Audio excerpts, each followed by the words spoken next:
Right, let's begin. Happy Saturday, everybody. Praise be the spiral. Oh, sore arm. Let's get all my things sorted. All right. I'm feeling a little bit cloudy from the shot yesterday, and I'm stiff as hell, stiff as a board all over because I'm just an unfit mess who apparently can't walk 3 miles without seriously hurting myself. But other than that, I'm ready to go. I'm drinking water and a single can of Copperberg tonight.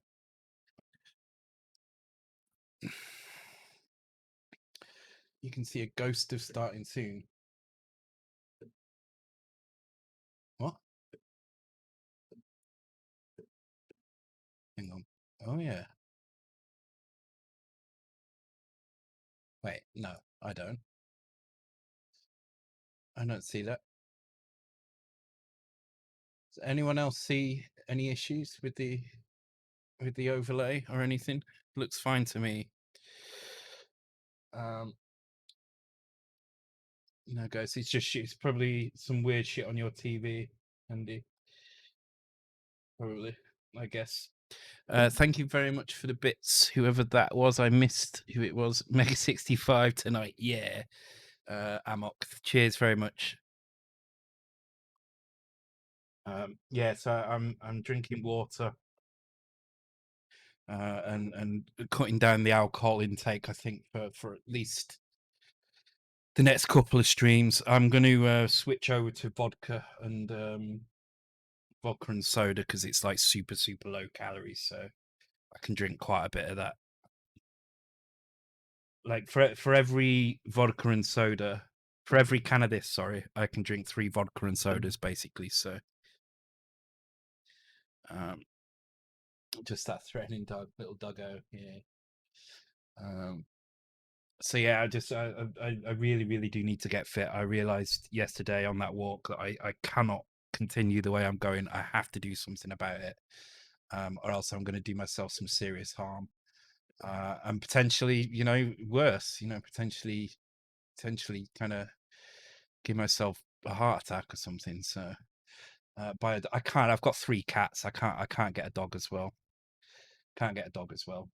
It's fine. What I need is it's the lockdown. I put a lot of weight on during the lockdown, and I've been complacent. I've kept thinking to myself, it's just a lockdown. It's fine. The lockdown will be over soon. I can get back to work. I'm not going to put that much weight on. It's not going to have that much of an effect on me. I can lose whatever weight I put.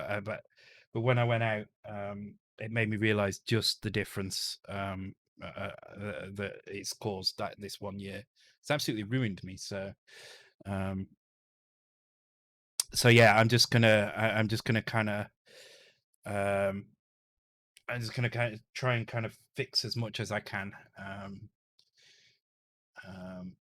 and get myself back into a healthy state. So microman, that's terrible.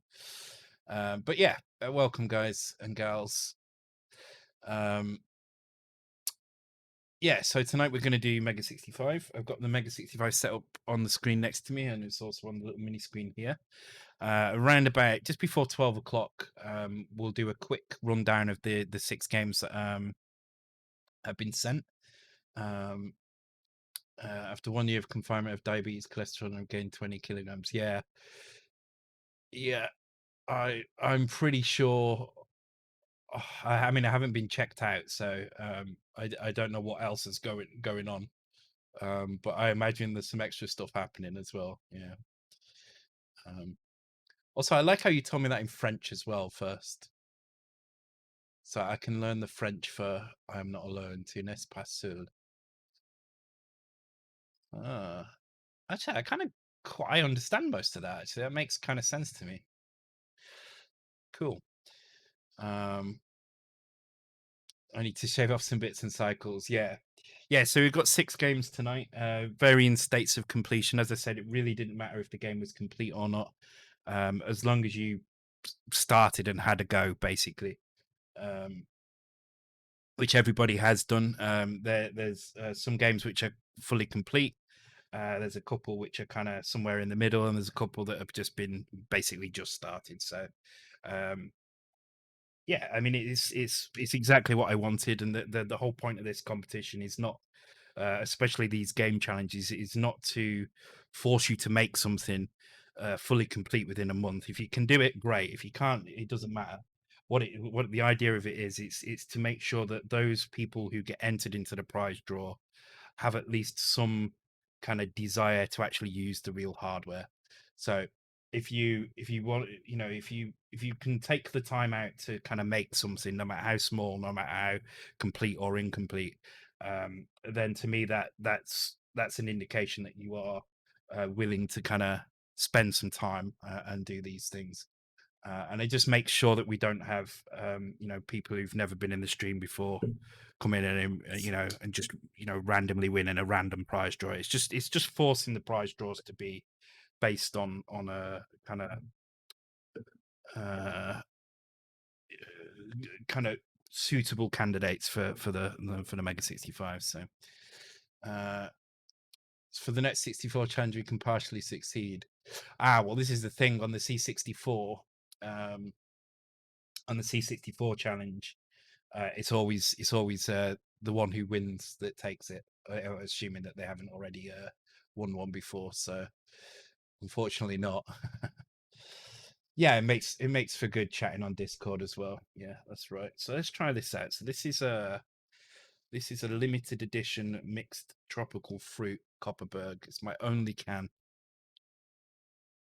because I'm a fatty. It's actually quite nice. So I'm going to take my time with that over the course of tonight.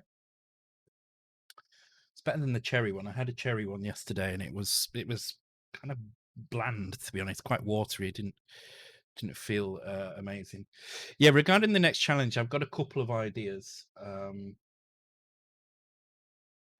just not sure which one to do yet. So I might make a winners group for those who've competed and won the C64 challenges, or have already won one of the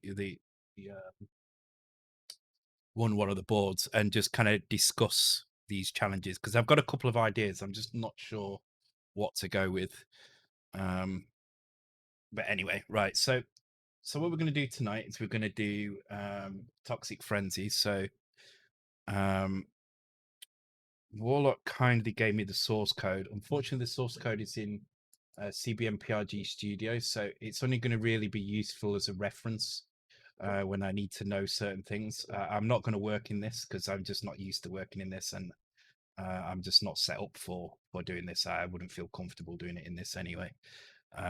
So this is CBM PRG Studio.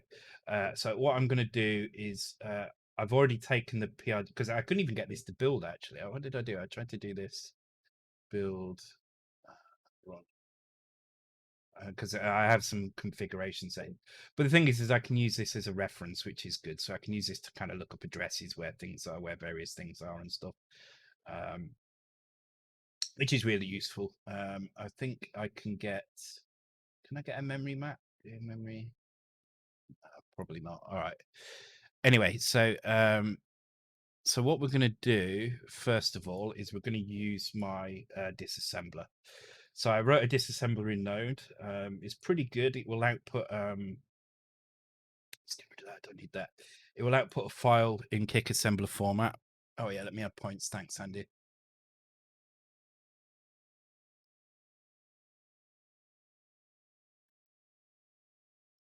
There we go. There's your points, and it helps if I have the actual debug panel open. And there's your race. Before the steps gets here. Oh, that's poor steps.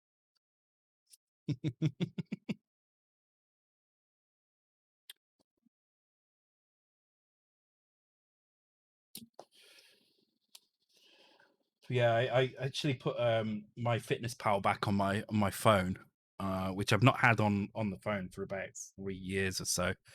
And actually, since I last used that, I've put on almost 40 kilos.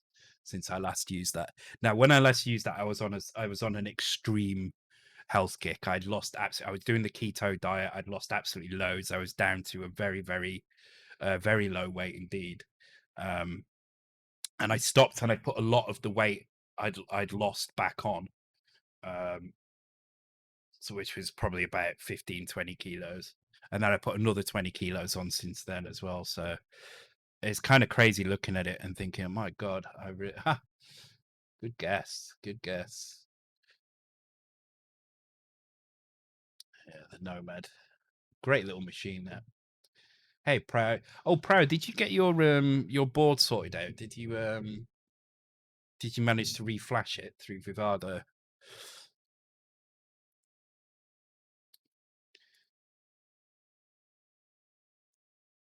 Just set in stone, so feels no biggie. I put onto it. I put on 20 stone. Still need to install. Yeah, the dev software is quite heavy. There's quite a lot to download, but it's worth having it there anyway because it's used for a few things. I use it for the Game Boy Advance boards that I'm little Spartan FPGAs that I'm flashing. They use that as well, so it's handy to have it. Right. Okay. So this disassembler. Uh,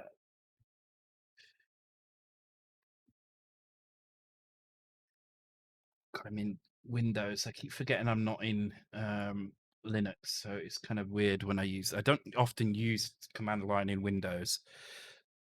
Quite liking GBA Dev at the minute. I've not actually tried GBA Dev yet, so I imagine it's kind of fun though.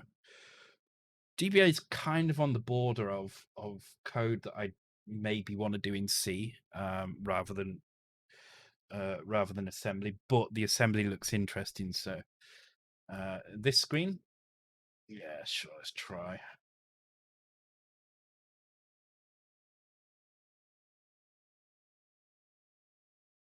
You see that all right?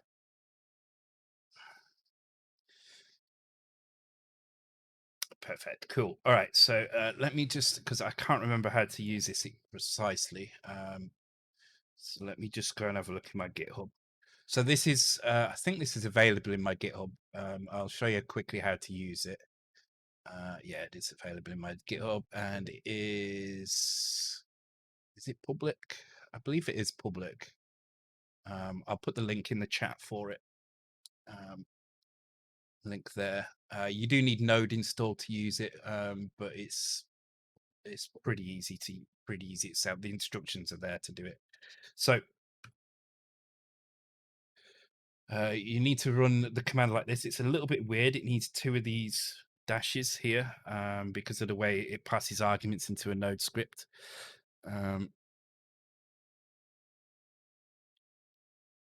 Oh yeah, if you pass me, send me a background, any background you want with your name, and I'll get it added. Well, any background you want, and I'll add it to your name. So, hey, Cosmos background there, very good. Okay, so the in file is Toxic Frenzy. .prg. It is a basic file, and it is a Well, it's a PRG, so it should load that. And then I think so. I need to say it's a PRG by adding -PRG, and then I believe if I do basic and then the address, which I think is, I can actually look in here. It's really easy to see if a game has got a basic upstart. It's very easy to see the address by dropping it into a hex editor, and you'll see it in the right hand side here. So 2064 is the launch address, like so. There we go, and that's it. And then just press enter and just wait, and it will generate that. There we go. It's done. Okay.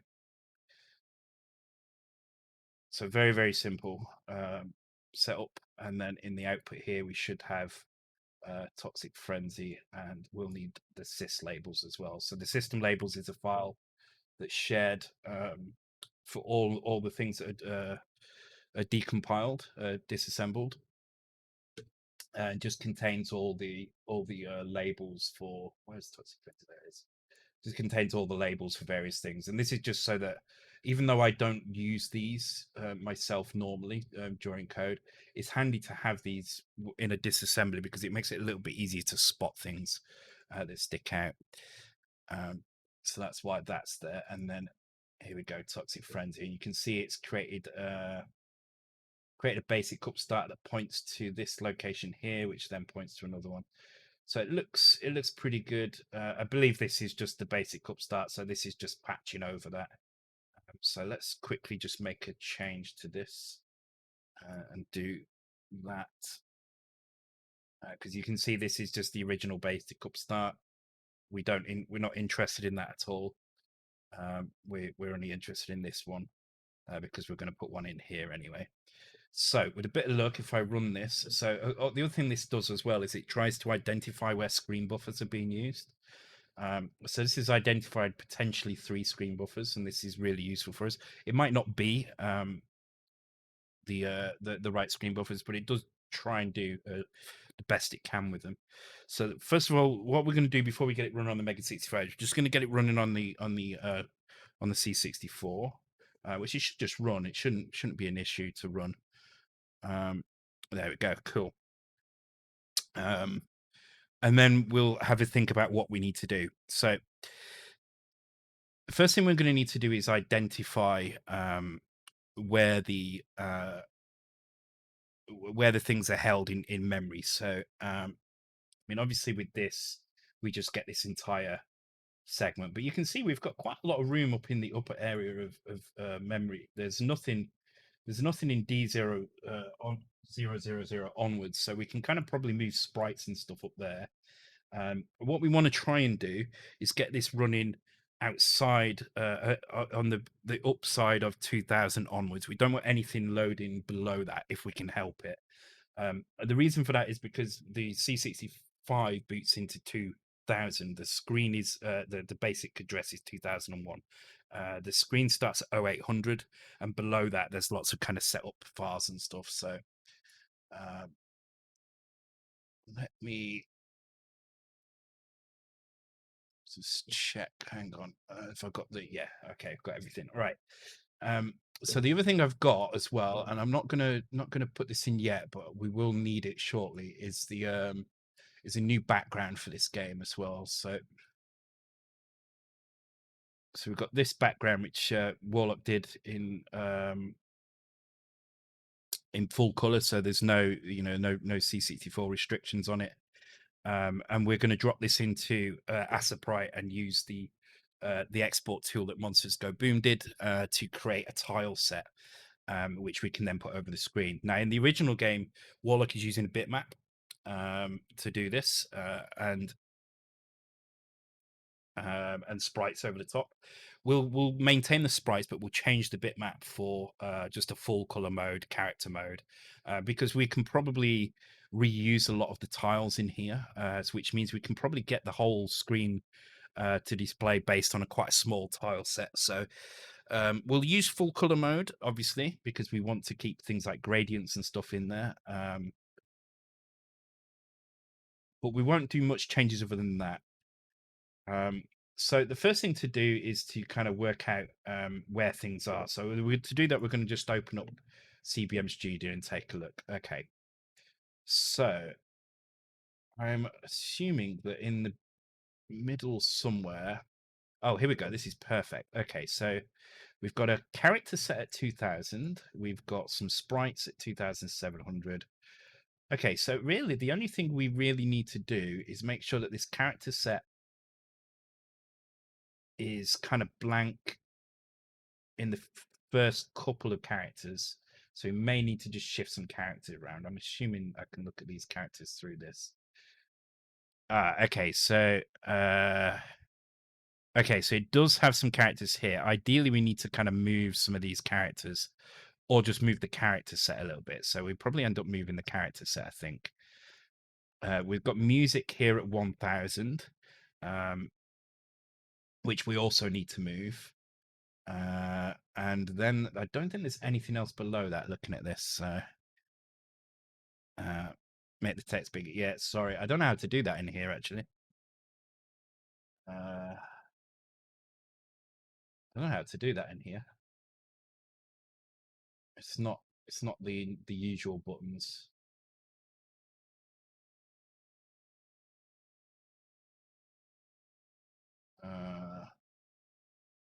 If anybody knows how to do this, let me know. Maybe it's in options, general fonts. There we go.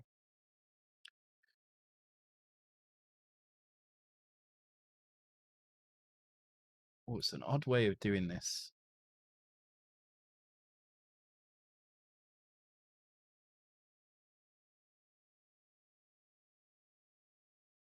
What?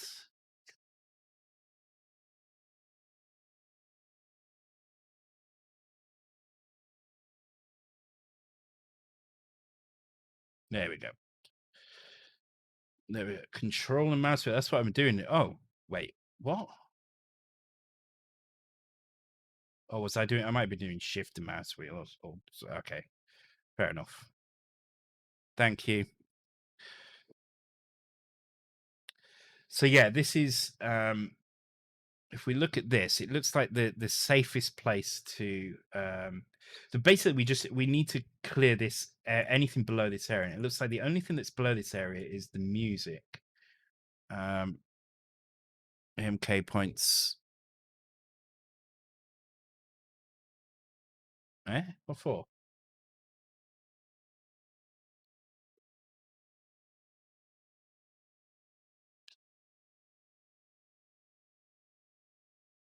One second, guys.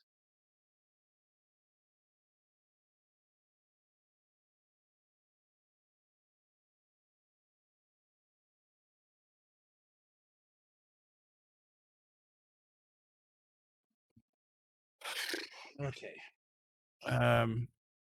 Oh, okay. Yeah. Do you know what? Let's. Yeah. I guess he gave me he did me the my command Dockster. I'll give you both a little bit.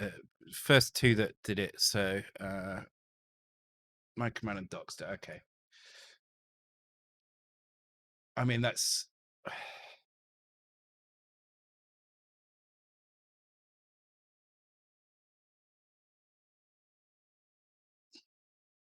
Uh, uh, I wish it wouldn't show up on there. For some reason it shows up on there.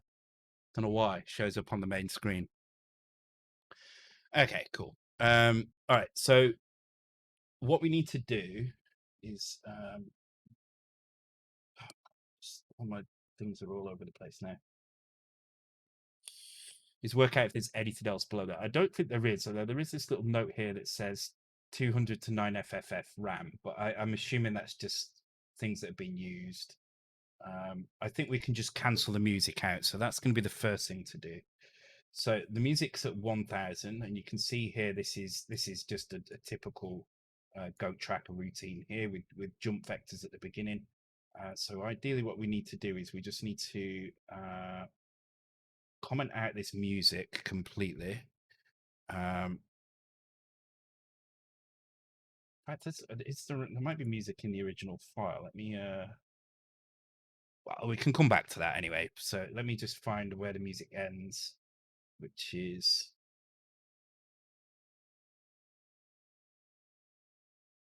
here by the looks of things. And then this is 1, 2, 3, 4, 5, 6, 7, 8.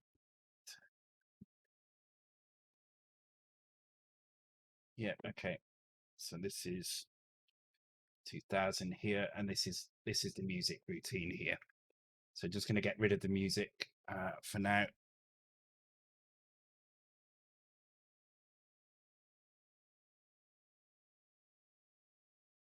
And I'll just put a little note here to say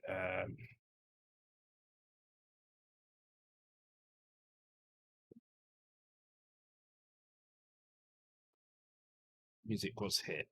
Okay, so now what we need to do is we need to find all instances of jump to subroutine 1000 and replace that. It's not finding it for some reason. It's okay. So let's have a look for I've seen a lot of code in here. I don't know why. Let's go to the beginning of the launch, which is here somewhere, I believe.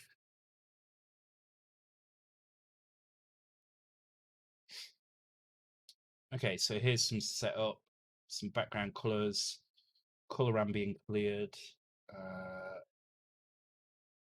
Let's take a look in here.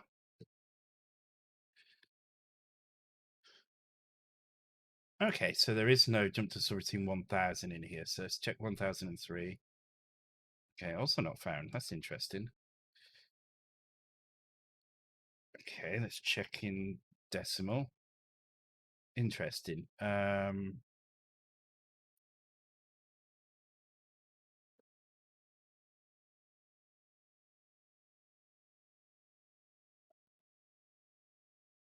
Let's find it. There it's Control Shift F. Okay.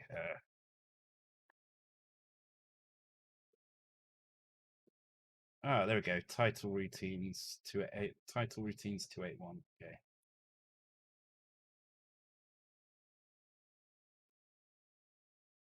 Init tune. Okay, so where is that in memory? That's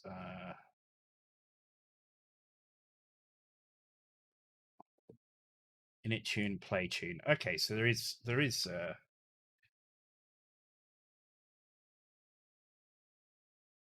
okay, so what we've probably got is some weird decompilation here. So I'm just going to check for this sequence of bytes. Show that background.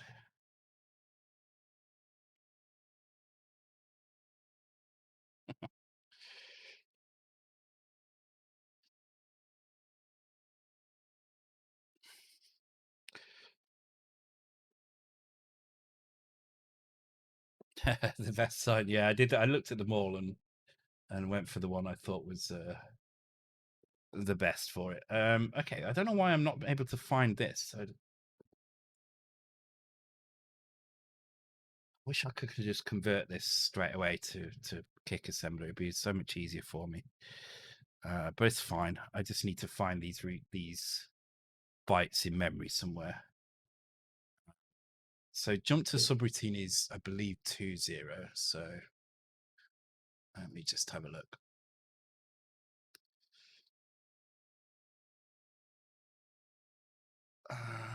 Gotta find the right page, which is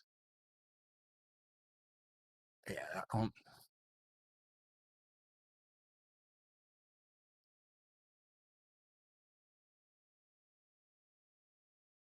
Yeah, jump to subroutine is 20. RTS, I believe, is 60. Okay, so we'd be looking for 20001060. But I'm not seeing that anywhere in here. So I know why. It's because we actually have it like this now. Yes, there we go. Because the labels, I need to put the labels back.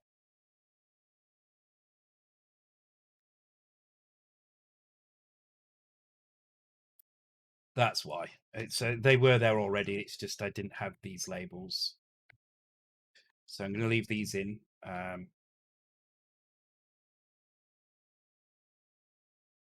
So these are the 3 labels that we need. And then if I just search for those.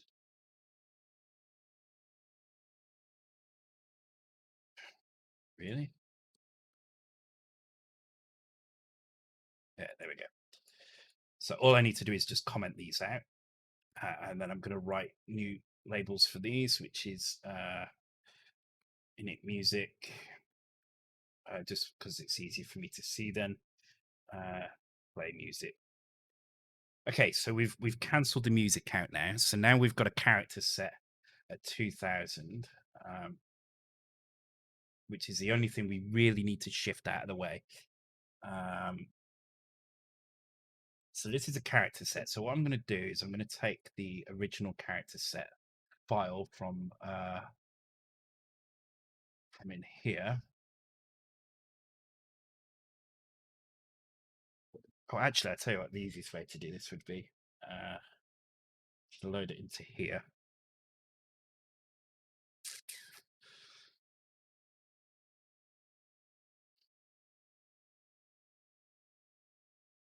Okay, so our character set is for the intro screen. And if we look on, where is it gone? God's sake, every time I do this. There we go. Control Shift F5. Okay. So character set's at 2000. So if I copy the data from 2000 to 27FF.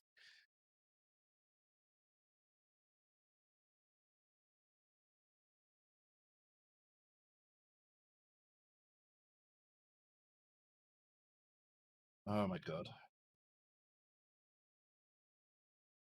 Which one is it? 2000 27FF. Do that. And then if I go into Jet,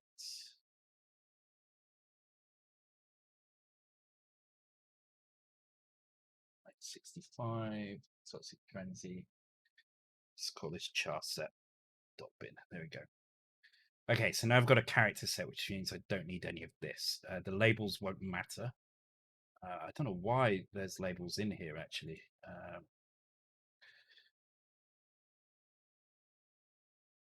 So they shouldn't be there. I don't know why it's putting them in. Maybe it's because there's RTSs and it was what it thinks is the beginning of code sections. That's probably why. So it's fine. Let's just go ahead to the top of this and remove all of 20. So it looks like up to there, which is to there.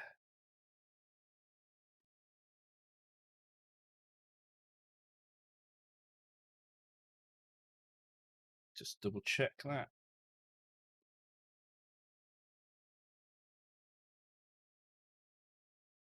So looking at the bytes at the end of here, FFC1, FF00. Yes, perfect. Okay, cool.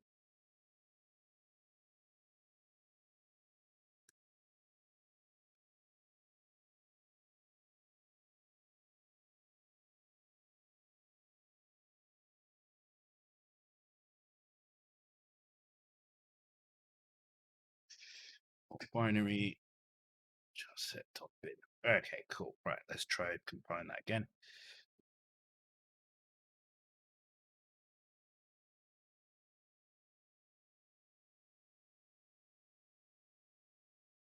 That's an interesting one. That should not be jumping somewhere into the middle of the music. So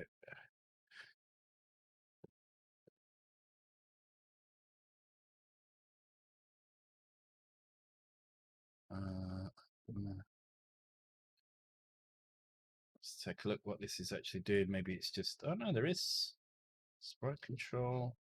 Okay, so it looks like there is some extra, there was some extra code around here I probably need. So let me keep the original one here. Let's go and have a look at that. 1-800.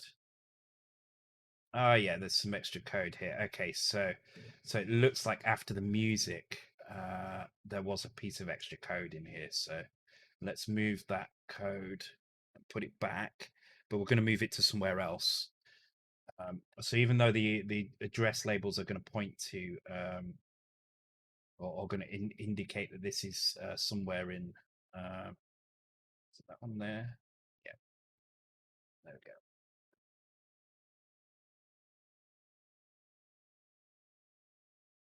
So this is kind of indicating that this should be at 1-800, but what I'm going to do is I'm going to put it all the way down here because we know that this is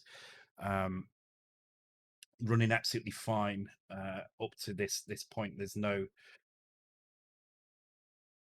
nothing in the code above this unless Warlock is using kernel routines, which I don't think he is doing. This should be absolutely fine here instead. But let's just double check. Maybe he is.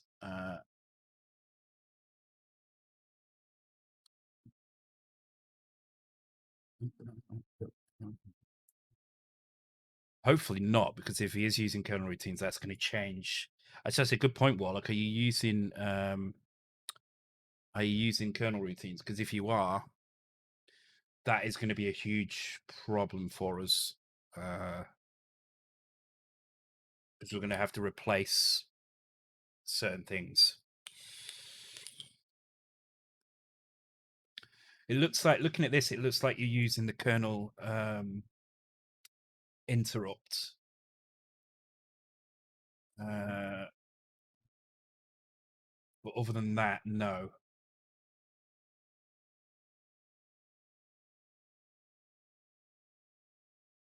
So you've got a raster split here somewhere for EDEs. It's going to be around here somewhere. And you've got a return from interrupt there. Okay, so you are doing that yourself. Okay. So if you're doing that yourself, then actually we can change this for FFFF FFFE.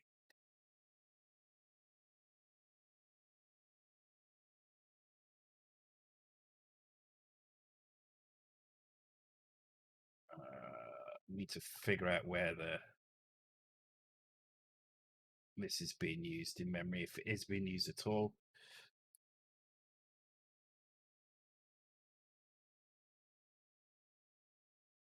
Oh, this, it looks like it's not actually setting that value at all. All right.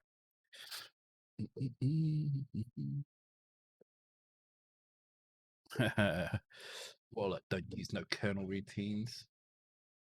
Okay, so a quick look in here. Disable run, stop, and restore keys. Well, we're going to disable the kernel, so that probably won't matter, but we'll leave that there anyway. What I'm concerned about is I don't see kernel being turned off here. So maybe kernel and basic are still on at this point. In which case, we've got a whole chunk in the middle as well that we can use.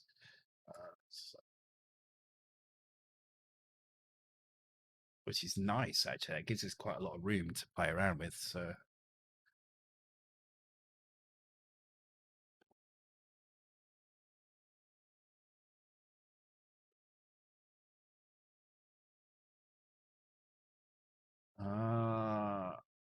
okay.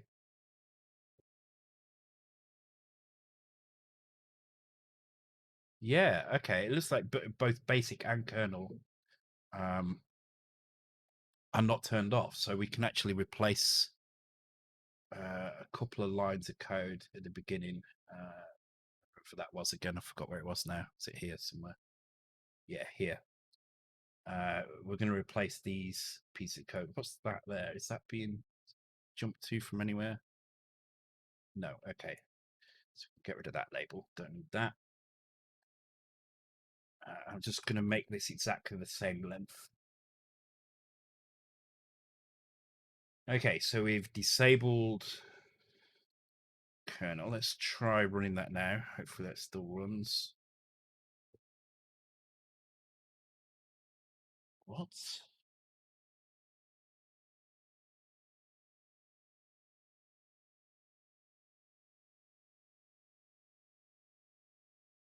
Okay, so sometimes this is the only problem with a decompile disassembly. Sometimes it tries to be clever and it thinks that this is a memory location, where in reality,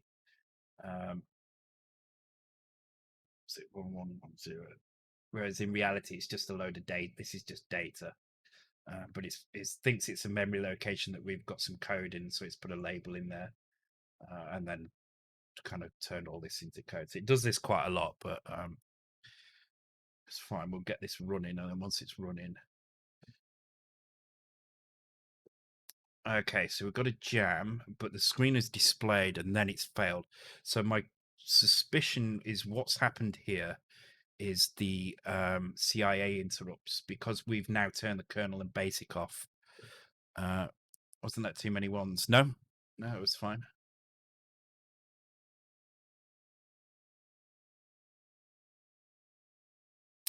Because we've turned basic and kernel off, I think what we've got is a CIA crash here that's happening at this point here.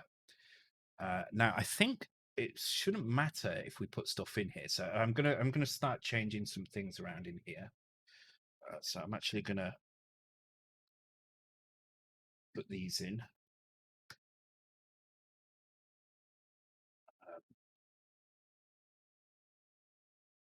Like that. It just means it's going to be easy for me to spot when I look through here.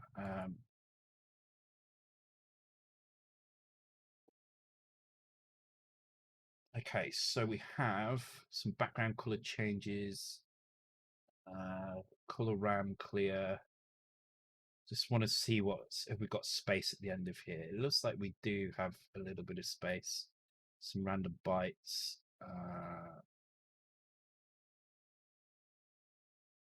Because what's going to happen very soon as I start putting stuff in is these addresses are not going to mean anything anymore. So I'm trying to avoid doing that as much as possible until I actually start hacking at it. But let's give it a try. So the moment I do this, it means that these addresses no longer mean anything. They're just labels. But let's do it here. So what I would do is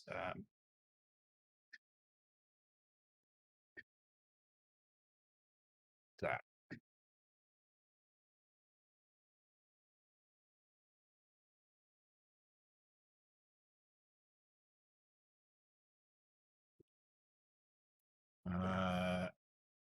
Okay, no, that hasn't worked either.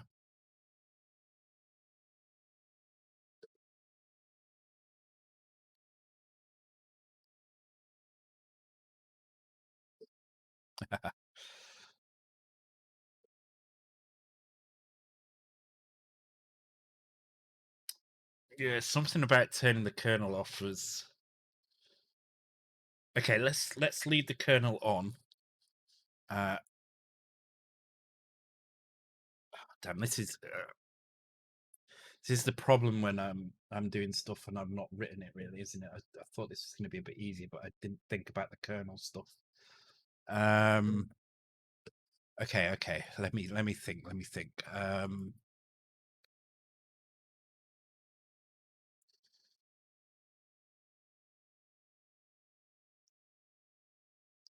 All right, let's just turn the kernel off. So if I turn the kernel off, so leave the kernel on. So that would be 110. So that would be 36. Let's place position instead.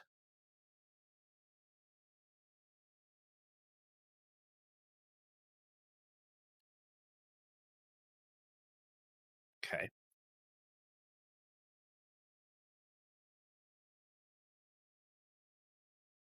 And that's because now we've got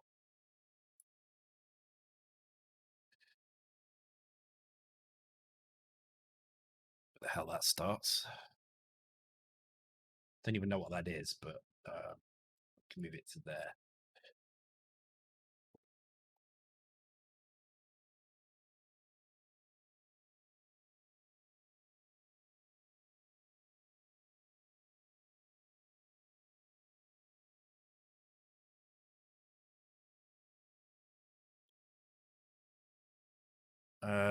Okay, so that overlaps. Oh, really? So there is a section in the middle, maybe. Or is it just filling it? I think it's just filling it full of zeros in the middle. So is 900.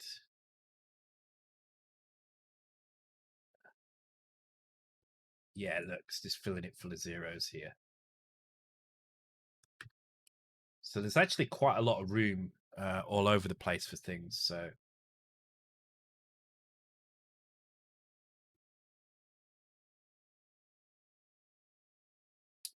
I'm not sure what this is. This looks like some utility routines for clearing the screen and such.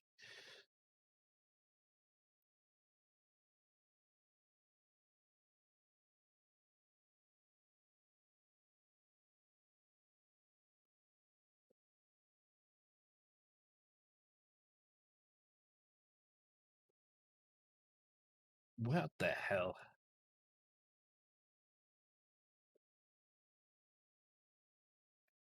Okay, so there is a weird comparison instruction here. Okay, so 7406. There we go. So I just need to work out what that is. So I'm just going to use the calculator to do 9680 plus 2982 C030. I mean, yeah, there we go. So I don't know why C030. Maybe this is well, like it's a master of obfuscation. No, this is the disassembler that's done this. Also, I don't think that actually matters. Looking at this, this is just a binary block. But I need to make sure that it's correct before I. Oh, there's another one there. God damn it. Okay, let's work out what those are in that situation, because maybe I can clear all of this as well. So, what do we have in that location? So, game memory. Let's have a look. So we've got. It looks like sprites actually at that location. So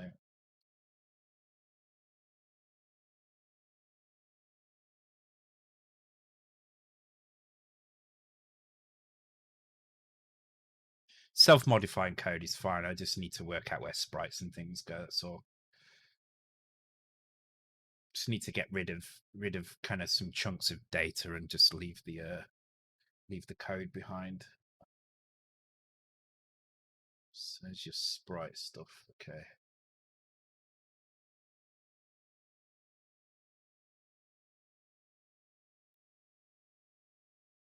Where do your sprites actually live? Do you have a thing that tells you where they go? How do you import this sprite stuff? SPT. Okay.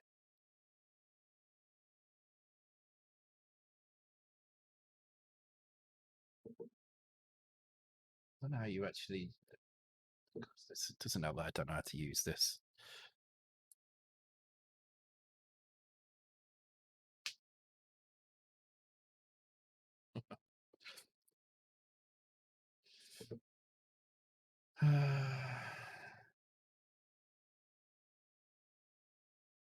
Okay, so you've got libroutines and you've got your routines. I don't understand where you import things. Where are your imports? That's what I'm lacking here. Right, where do the imports live?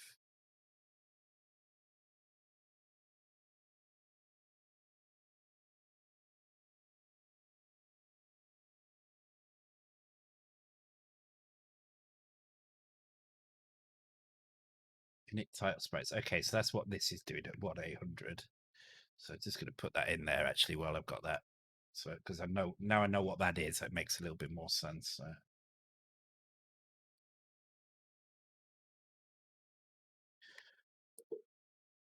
On the memory map file, where's that? Is that this? Oh, okay. So you got a background, Toxic Frenzy background KLA. Okay, where's that?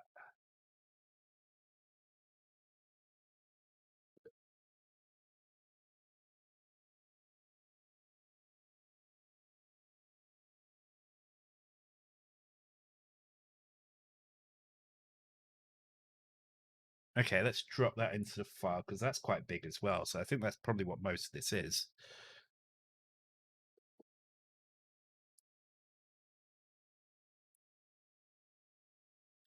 10,000 bytes, yes.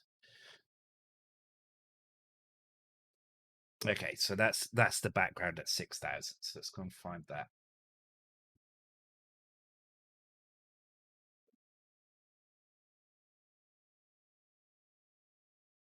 83, so it's 80, 83. Okay, so here is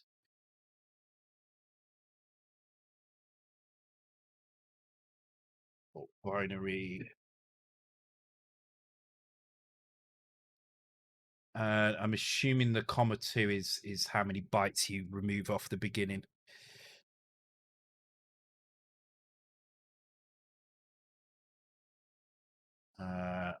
Of this. So what I'm actually going to do is I'm just going to drop it into here. Like so. There we go.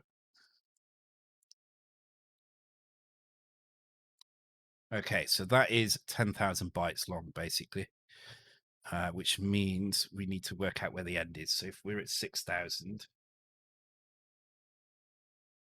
add 10,000, that takes us to 8710. So everything from here to 8710 I can get rid of. So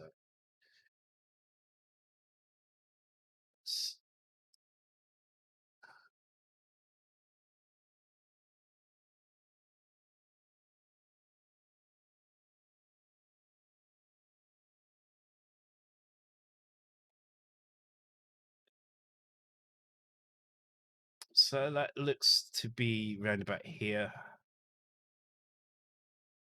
But there is this extra byte in the end. So I think that byte we should be able to see if we just drop this in here. Always good just to check the last bytes in the file. 07, yes. And there's some bytes here. I'm not sure what they're about or why this label is here, but let's just start this at 8712 and then get rid of all of these and gone too far. There we go. Okay, so now we've got the background.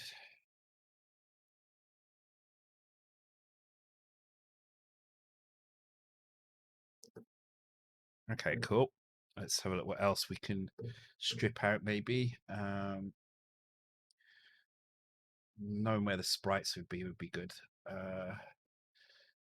Ink bin title sprites 2700. Okay, let's grab these files as well. Title sprites.bin 2700.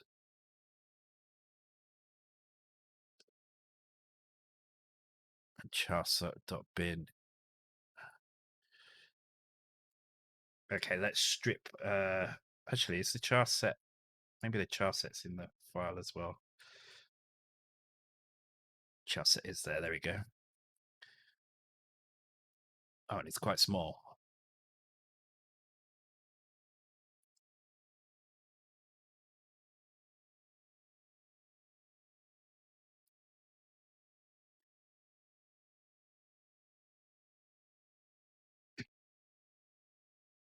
Okay, that's good because that means that's going to be nice and easy to shift. So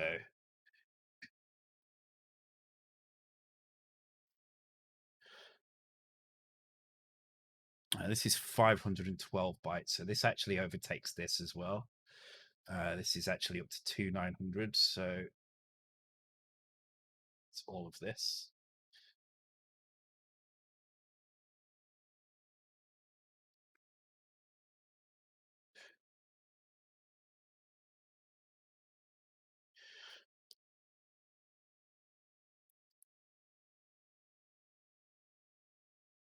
Okay, cool. Okay, so now we're getting some of these weird jumps because now it's trying to jump into the middle. Jump into the middle of a bitmap, which it shouldn't be doing. But thankfully, because the labels are like this, I can basically just replace these with the exact things. There shouldn't be many of those, but there will be the odd one because of the way that these things work. Okay, so there are some issues here. L7. Okay, so what did we put there? We had the bitmap was in this location, wasn't it? We'll see though. Okay, let's just change these for these values for now.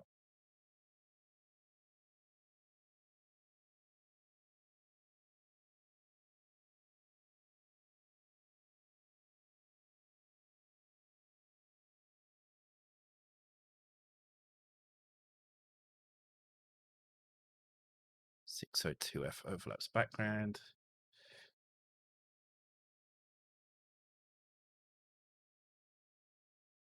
Oh, because of this here, we don't need that anymore.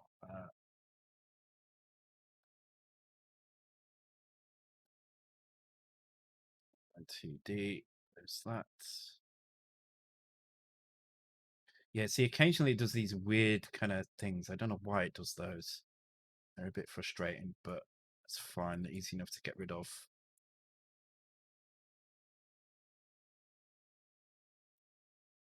I should spend some time and improve this at some point. And it's fairly decent though. It does the job. Surprising how quickly you can go from PRG to something that you can compile in Kick Assembler, like a couple of seconds, really. It's just it's just when you start shuffling things around, it starts getting a bit awkward like this. See, like these things, like when they've got labels, I'm going to leave that in there because it's got 5-1. I think that's fine.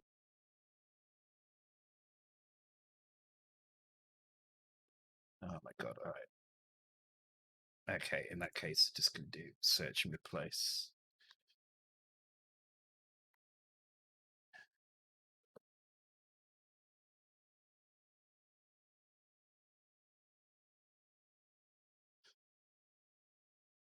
Hopefully this works. There we go. Okay, so we've got a bit of an issue here. I think we've got a mistake in the screen data somewhere. But otherwise it's on. Let's just turn the joystick key sets on. Oh no, so we've got issues. Damn it. Oh man, I wish this was originally in Kick Assembly. This would be so much easier. Because I don't know what's causing that crash now either. Okay, so this is the version that does work, or should work anyway.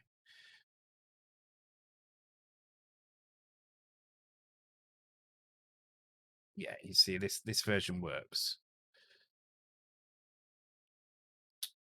Hmm.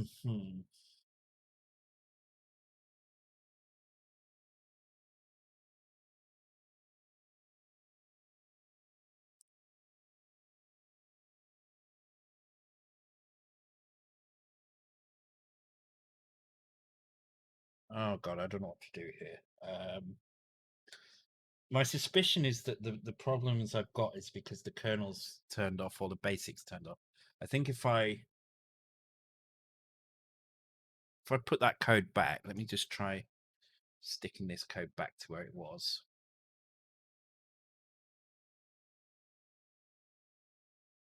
So 1-800 instead. And then in our initialization bit, God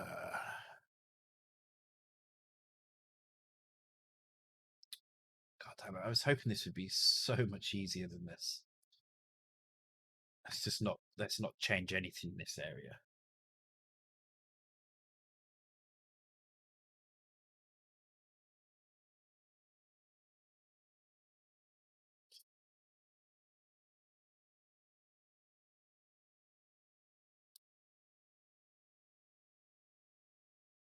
So yeah, we've got that bit missing up there, and then it crashes. Okay, so something's gone wrong with my decompile. Well, my rearrangement of it, because this works and the other one doesn't. So what I'm going to do, I'm going to just save that as a backup. Just call it 2 in there.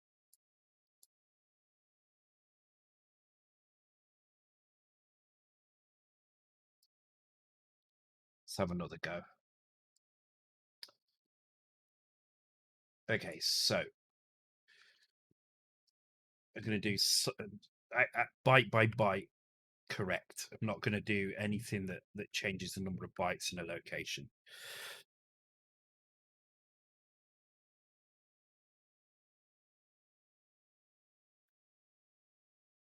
With the exception of that area.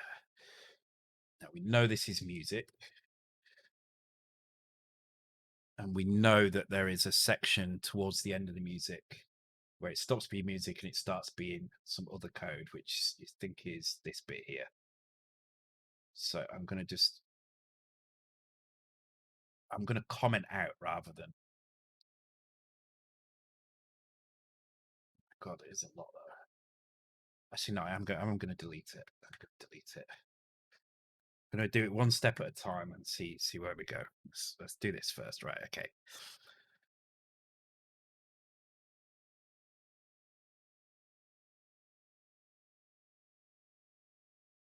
Okay, these are the ones we know are problematic. That's fine. And these labels need to not do anything anymore. So 1 second.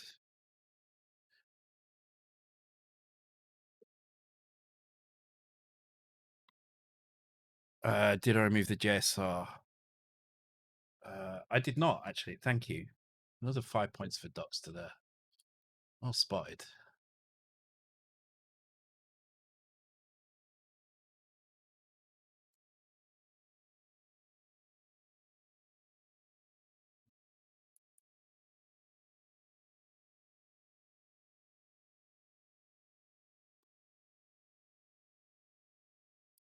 Oh god, it's not off to a great start. I will get this. I will get this working. This shouldn't be a lot of work. It's just getting the initial build to work on the Mega 65, which does need some shuffling around in memory. So it's getting that initial kind of shuffle right, so that it still works on the C64, and then we can do some kind of fun messing around with the rest of it. So hopefully we can get it to build with few changes.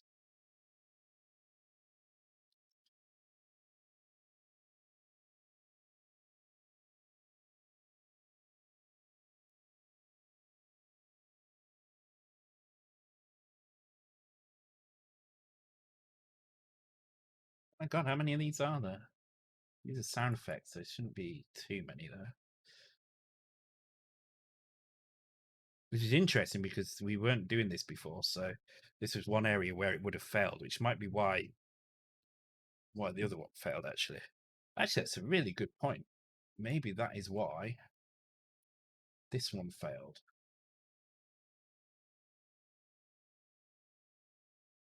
Wait.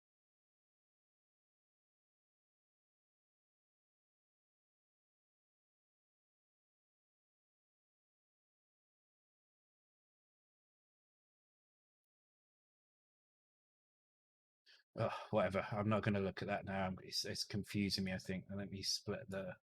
I think I didn't save the right thing before, so I didn't actually have. I didn't back it up. I just deleted it. But it's fine.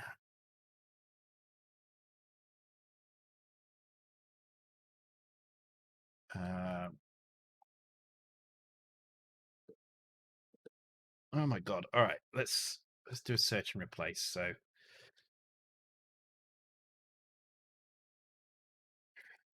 search and replace that with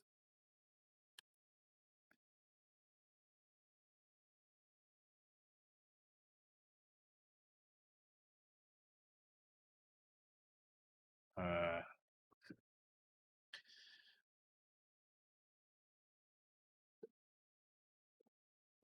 point. What are we on about here? I don't know what we're on about.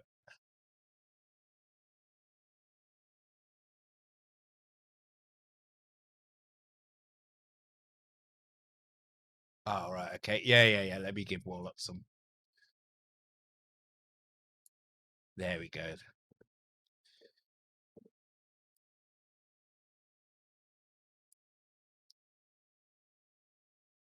Tell you what I'm going to do.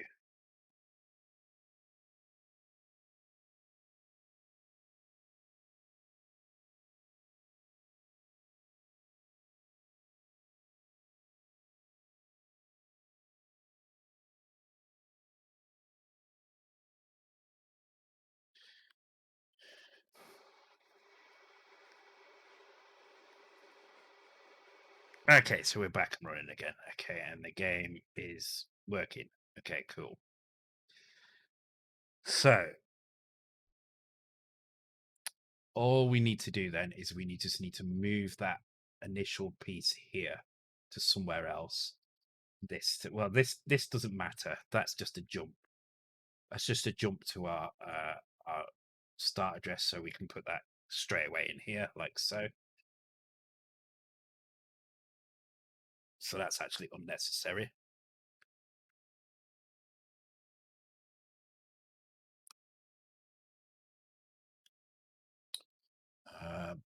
This is a title screen setup of some kind.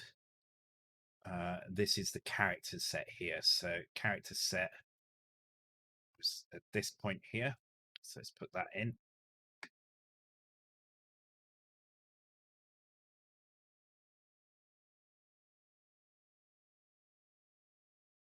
record. This might take 2 streams to do. It's taken me a bit longer than I thought to get started on this, but that's fine. I'll do probably just do it on Tuesday as well.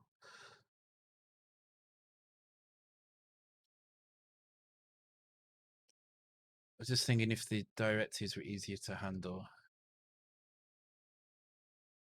Yeah, the problem I've got is that the is this is so far from kick assembler that it's easier for me to do the disassembly than it is for me to work through kind of all these macros, and there's all these like weird macros and stuff, and I'm not going to try and work those out. So I'm not familiar with that. It would just be a painful experience. So it's just going to be easier to work backwards from a PRG. To be honest, I've done this with other things as well.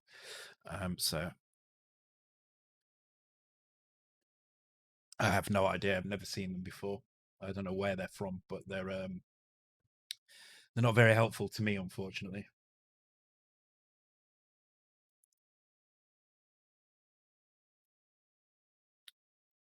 Okay, so the char set is 656 bytes. So if I put that into here, 656 is 290. So 2290 is where it ends, which is here basically, which means all of the labels before this point should not be being used at all. So it bothers me that there are a load of labels here, but let's don't need those zeros then either there. Okay.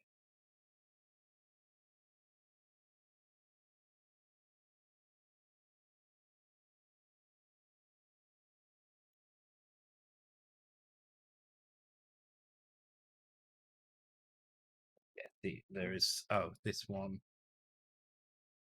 I mean, God, okay.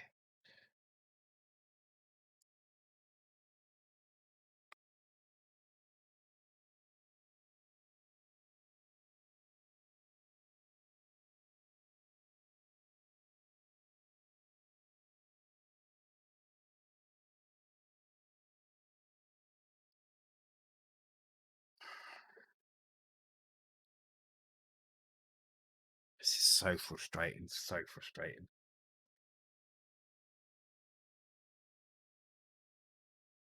I really saw it.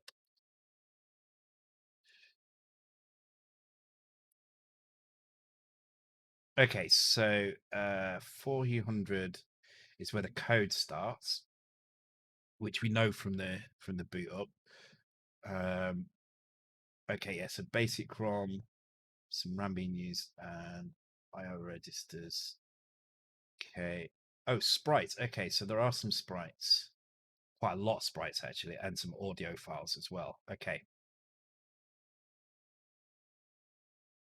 And that's it. That's all that's there after 4,000. Ah, okay. Okay. So in that case, what we need to do is if we take from 4,000 to 6,000 and just get rid of everything. So just going to copy, paste this into our Toxic Frenzy 2. So I've got a backup. Okay, so I'm going to take from 4,000, which is here. I have no idea why that needs to be there, but it doesn't. So let's change this to. So this is sounds and sprites. So I'm just going to put sprites as the first thing in here. And we're just going to delete everything up to 4600. So, and that's going to mean we're going to have to go through and fix any labels which are now pointing into the middle of here, which they may do. But we'll get there. We'll get there.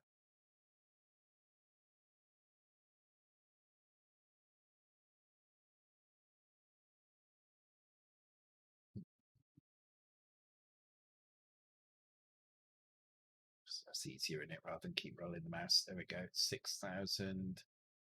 Let's just do there for now, and let's just take a quick look at this. Is this 83? It is. Okay, so I'm not sure what that is, but did say actually, didn't it? It was. Oh, this is the background. Okay, so I can get rid of a lot of this as well. What was the thing up to? It was 6,000. It's 10,000 decimal. Wait, what?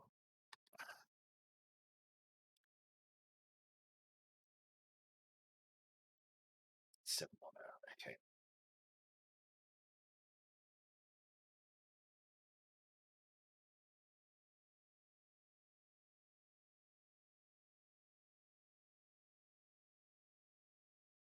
Hey, jury.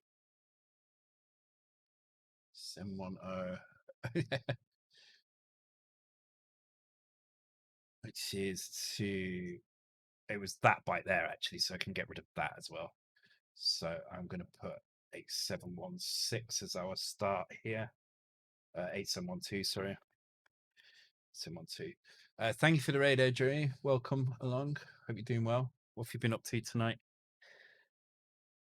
You catch me scratching my head over disassembly. I really should have checked what the format of the code was beforehand.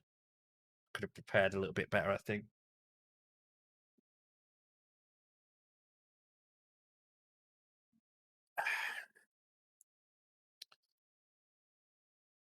Oh, can I hear myself? Oh, there we go. It's off now.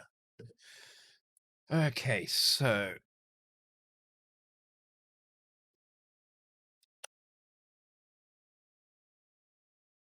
this is background, this is Sprite. So actually this should just still run. It's just obviously it's going to have these problems in it all over the place now. Because these are now pointing to somewhere in the middle of sprites by the looks of things. I'm not sure why it's pointing to the middle of sprite data, but it is, or sound effect data. So I'm just going to replace these with those.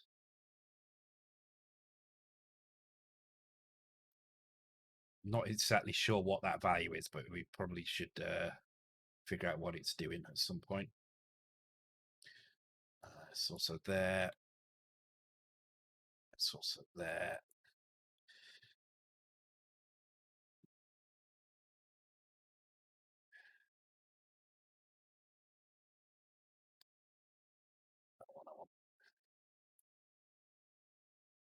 Okay.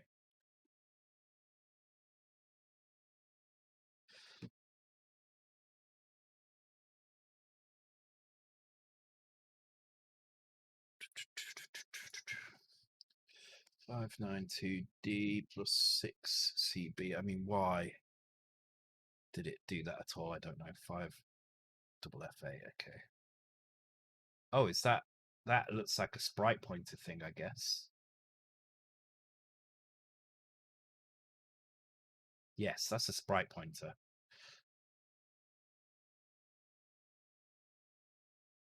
Okay, we may be coming back to that one soon.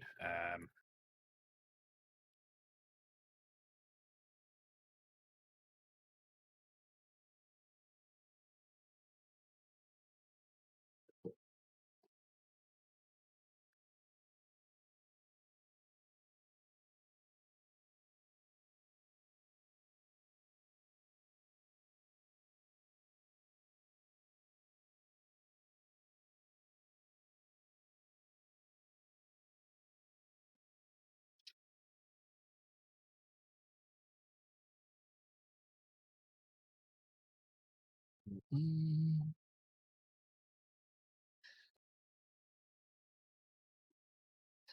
Okay, this looks like some other kind of screen data. There's some offsets being put in here. See, this is the other thing it tries to do as well. It tries to work out if there is a label of some kind offsets from it. So there's obviously something. It's obviously found something similar about these. I've done an update to work on. Oh my god, there's another one here as well. All right.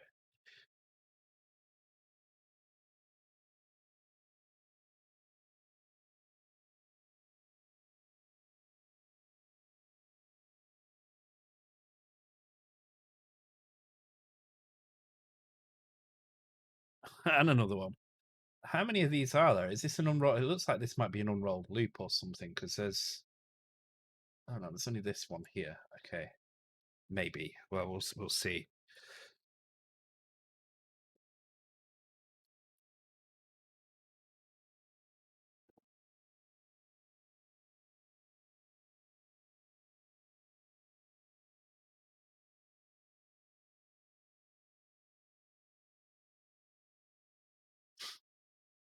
Oops.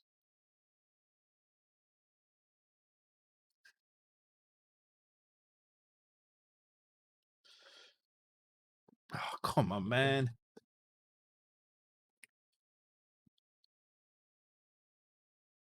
Okay, tell you what we're going to do. We're going to do search for that and replace it with that.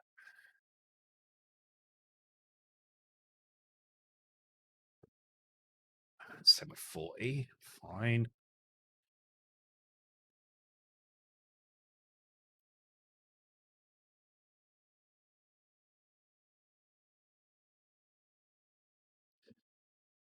Oh, and this is the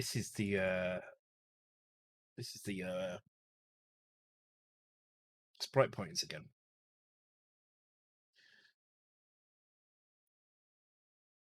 Yeah, 5FFA. Okay, so let's do a search for that.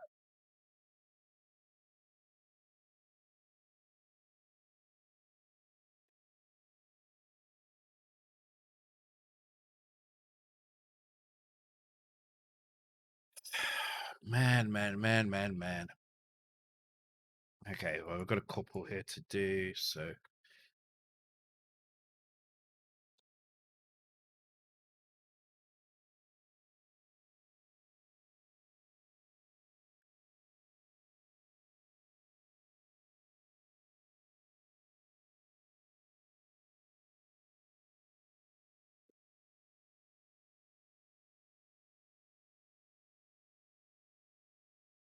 okay, we're getting there slowly.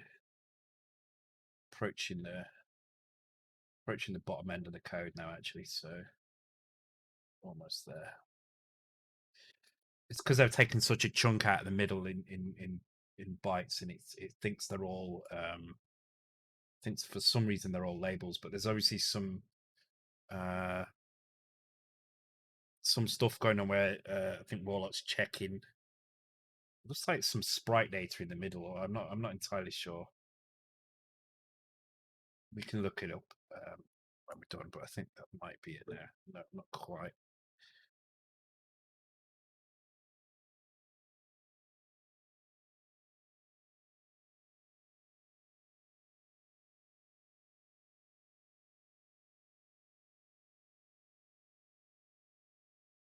It does look like sprite data though, because there is like a +3 in there as well. So sprite update with cell modifying code. Yeah, I thought so, because you've got, I can see here you're referencing somewhere inside a sprite, and then you go in one row down, and then some other locations in the sprite. So there's definitely a little bit of sprite editing going on.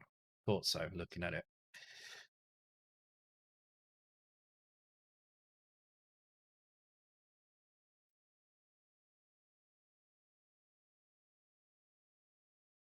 Cool.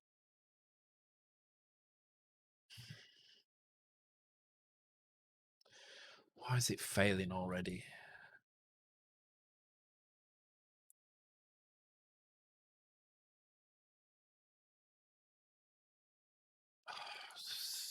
It's just so disheartening. This is really disheartening. Okay, so that's in the right place. That's jumping to 400, which should be fine. And then it's failing. Right. Okay, let's put could be a sound effect thing, I guess, but I can't see why. Let's get all the imports in now. Missing.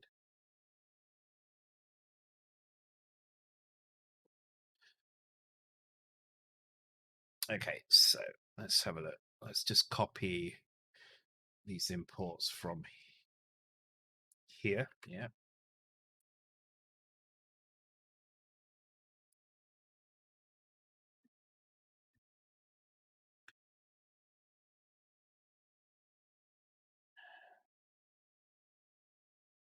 Okay, so I need to add the audio folder in as well. That's fine.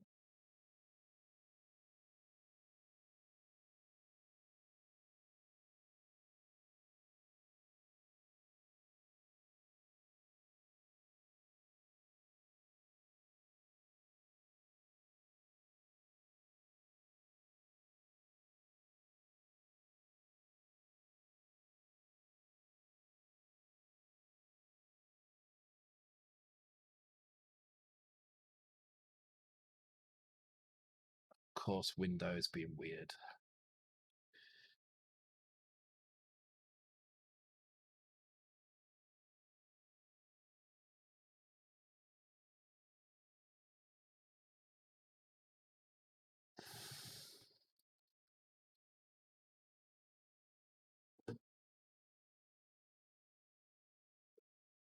Oh, Sprite stopping. Okay.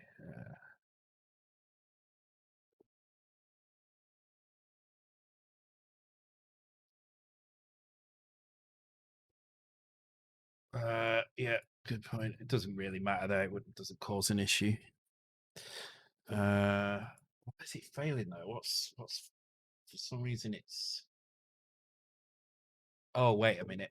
I've deleted too much. I'm like, there's a 400 bit of code. Okay.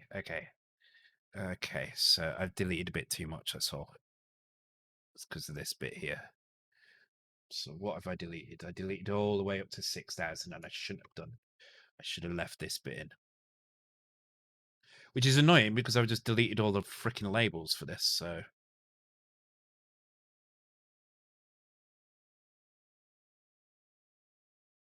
fuck's sake. All right.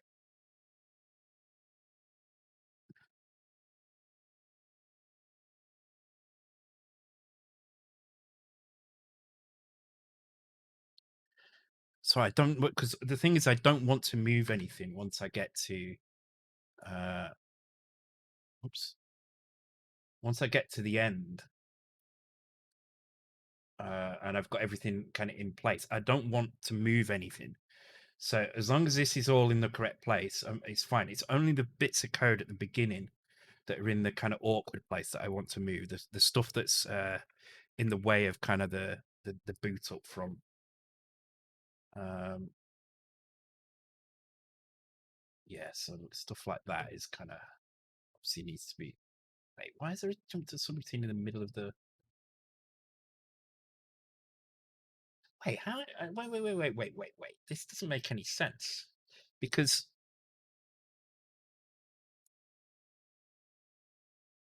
Oh no, that's 4,000 is different. All right, okay. So there's a bit before 4,000 as well. So how big is all this stuff here? That's what I want to know. Uh, how big is all of this? Because it looks like there's more than.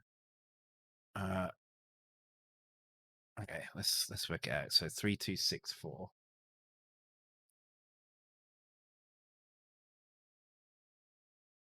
CCC0. But then why is it jumping into the middle?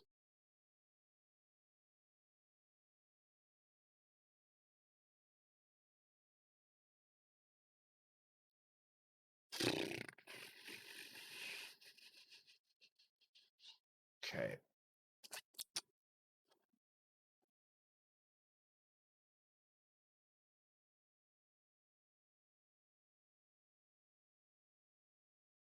One 168 bytes on top of that. So that takes me to D68, 4D68, which is. Yeah, which is about here, right? So. In fact, that's spot on. That's exactly. Okay, so why is it jumping into the middle of this? Oh, wait, the sound effects themselves are little routines. Is that what's going on here? 463D. Let's go and have a look. It's saying jump to subroutine 463D plus 3, which is this. So this is not. This is data. This is not code.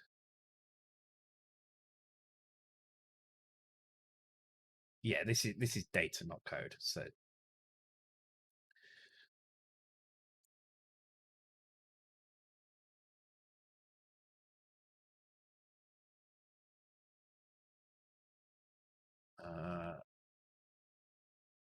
All of this is data past this point. So everything past this point is data.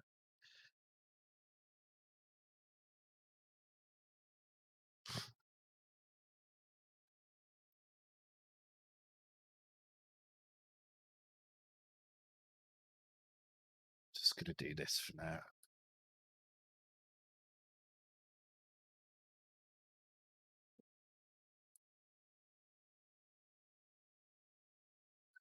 This will run soon. This will run soon.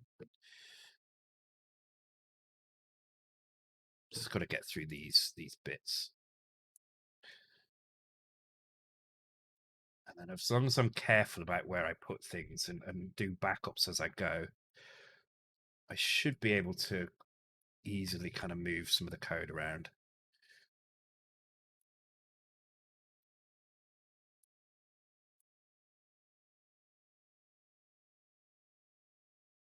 Thank you very much for the follow, Sinnow, the host Sinnow, sorry. Follow, that would be strange if you only just followed me now. I've been watching you from afar. Okay, so there's a lot of those. Okay, but I know what that is. That's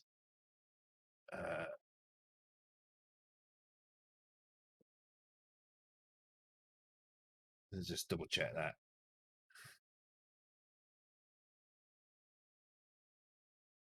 Yeah, that's right.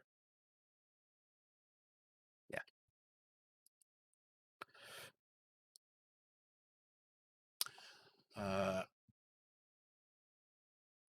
Thank you for the bits and so on. Cheers. I hope you're doing well on this glorious Saturday, May the 1st. I'm having a kind of minor nightmare, but it's kind of interesting though. Oh God's sake, why is it not running now? Why is it not running now? I don't get that at all. It should be running. We get to this part, fine.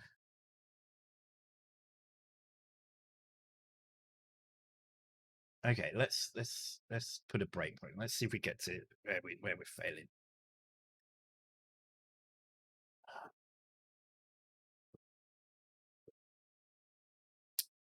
Okay, so we're not even getting there. We're failing before we get to that. Okay, so let's put a breakpoint here. Should be the very first thing we do is hit that breakpoint. Okay, so obviously we're not hitting that, which means we've probably got a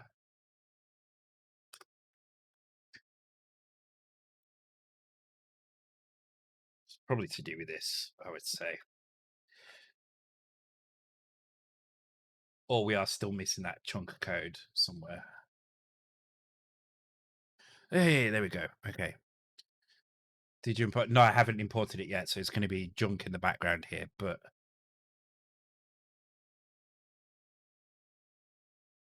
okay, not seen anything at all. Maybe that's because of the koalas thing. So let's do that now.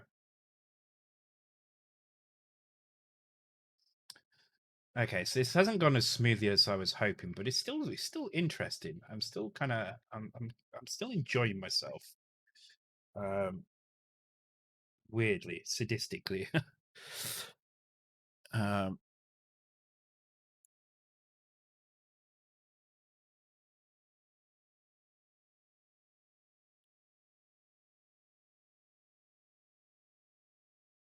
black sprites on black background. Yeah, there we go. Okay. Okay, so the game is there and it is running. Okay.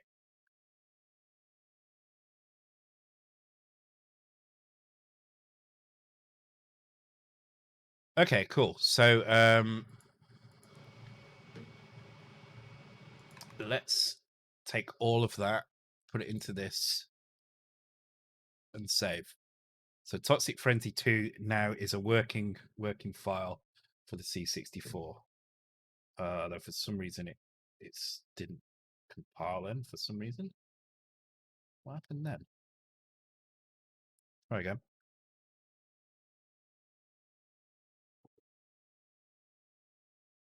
What?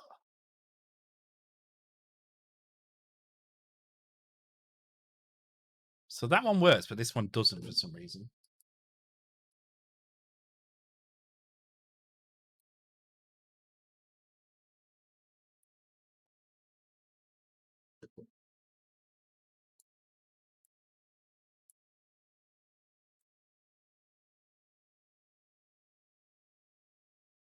Very bizarre, very bizarre.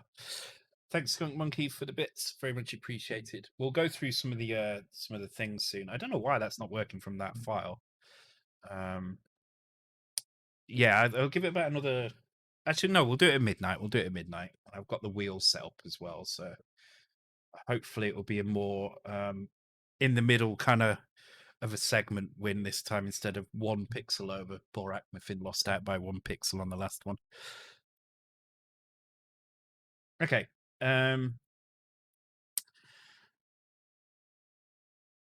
Okay, so we need to move some code around. We know that the music is now moved, so we can don't have to deal with that. We do have this piece of code here which needs to be moved, which is currently sitting at 1-800. So what I'm going to try and do now is I'm going to try and relocate this piece of code, and the way I'm going to do it is I'm going to just delete the fill stuff off the end. The char set is at 2000. That's absolutely fine. And I'm just going to try and find somewhere to slot this in. So if we have a look at the code here, it runs from 1-800 to 1F. So that means we're using around about 1.5 kilobytes. There is a huge chunk here that's not being used between 3000 and 4000. I'm not sure why that is. Is that to do with the sprites or no? It just really does just end at this point. Okay, let's just double check in here what would normally be there. Okay, title screen.bin. Okay, so that is the title screen file. So I'm guessing this is just the screen. In which case that's probably about right because that only fits. That leaves us quite a big chunk actually. So we've got a big area in there that we can use. That's nice. Title screen, there it is. Okay, so title screen is at 1000 bytes. I'm just going to drop that in there. So 1000 bytes would bring us to pretty much here. So I'm going to just do this. Actually, I'm just going to complain about probably labels as well here, but let's give it a try.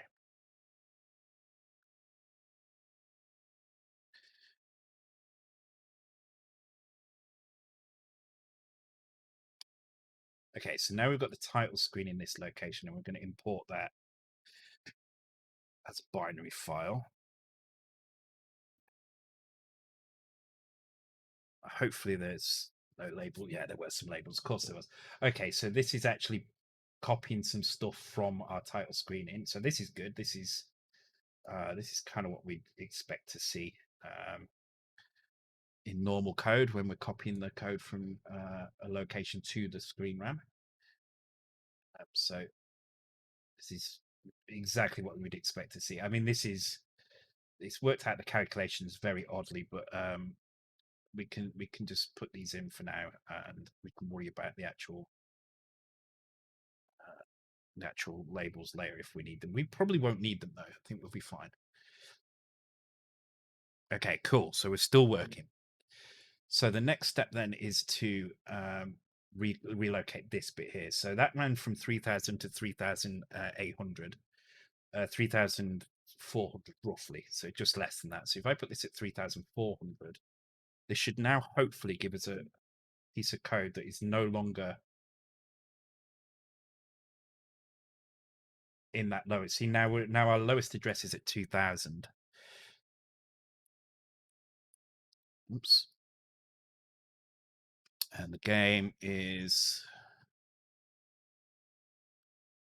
oops. Yeah, game is working. Okay, cool. Oh, setting things on fire, but yeah, it's working. Let's just make sure I can actually drop. I forgot to bloody play this now. Just drop down when that guy gets the bucket over Donna. Okay, so like, there we go. Oh shit. Okay. But yeah, that looks like it's working. Okay, cool. So that means all we really need to do now is relocate this character set, which is this bit here. So let me let's actually just move this so it's in the right location, kind of chronologically, but kind of in order of kind of the memory, where the memory is. So that sits here now. Okay, so that gives us a character set we need to relocate. Now we really only need to move it a little bit, and the reason why we only need to move it a little bit is because what I need to do is I need to launch something from 2001. Once I've launched it, I can put the character set back. So what I'm going to do instead is I'm going to move this character set, which is 656 bytes. So I'm actually going to move this to our location here, which is now, we've got some room. Let's do from 3C100.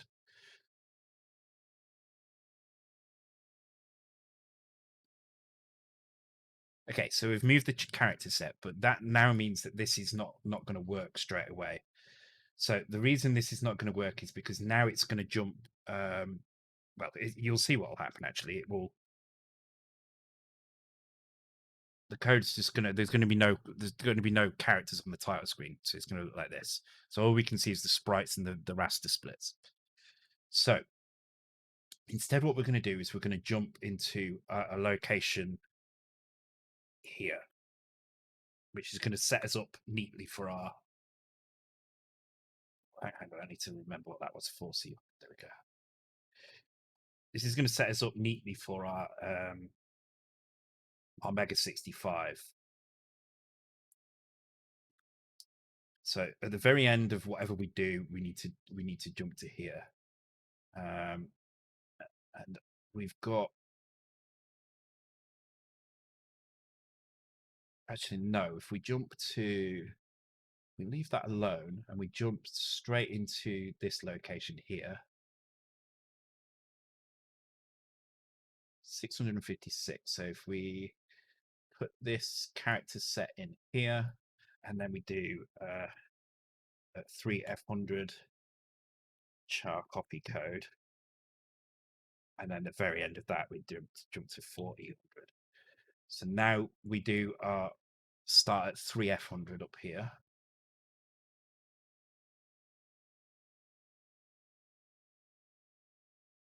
We can leave that alone then. And then 3F100 is just going to copy that code back down there. So it's just going to copy this character set here, which is 656 bytes.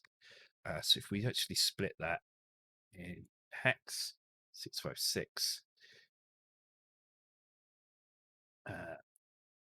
656, so it is 290 divided by 3 DA. Okay, so we do DA on each one.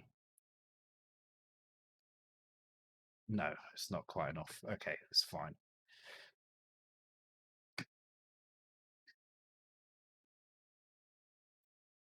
Okay, now we get to actually write some code. This is good. So we're going to load the accumulator with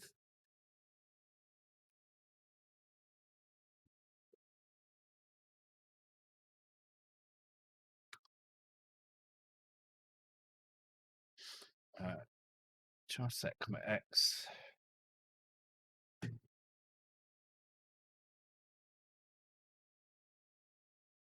Just need to check. So this has got a load of fill bytes. So what is this first address here? This is what we need to know. What is this one here? Because this is kind of, well, it doesn't matter. I can leave those fill bytes in. I'm not going to touch them. Instead, what I'm going to do is I am going to make sure that this 656, so let's do 657 divided by 3 is 219. So we'll do dB on each one. So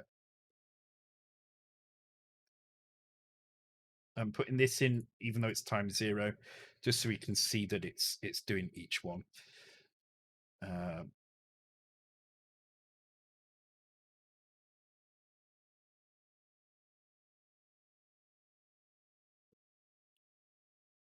So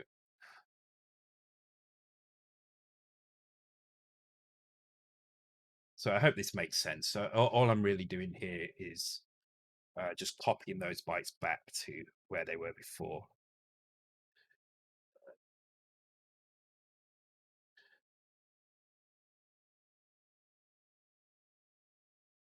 So now when this runs, it should run exactly as it did before, but now it's doing a little copy at the beginning. So you don't see it because it's very quick, and it'll be even quicker on the Mega65. But what it means now is if you look at our code, none of our code is um, below that location, below that 2100 location,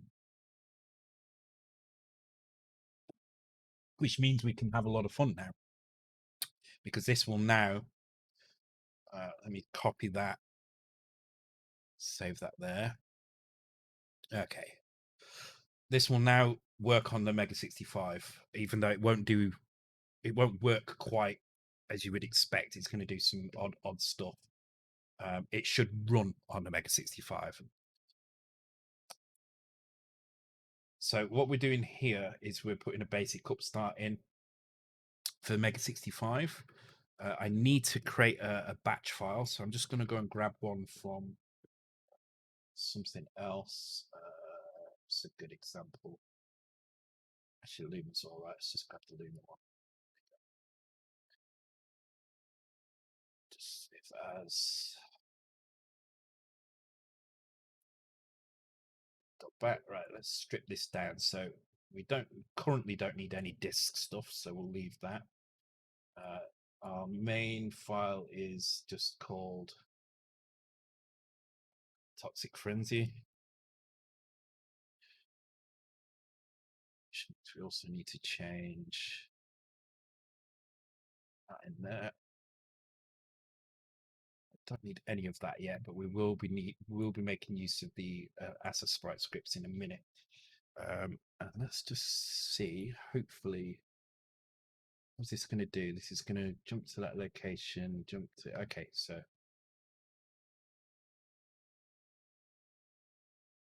Like something's gone wrong here. Toxic Frenzy.s doesn't exist. Okay, it's called ASM. Okay, let's change that.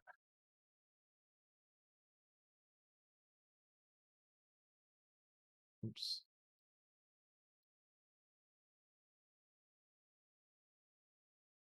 Oh, okay. We need the basic upstart stuff. So let's open up Luma as because Luma's a good example because Luma was done in this same way, right? So um, it makes sense to kind of set everything up to work pretty much the same way. Okay, let's put picture in. Let's move this over here now. Let's move all these things back to this side. Okay, so our main code is on this side now.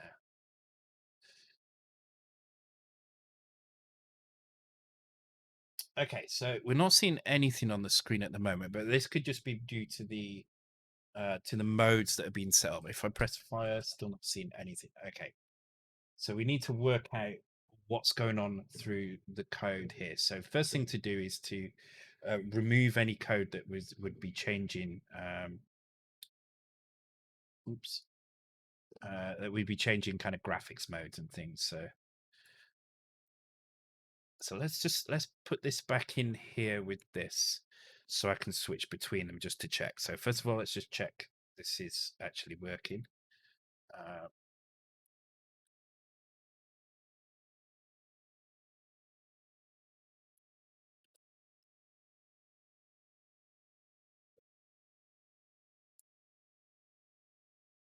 Okay, so it does work. All right, so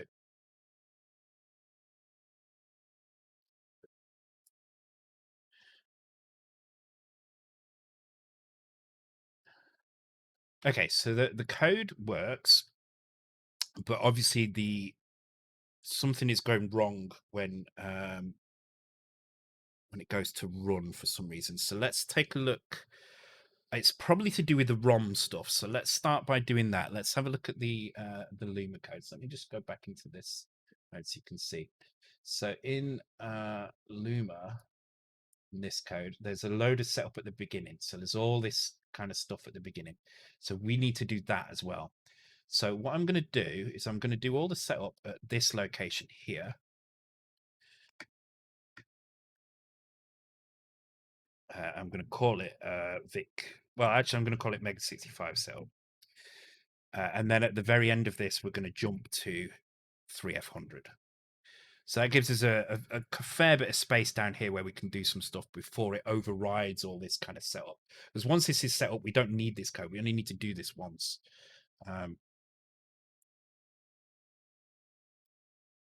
So let's go ahead and do all of these things that we've got in here pretty much the same way, except for disabling. Oh no, we do have the problem with the ROM. Okay, so we're going to have to do that as well.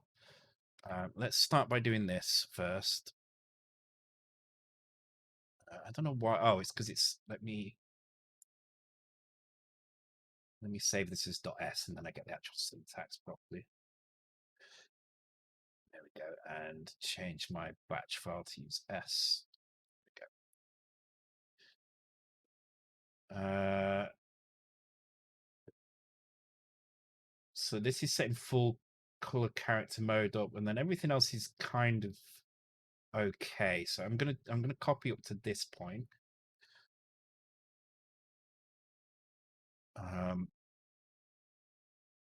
There's a floppy load in here. We don't need that. There's a palette import. We will need that, but I'm not going to bother with that just yet. I'm going to do a clear interrupt here, and I'm going to exit. But I have a funny feeling what I need to do is I need to disable the kernel and basic. So that might be the next step to get working. So what I am going to do is I'm going to take this, which is our working code for the C64, and we'll try. We'll just see if it runs. I don't think it is going to run, but we'll see if it runs. And if it doesn't, we'll work on disabling the kernel, because that's going to be the next thing that we need to do. So, the problem is I don't know. Without looking through all those macros, I don't know if any of those macros use kernel routines. It's very likely that they do, and I don't know about it, which is a bit problematic, because then we'd have to go and change those. So the mass routine doesn't. The screen routine, okay.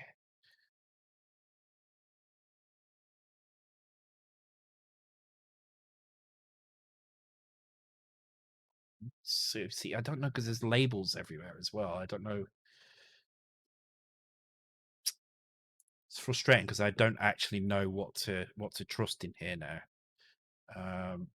Does anybody know a lot about these macros, the Derek Morrison macros, and whether or not they are using the kernel anywhere, or whether they're kernel friendly, like they're not using the kernel? Is he on? He left though. Damn it. All right.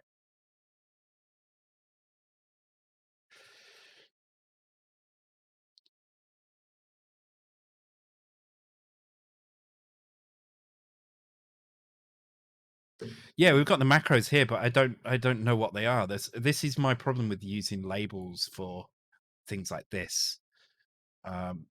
It obfuscates things to the point where it gets really difficult to do this sort of thing. There we go. There we go. Look at that. Can you see that? So we actually have, on the Mega65, we have something resembling Toxic Frenzy running. Okay, so let me just make sure I'm in the right joystick, which I'm not. Okay.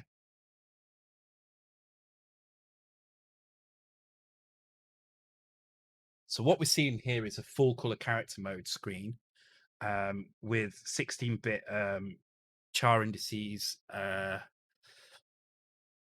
which is causing the kind of weirdness that we see on the screen, and it's probably causing some issues with raster rewrite buffers and all sorts. But yeah, there we go. And we do have the game is fully functioning. You can see everything is working in the game. It's just obviously the graphics are in the wrong places. So let's ignore the title screen for now. Let's work on getting the sprites to display first. So we'd worked out that the sprites pointers were at 5FF8. So what we can do is if we go and look for that in this code. So actually we don't need to mess with the kernel. It looks like we can leave it as it is. So some macros use kernel. Okay. Oh, see, that's really frustrating. But luckily, this looks like we don't actually need to use it. Looks like we can leave kernel alone as it is.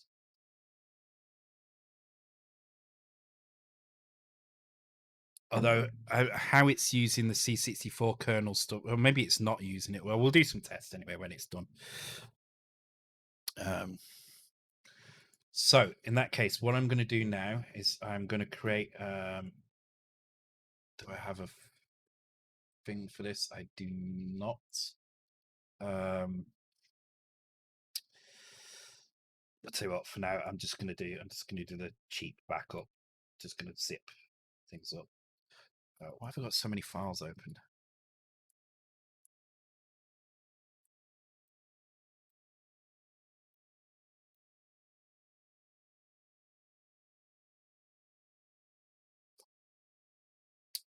Just do cheap backup for now.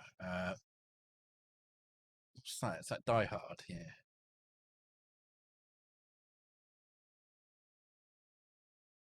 There we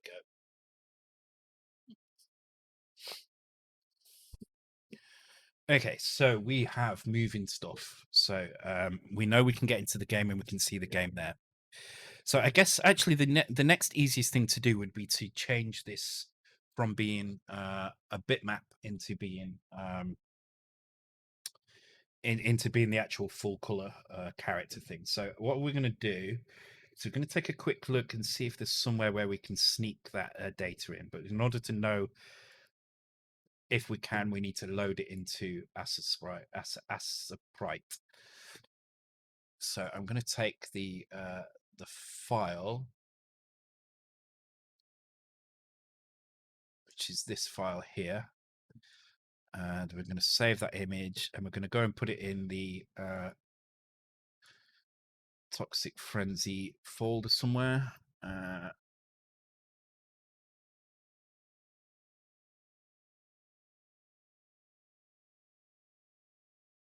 Let's call it N65 assets.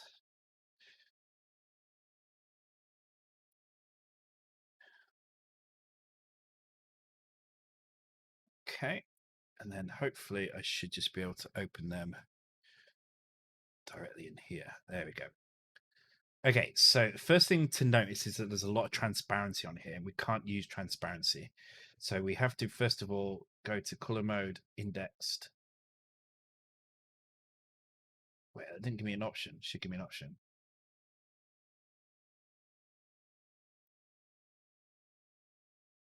That's interesting. It's not giving me an option.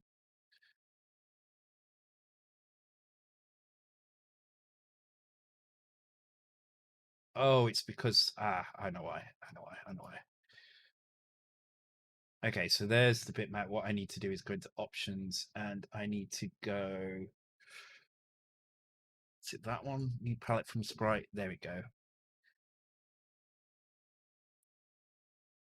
And there we go. So it's actually 179 colors. All the transparency ones have been taken out. We've got a couple of blacks in here. I think that's the transparent character. So if I change that to purple, we shouldn't see it. Yeah, okay, good. So that's our transparency color.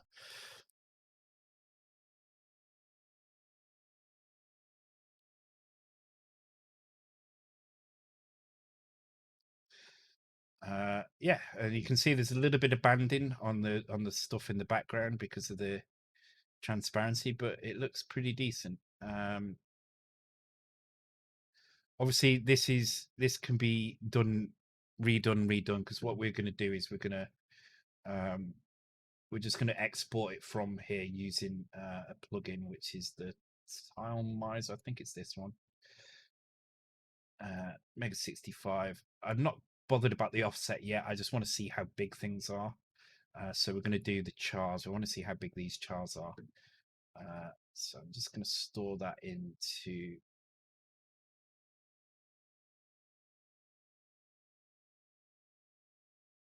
And we're going to remove duplicates as well.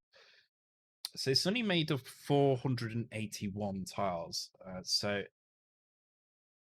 this will need to be put into another area of memory. So this will need to be in the upper area of memory because there is more than we have room for in the lower area of memory. But it's only 481, so it's not too bad. Okay, so in that case, let's do the whole thing again, but this time let's add an offset. So we'll store chars there. Yes, we'll store maps in here as map.bin, and we'll store palette in here as pal.bin, and we'll make the offset. What was it? 1024? Would it be 1024? Yeah, it would be. Which means we're going to move it up into that higher area of memory. Oh, wait, what? Oh no, don't give me that rubbish. Oh, is it because of that? Okay.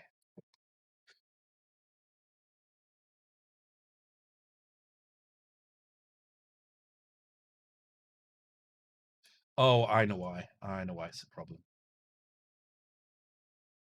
It's a problem because you've got to have 256 colors in here, so it's going to give me an error again. Oh no, it hasn't given me an error. All right. I'm pretty sure you need to have 256. There we go. So let's just go and have a look. We should now have some files. Okay, and this is where we're going to change. Let's go back to here.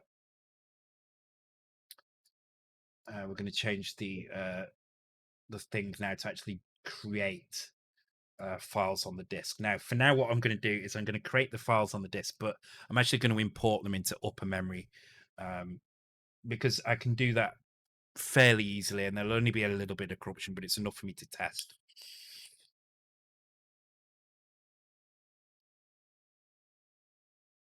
Okay, so obviously we want that in there, and then we want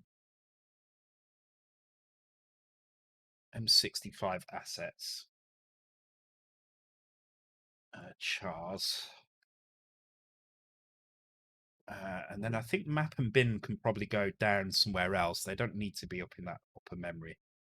And what we'll probably do is we'll move the screen up into that upper memory as well, which will free up wherever the bitmap was. It will free that whole area up,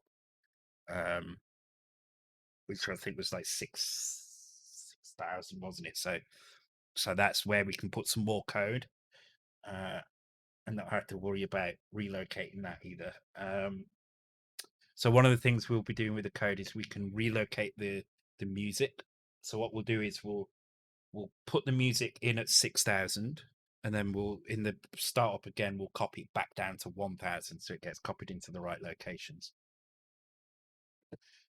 So let's just do chars. Let's not worry about the other ones for now. Let's just put them there, and then let's write some stuff around that. So we need to import the palette. That's one thing we definitely need to do. So in here, let's take a look at Luna. So in Luna, we imported it last, so we do it like here. So let's go and use that space that the current bitmap is in, which is quite a lot of space actually. It's like 10K or something. So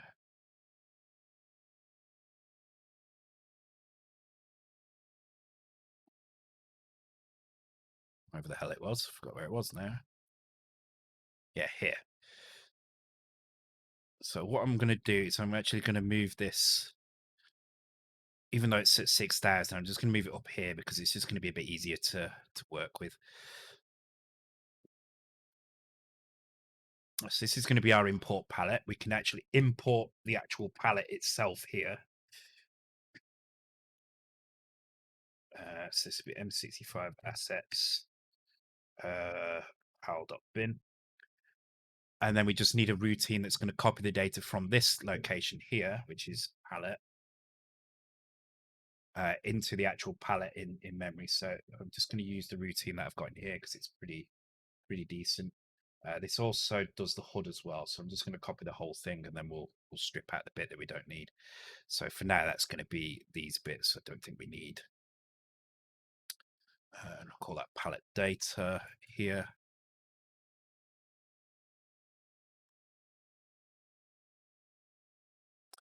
So I'll put the palette data in this bit here as well. Keeps it neat. This is also going to set the palette as well. So we've actually got a palette set going on here as well.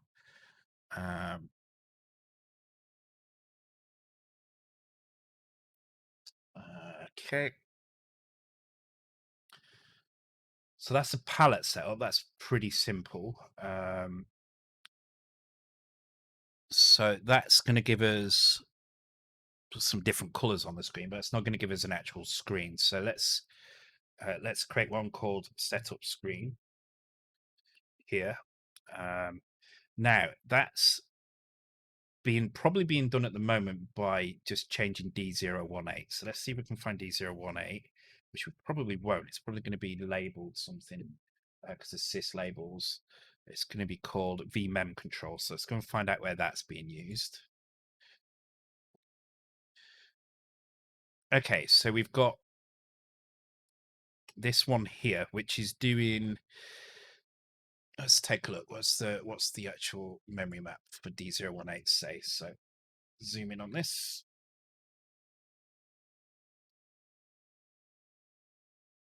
So in text mode, pointer to character memory. So this is, let's put some comments in here to say exactly what this is doing. And then we know whether or not we need to change it or not. And what we'll do is we'll replace anything in here with the exact number of bytes. So we'll keep the bytes the same, and we'll jump into our code at 6,000 and do various other things, various Mega65 related things. So sorry, where's the D018 again? There we go. Okay, so it's ending with F0, so it's keeping everything in these bytes. So the pointer to screen memory is staying the same, and it's changing the bank. So this is changing the bank to 0E, which would be FE. So 1 to 3. So that would be 111 all the way along. So it's these ones here, I think.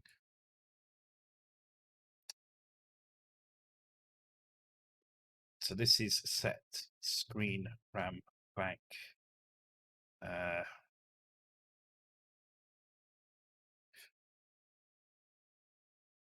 Now there is also D016, which will turn. So there is two modes that's going on in the game. So we've got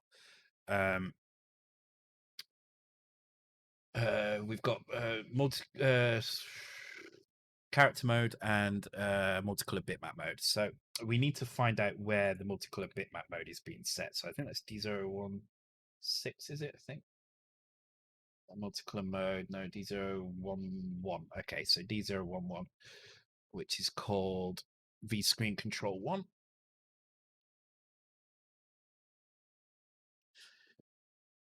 Okay, so this is just loading the value and storing it, loading it and storing it at some saved location by the looks of things. It doesn't seem to be doing it, but then here we go. Here we go. Okay, so what's this doing? 3B. That is going to be a text mode, I think. I don't think that's a character mode. 1B is the default for D011. So 3B is essentially just, oh no, it is. It's bitmap mode. Okay, cool.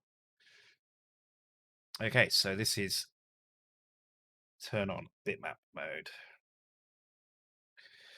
So we can replace this then in that case. Let's just have a look what V screen control 2 is. So I think that's D016. So let's yeah, V screen control D016. Okay, so that's been set to 1.8, which means it is turning multicolor mode on. It's basically resetting this. So this is not doing anything. Leave MC on. Actually, is that on or is that off? It might be off actually. Let me just check. Multicolor mode on. No, so it's on. Yeah, okay. So it's turning. Leave MC on. Uh, sorry. Let's call it turn MC on. Turn MC on.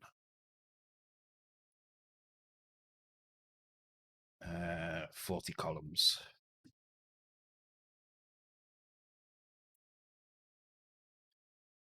Okay, so we probably don't need to do anything here, but we can replace this bit. So what I'm going to do is I'm going to replace this with a jump.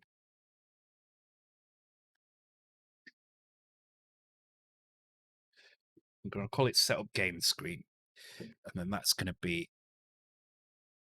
in here. And this is what's going to do our screen setup. So this is going to copy the data from map to our screen. This should be 1,000 bytes long. It's 2,000 bytes. The reason it's 2,000 bytes, of course, is because it's 16-bit character addresses, so it needs twice as much. So this needs to be put somewhere that's got 2,000 bytes free. There is plenty of space here actually to do this, but we need to designate where our screen is going to be. So what I'm going to do, I'm actually going to move our screen to here somewhere. So it's 2,000 bytes. So that's 0800 should be enough. Okay, so if I do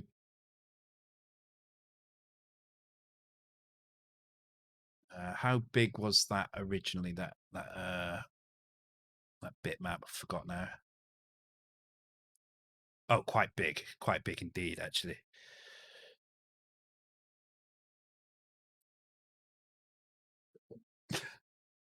Bit of Basingstoke there.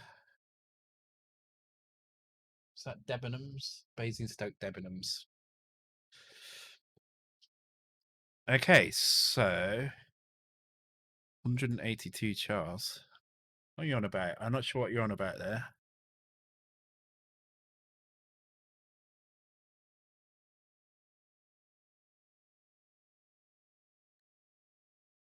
Oh, the bitmap. 182. It goes from it goes to this size. It's actually using found a typo in the comment too. Really? Which comment? In the up here? Oh, so it's in this bit in it. Yeah. So what I'm going to do is I'm going to put it here. So this is going to be our screen RAM. So we're just going to relocate screen RAM to this location. So that means in our initial setup here, I need to do the screen RAM relocation. But actually, I can probably do it here. That's probably fine. Turn MC. Oh, okay. Yeah, no, I'm stopped giving AMK points though for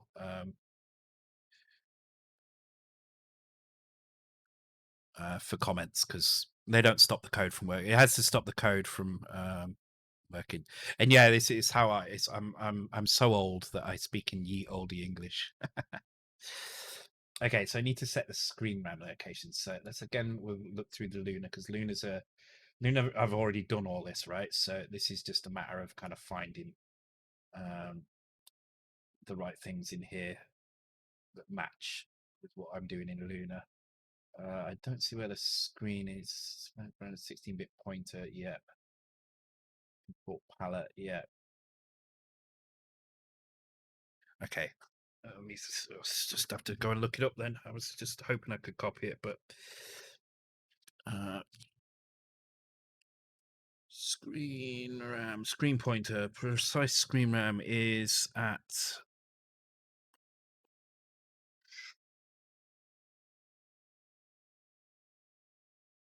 D060. Okay, so D060 onwards.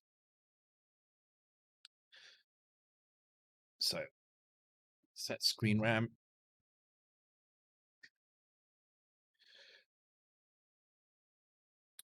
And also that means here what I can do is I can just import our binary directly. So because this is what Warlock is doing with the bitmap, just kind of leaving the bitmap there in memory and not doing anything to it. So we're going to do the same with the screen RAM, because we're essentially just replacing a bitmap with a screen that acts kind of like a bitmap, but not quite. Um,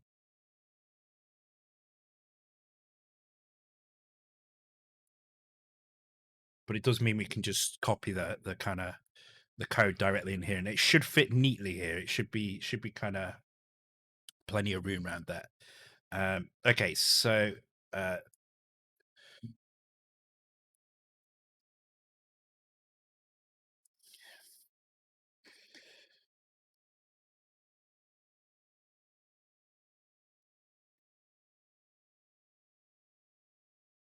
it should be D062.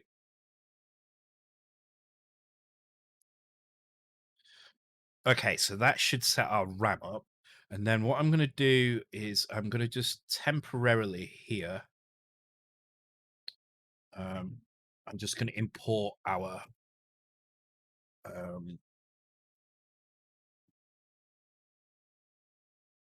our character set. Now, you don't want to do this with your final thing, because this area does have a little bit of corruption on startup. So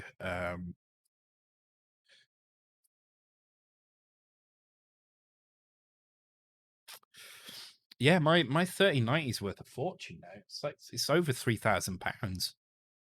Part of me kind of wants to sell it, but to get double my money for it. But I kind of want it. Yeah, it's worth double what I paid for it now.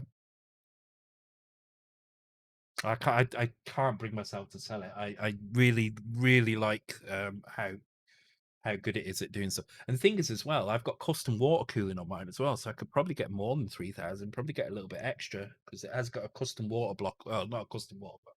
The water block is a standard water block. It's custom fitted. So okay, so this will take a little bit longer to boot, but hopefully it should.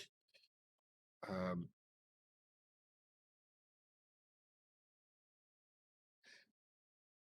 yeah, in games it would be very close, like literally 2 or 3 frames less. But for the video stuff, it just doesn't have enough RAM, so I can't do it, unfortunately. Cool, there we go. Right, okay, so the palette looks a little bit weird. I'm not sure why, and we can see a little bit of corruption in here. Now, I did write a little routine in Luna to get rid of that corruption. I don't know why the palette is back to front as well. Maybe the palette needs switching around or something. Take a look at that in a second. Yeah, 3090 has way more VRAM. It's like double, I think, or it might even be triple. It's like 24 gigabytes, I think. It makes video editing really really smooth, super super smooth. Um, and to be honest, that's more the reason why I've got it than okay, I'm not sure what that is. Oh, okay, yeah. That's more the reason I've got it than for the gaming. The gaming's nice, obviously, but that's not the reason I have it. So okay, so this should hopefully get rid of the corrupted bit. This is just a temporary thing that I put in just to oh shit, that's the point. How am I going to be able to use in zero page now? Okay. So zero page is a funny one, right? Because I can't use some of it because it's already being used. I think I can use this area safely. So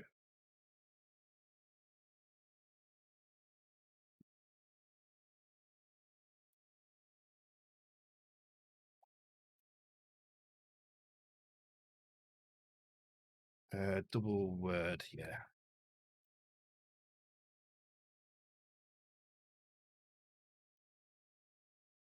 Thank you very much for the follow, and Dog said, "Hey, welcome to the stream. Hope you're doing well."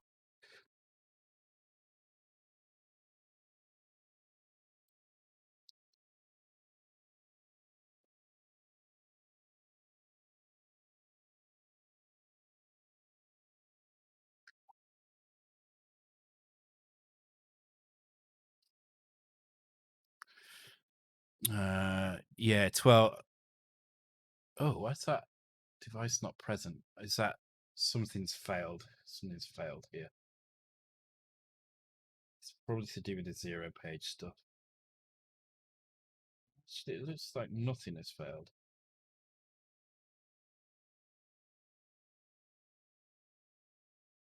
Might have just got unlucky. Let me try again.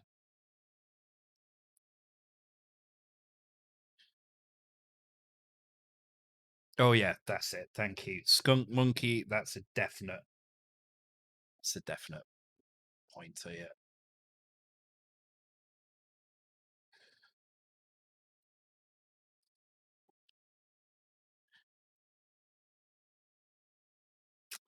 Thank you, thank you, thank you.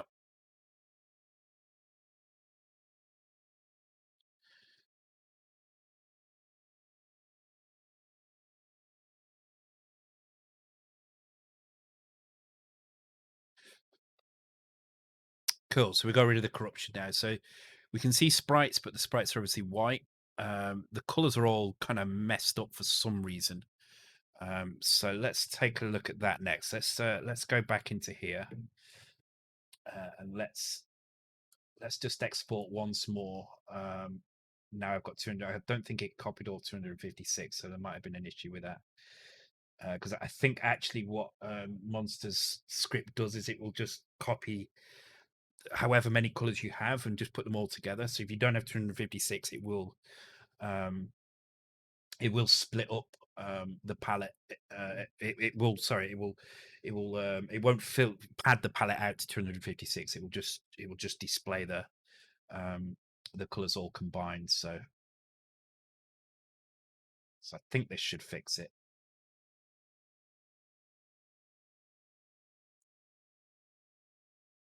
Okay, save that file out. Okay.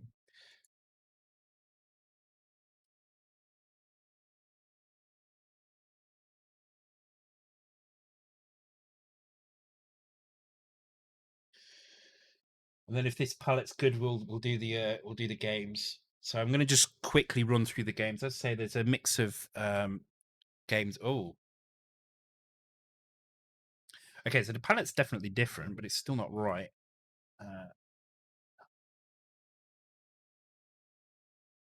I'm not entirely sure why that is. It seems to be missing some things as well. It's like a lot of the colors have joined together for some reason.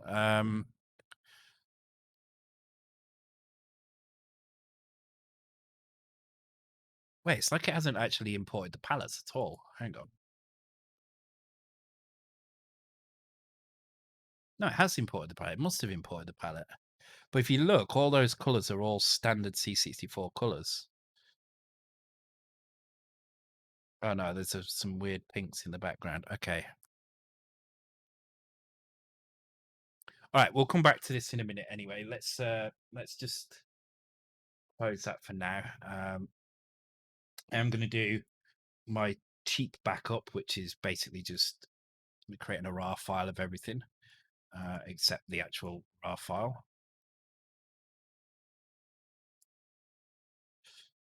Just add a number on the end. I can't be bothered setting the setting the thing up, so we're just going to do it this way.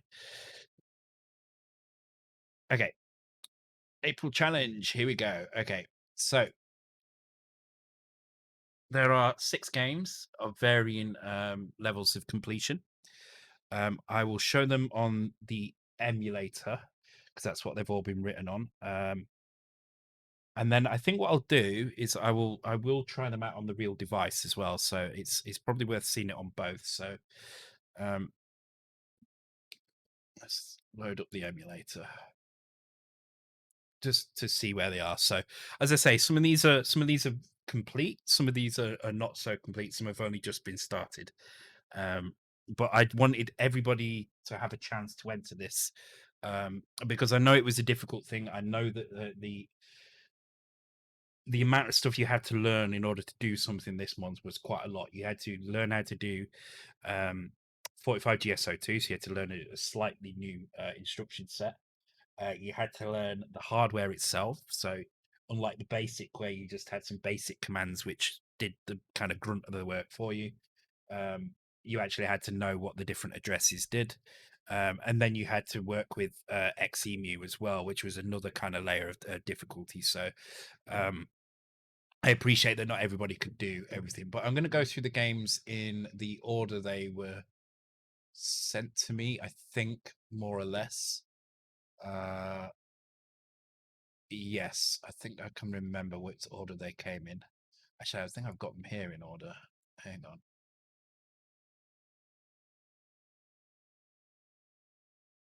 Yes, okay, I've got them in the exact order here. Perfect.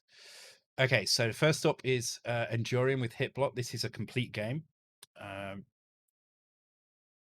oops.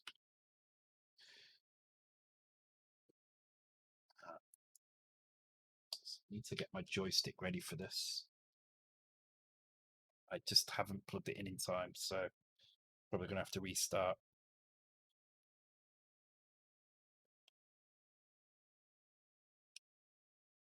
It's been added. There we go.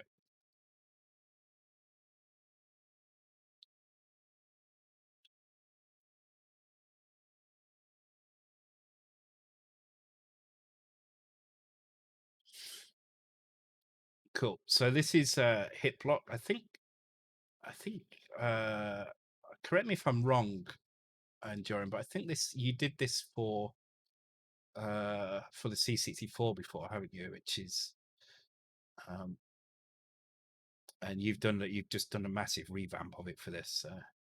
But basically, the idea is you take this ball which you can control to destroy bricks of the same color, and then when you reach all the blocks are destroyed. I should probably go at the top. It's probably a bit easier.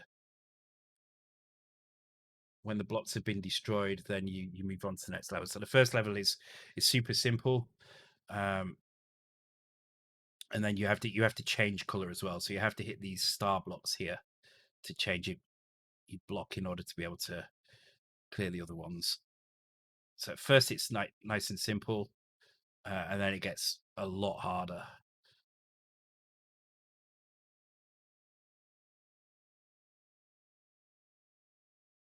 But it's a fully complete game. Done done really well. He actually returned this very quickly as well. It was surprisingly fast. Um,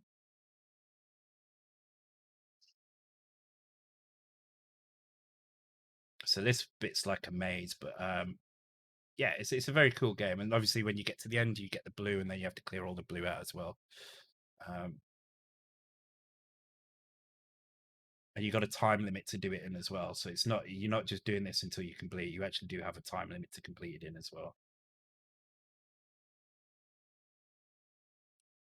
Uh, but yeah, very very cool. And as I say, it's a complete game. Oh, damn it! I should have gone. Yeah, there we go. I'm going to run out of time. I think I'm not doing this anywhere near as quick as I should be doing it.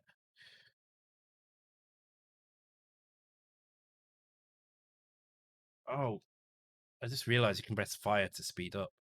Damn it!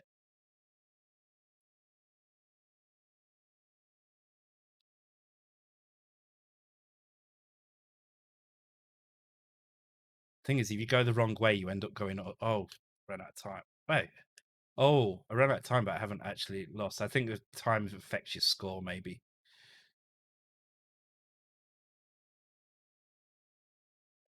No, no, don't hit that blue one.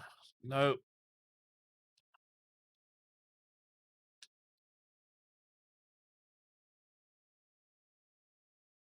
the counter in the middle. Where all right, okay, so you can speed it up, but you just lose points if you do that.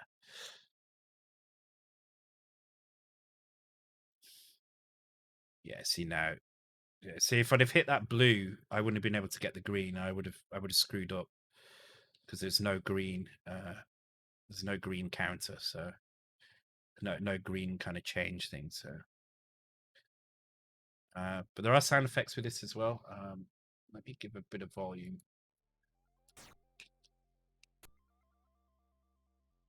Oops.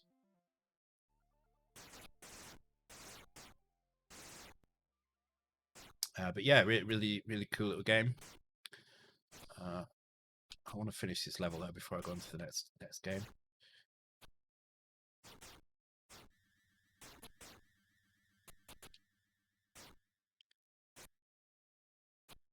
Damn it.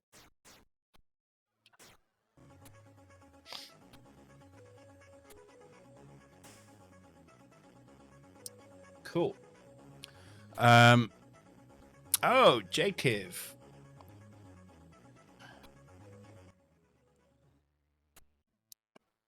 Thank you very much for the raid, Jakiv. Welcome along. Can someone shout out Jakiv for me? Insert emote here. Hope you're doing well. What have you been up to tonight? It's going well here. We're just about to do a prize draw for this Nexus A7 board for the Mega65 FPGA core. It will run the Nexus A7. Sorry, the Nexus.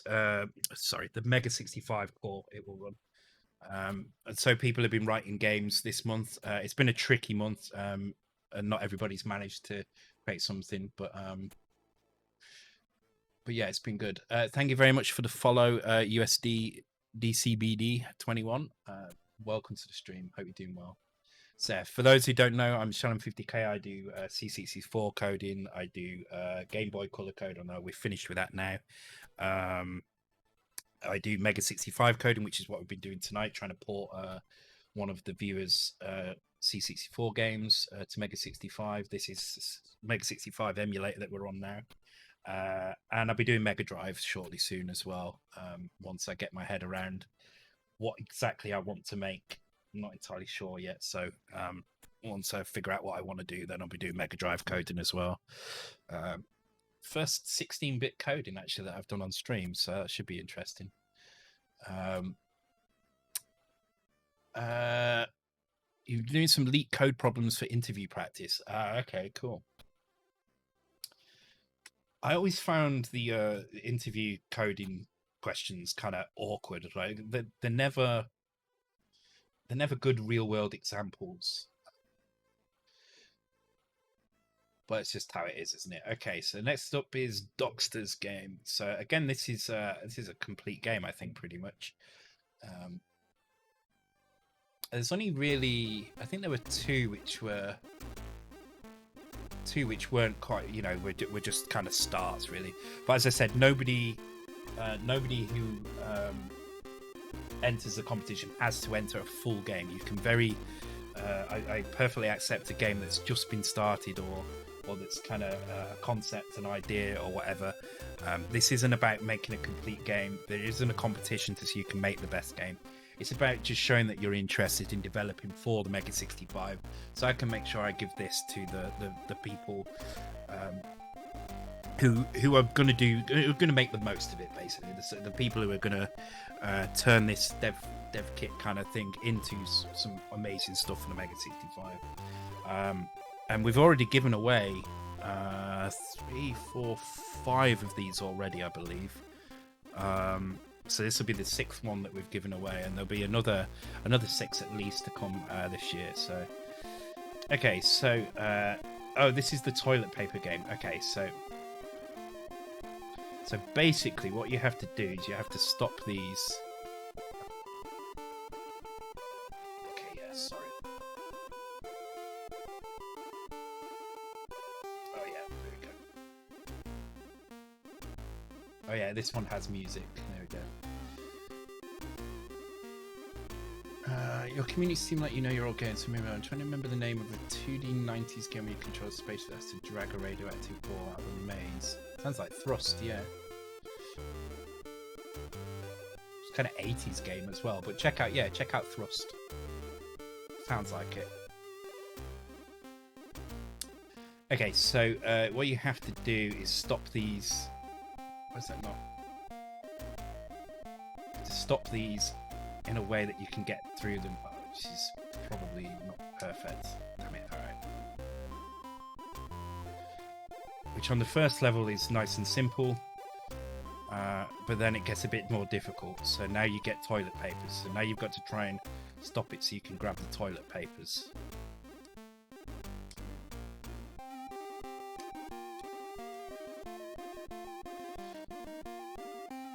There we go. There was 3.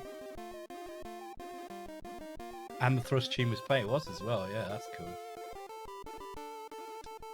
Ooh.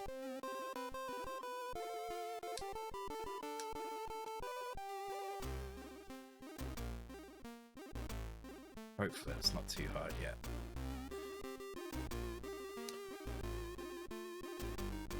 Ooh, that might just be enough.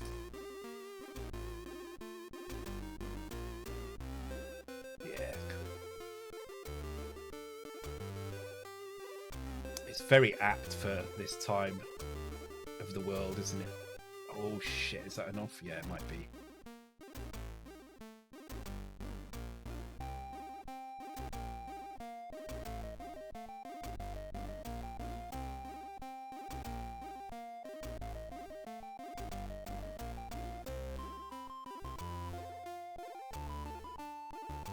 Yeah, it's kind of cool. I like it.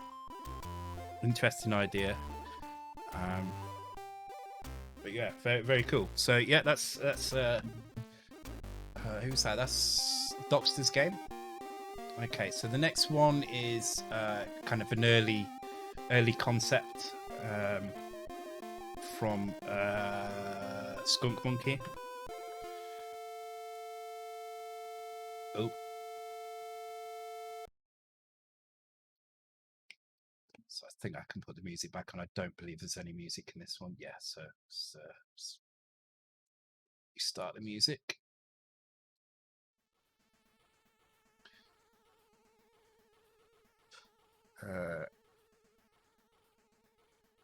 That one was called Calicloak, yeah.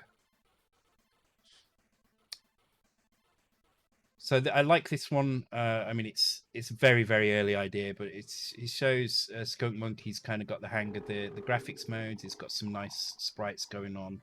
Nice use of the palette there as well for reflections. Very very simple idea, but it's the start of something. Let's make it a little bit bigger. Thank you for the follow. Morph is vicious. Do you mean morph as in Tony Hart's morph? Because morph is not vicious, surely. Quiz question for you. Yeah. Oh, I was just about to ask what was Morph's friend called, and SP just immediately blurted out the name. Never mind. Well, at least you would have got the answer anyway. Cool. So yeah, this is again, it's very very early days. As I say, I don't mind if the game is incomplete at all. What I care about is that you've you know, Skunk Monkey's obviously taken the time to kind of learn how the palettes work, and I think it looks really nice. It kind of creates a kind of 3D effect if you look. That it does kind of look 3D the way this has been colored in, and I really like the reflections. I think they look kind of awesome, and also kind of he's understood how the multicolor sprites work as well. So it's kind of cool. It's kind of nice. It's got some collision in there, so and joystick control as well. Okay, so the next one is hang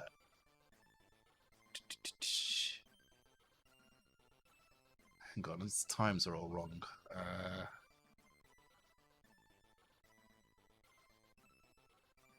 Yeah, the next one is GHAF. So anybody who has used Chrome and not seen had a page kind of not loaded or an internet connection go down will have seen the similar game to this with a dinosaur. But GHAF has done it with, well, it's a dinosaur as well. It's a chicken, I think, and there's a spiral in there as well. So nice and simple, but again, it just shows that it understands the sprites, understands the how the screen space works and how the keyboard works and stuff. So cool, very nice to see. Oh shit, I jumped too soon. Yeah.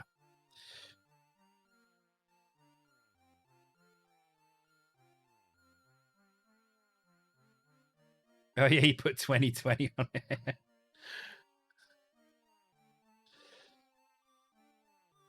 Yes, high score. Oh shit. Okay.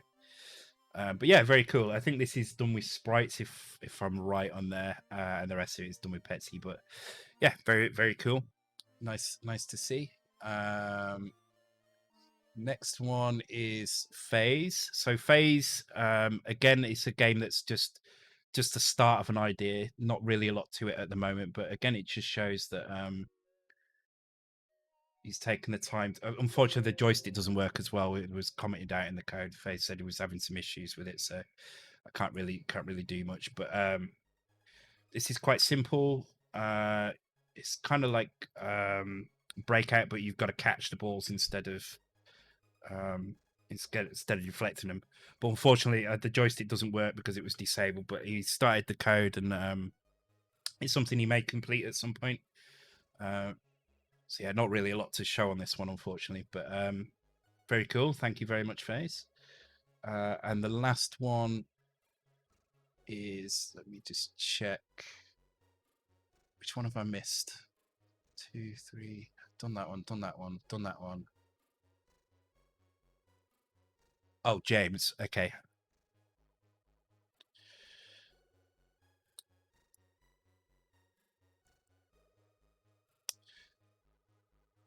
We'll see who loses by a pixel. Yeah. Oh, this isn't loading for some reason.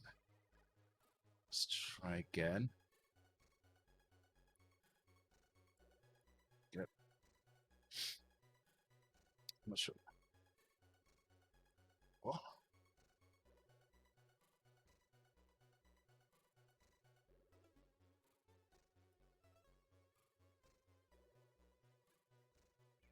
I'm still trying to work out if I'm going to do mega cycle bytes on the next one, or just cycles, or just bytes.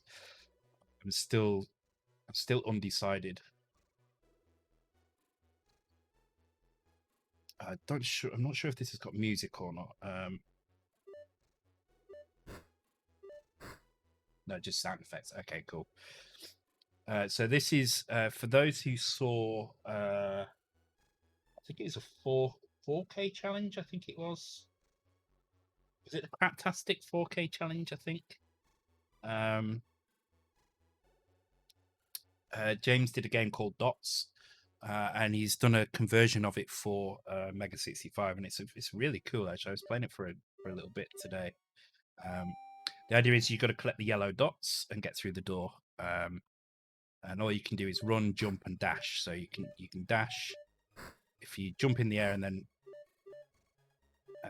shoot. You kind of dash across like that, but you can jump off walls as well. So.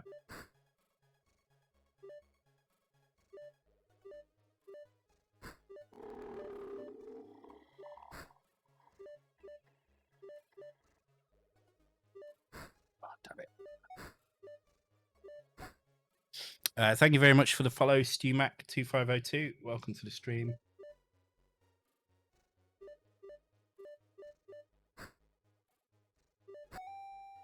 There we go.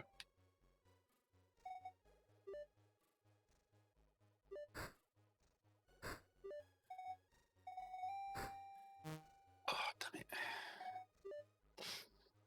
Yeah, it's very nice actually. This game, I was very impressed that this was. I did not expect this at all. As I say, the challenge has been particularly difficult this time. So I think anybody who even attempted to enter, very well done. But when I see stuff like this come out of it, it astounds me. It really does astound me. Just goes to show what talented people we've got in this. Damn it, I'm never going to be able to do that without a joystick, to be honest. But yeah, there you go. That's James's as well. I think I don't know how many levels are in this, but he's there's a lot going on. Let's see how many there are.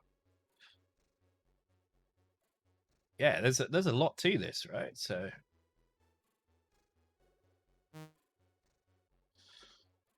it's cool. Yeah. Um, so this is this is pretty much a full game as far as games. Oh, damn it! As far as the games go, I think this is probably the most complete out of them all. This and Hit Block, I think, are very complete Mega 6. Actually, saying that, four of them were pretty much complete. Chico was complete. Calais was complete. Yeah, four of them were complete. This game is amazing. I really liked this game in the original challenge as well. So yes, and I believe these sprites are full color sprites, even though they look high res. They're using full color sprites, so there is the opportunity to maybe enhance them even further. But yeah, it looks really good. So thank you very much, James, for that as well. So okay, let's come out of that. I'm not going to run them on the real hardware. I think we'll do that. We'll do that. Well, we'll leave that as an exercise for the people on Mega65 Discord in general to kind of try out. But yeah, it looks really good. So good night, Micro. I'm really making this can last. It's very nice. Tastes of pineapple and passion fruit.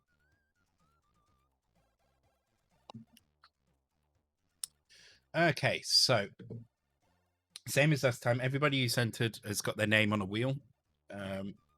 Once I start the wheel, it will be very quick and blurry. You won't be able to see it. It takes quite a while to slow down. When it slows down, it will point at one person on the wheel, and that person will win this. I believe everybody on the wheel is legible for the everybody's legible for winning this. So good luck, guys. Let's take a look and see who wins. Let me bring up the window. Hopefully this works first time. Let me just slow the music down. Well, just pause the music actually. All right. Good luck. Fingers crossed to everybody. Here we go. It looks like there's way more than 6 on there, but there is only 6 people on there. Hopefully the names are all the correct names.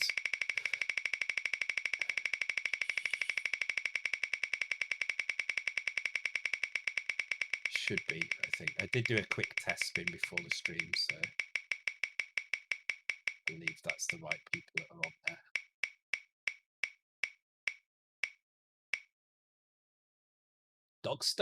Dogster is the winner. Well done, Dogster me. So if you let me know your postal address, I will, and which color you would like the case printed in. So I've got red, black, blue, and orange, I believe. Red, black, blue, and orange. So congratulations, Doctor. I will let me know in a private message on Discord. I don't have white anymore. I ran out of white.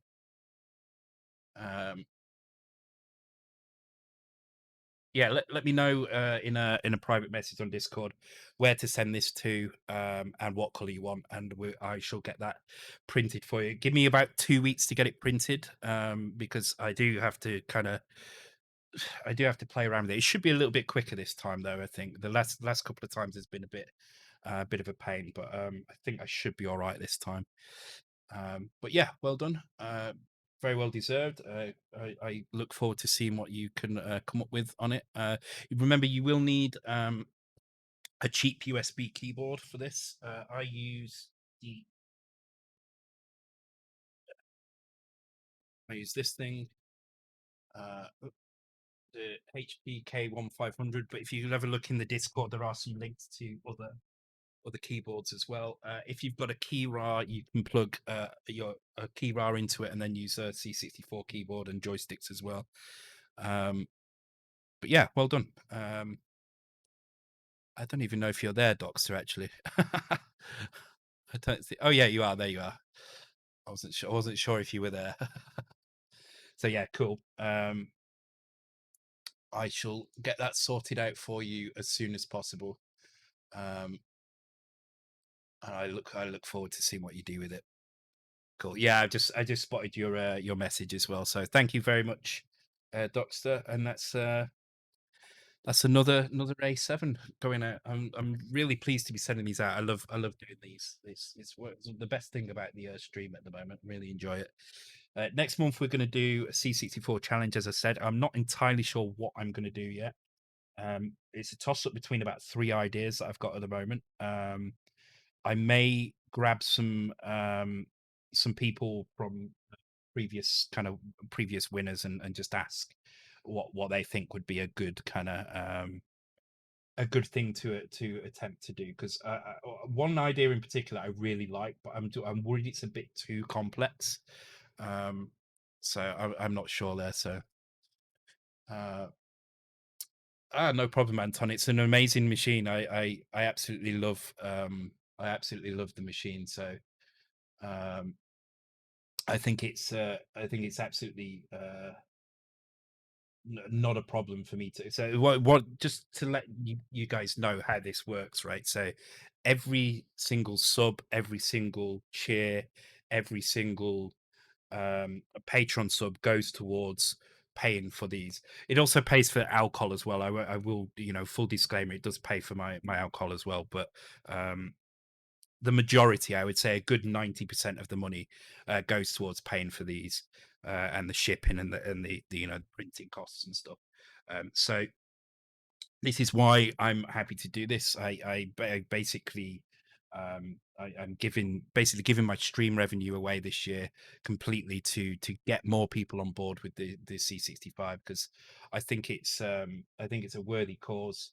I think the C60 the Mega 65, sorry, needs more developers and more people active in kind of the Discord who are developing as well. So we can find problems, we can share problems, we can solve problems together, and that's what I've been doing here. So I'll continue to do that for the rest of the year as well. And then who knows? Next year maybe we'll do something similar. Maybe we'll do another kind of giveaway where we do another few months of giving away a particular item. Thanks, Rab Sabius, for the follow. Appreciated. Welcome to the stream. Hope you're doing well. Okay, let me start the SIDS back up. I'm going to go for a quick break actually, because I just need to go to the toilet, and I'm going to top my water up as well while I'm there. So I will leave you with the races and the music, and I should be back in about 5 minutes, guys, and we'll carry on with Toxic Frenzy. So be right back. Right, I am back. There is another Willow picture, by the way. You have to remember what you typed in last time for Willow to try and get the right Willow picture. But there is another one. Okay, so I've brought myself a can of Fanta Zero so that I can actually have something other than water. It's only 10 calories in it or something, so it's probably fine. Oh, steps one with Rainbow Islands.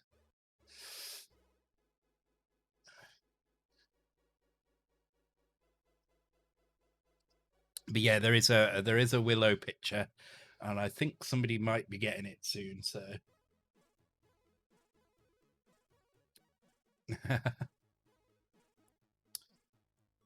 what time am I streaming to? I'm going to stream till 2:30, so I've got like another 2 hours left. So probably not enough time to finish this, but we will finish this on Tuesday. So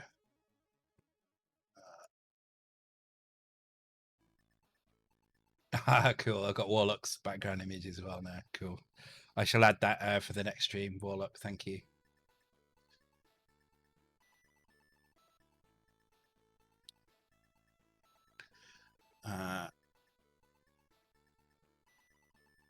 It's a cool idea to try to port C64 games. Yeah, it is. It isn't that difficult to do, really. I've made it look more difficult because I spent the first hour or two actually. Well, no, probably about an hour and a half. Disassembling the code and getting it to work in Kick Assembler. So if you're comfortable in the environment you're in, you can make this a lot simpler. So, but you can see how it's kind of working now. The only problem I've got is why the palettes are wrong. So, I just wonder if I've done something weird with the palettes in here, or is it because I am doing? Where's my registers? Hot registers are there. Okay, so it's not that. Mm-hmm. Also showing how to port games you're not familiar with. Yes, yes, yes. Indeed. It's really not that bad. There's not an awful lot that you really need to do to get these things working. So it's really once you've fought through the initial. Oh god, I've got the wrong folder open. That would explain it. All right. Once you fight through the initial getting it to run, once it's running, it actually becomes quite easy from that point on, because you can make small incremental changes and you can see what changes do what at what point. So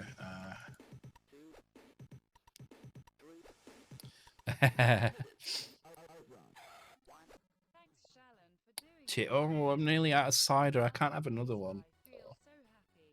Oh, I hate dieting.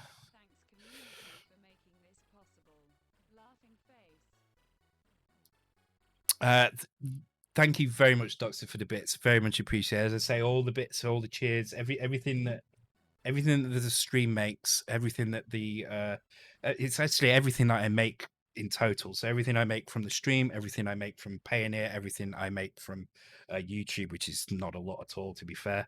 It's probably like £10 a month or something. And everything I make from itch.io all goes back into the stream. It supplies me with alcohol, but mostly it supplies me with stuff to give away as well.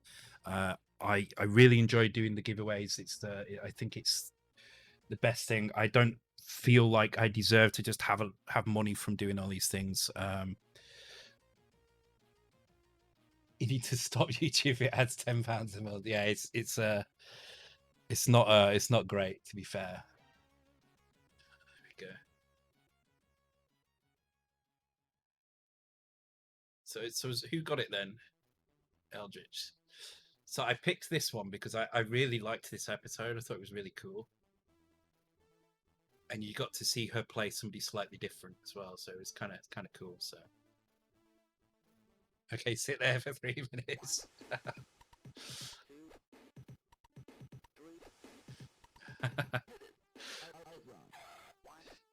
Who do you prefer? Do you prefer Evil Willow or Good Willow? Evil Willow was pretty hot, I would say. Yeah.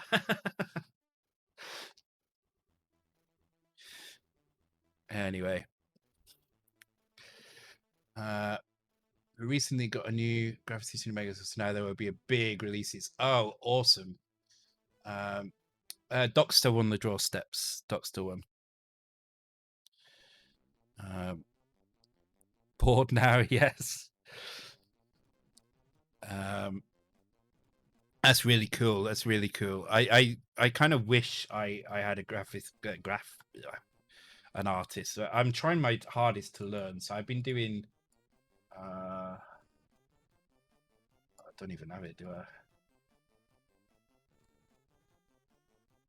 been trying to do a doc. Is it that one? Maybe it is that one. It's not that one, is it?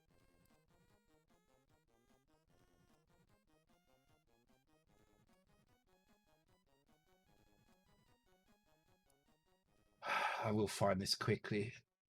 I've been trying to really learn how to do character animation. That's the one thing I'm trying to learn more than anything. So came. This is my little doc 16-bit doc animation. And it's all right, but I think it needs a bit more work on it. But It's kind of getting there, just about. So yeah, that's because I potentially want to do Dog Cosmos 2 on the Mega Drive. Potentially, I'm not entirely sure, but yeah, it looks all right. I think that character needs knees. He's wearing baggy pants. That's how I see it.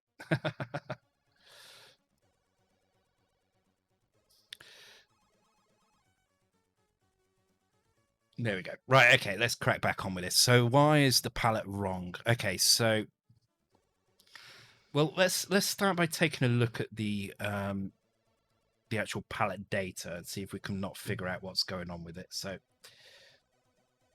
see if it's the wrong size, see if it's missing some stuff or whatever it may be. Okay, so let's get the palette so that it's lined up neatly in memory. There we go. So this is the palettes. You can see it's definitely using the right amount of memory. It's all aligned perfectly on the edges here.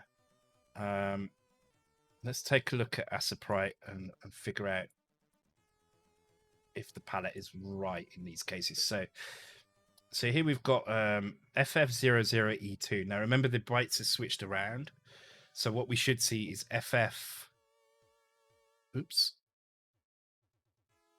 FF002E is what we should see. So I'm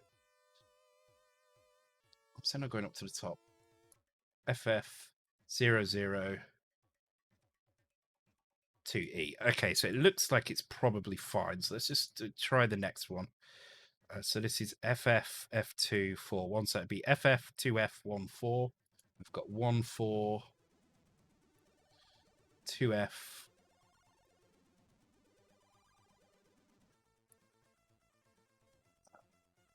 Oh, 6C, that's wrong. FF, yeah. So we're definitely seeing a yellow, but what we're seeing in the background is actually is this purple color. So there's something kind of wrong here. What's the name of that hex editor? Oh, XVI32.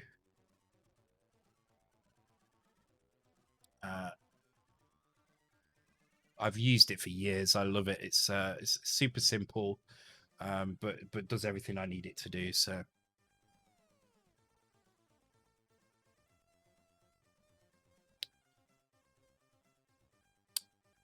colors are one off. That's a good point. Maybe that is the case here. Okay, let's have a look. So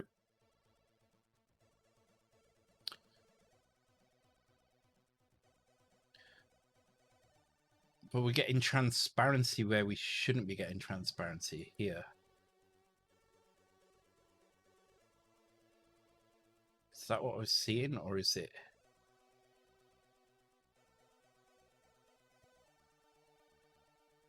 No, okay.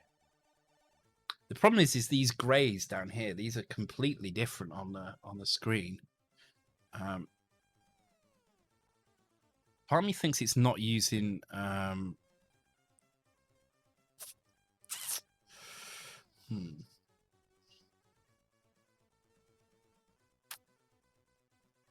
It honestly looks like it's not using new palette colors. It looks like it's just using. Is this it? Because look at gas in the middle. The gas looks really broken. Like it's got this nice neat shading, but in there it's using like purple and yellow. It's just all kind of screwed up. Oh, I know what I've not done. I know what I've not done.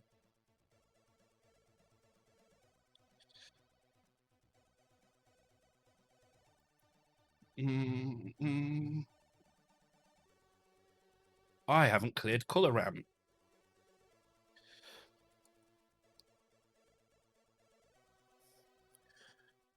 Can I use this area? I believe I can.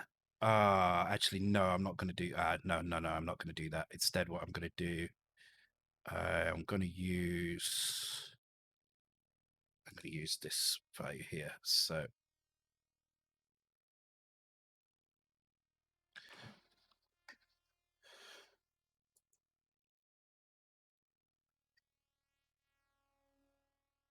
Actually, I can use a DMA job. I do have.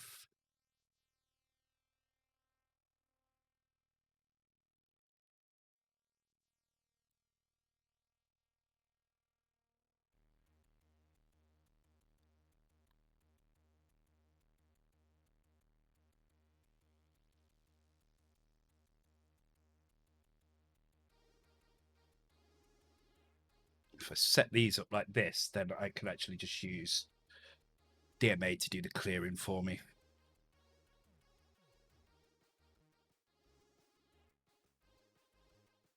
Don't need to clear the screen though. I only need to clear the color ramp. So let's call it clear color.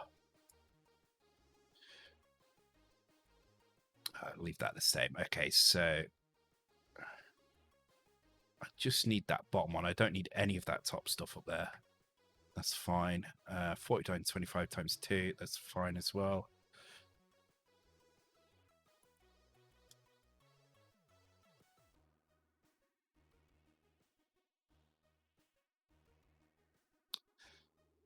Because that's one thing I'm not doing. I'm not setting anything in the color RAM. So what might be actually happening there is we're overriding palette choices with like an alternate palette, and the alternate palette would have transparency for quite a lot and the standard C64 palette for the rest. So okay, it's not that though, because it's still exactly the same. So what I'm going to do now is I'm going to go and check that area of memory just to make sure that that is correct.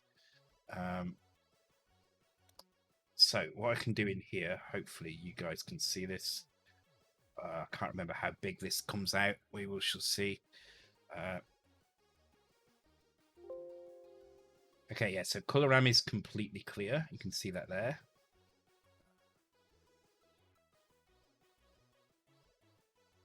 So it's not color RAM that's the problem here. What is the problem?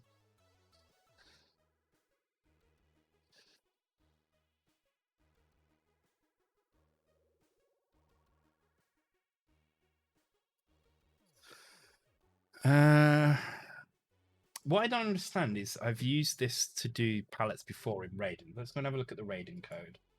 Because I use this in Raiden to do the palette stuff. So I just want to make sure. Well, it shouldn't really matter. The palette is going to be exactly the same in here. It's not going to make any difference, I don't think. But maybe the color order is different. Let's just red, green, blue. No, it's exactly what you'd expect. I mean, this is slightly different. Actually, no, it's not. Look. Okay.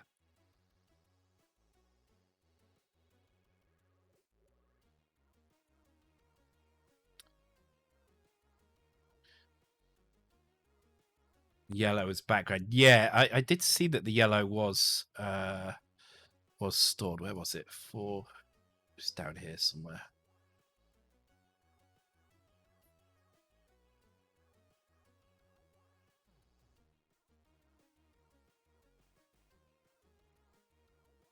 But the thing is it's using full color mode, so it shouldn't matter. What it's doing, the problem it's got at the moment is it's using transparency for that first color instead of black. So actually, if I let's try setting the.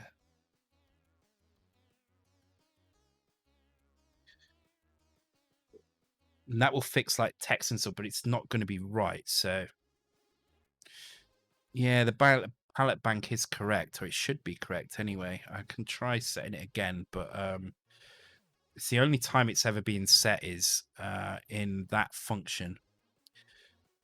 I see it's still not worked. So that purple is coming from somewhere. Okay, so what we can do is let's open this up again. Let's take a look. So let's have a look exactly what's going on. So the first character in memory, so the very top corner of the screen is 0400, which is the data will be found for this particular character at this location. Oh, and we've actually got color FF all over the place here for some reason.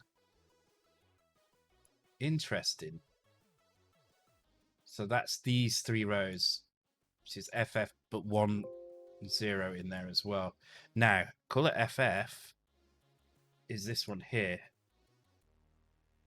So I don't know why that is showing up as that. Oh, hang on. I had color mode indexed. There we go. Okay, this might be a bit easier now. This will be a lot easier. Okay. So the problem is that the plugin makes no distinction between a full color mode and an indexed mode.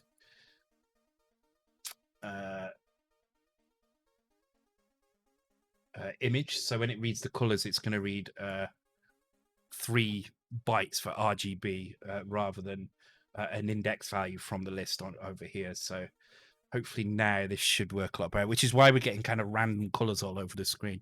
Still doesn't explain why it seems to only be in the standard colors, but let's give it a try. I think this might be right now.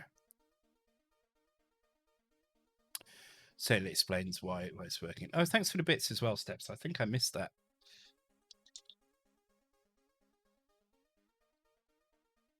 Out of cider. Wait, there we go. Okay, so we have got some corruption in the bytes. This happens because we're not loading from the disk. So now I've got that working, I'm going to actually load this into the SD card.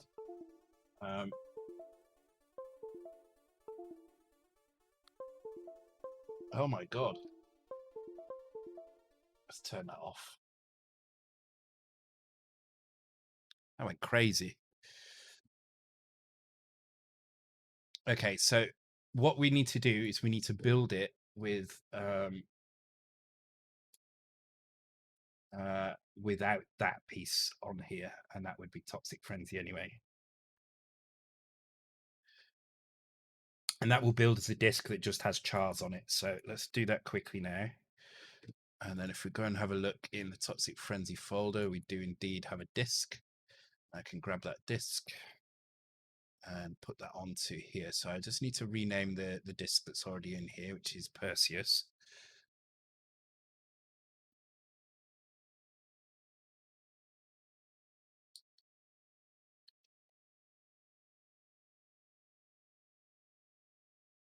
Okay, so now that disk contains the code, the data for the chars. For some reason, I cannot close that File Explorer window. So there we go. So now what I need to do is I need to take my floppy loader. So I do need to import this floppy load code. Floppy load code is quite small. So I can get away with kind of putting it in here. Oh, that's perfectly fine for me to import that there. I can't import anything into this area. This is going to get overwritten. Once this has ran once, it's going to overwrite itself. So it means I can get rid of this corrupted byte now. But what I can do instead now is I can replace that with this piece of code. And this just makes sure that I load the characters from the floppy this time instead. So now when I run this, hopefully the corruption, those purple dots we can see all over the screen, not the sprites. The sprites are broken because those sprites are just broken because I've not set them up yet. But we should be able to launch the game, and it will load the characters from the disk instead. Which will avoid the corruption because it will override the corruption with fresh data. Whereas if by injecting, we're actually we inject and then we get corrupted by the boot process.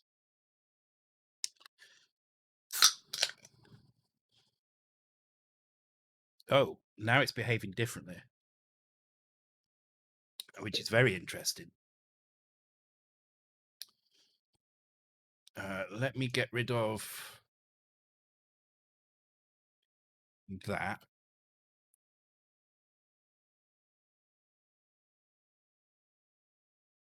Floppy load is only possible on hardware, not in XEMU. Yeah, at the moment it doesn't seem to work properly through XEMU. I don't know why.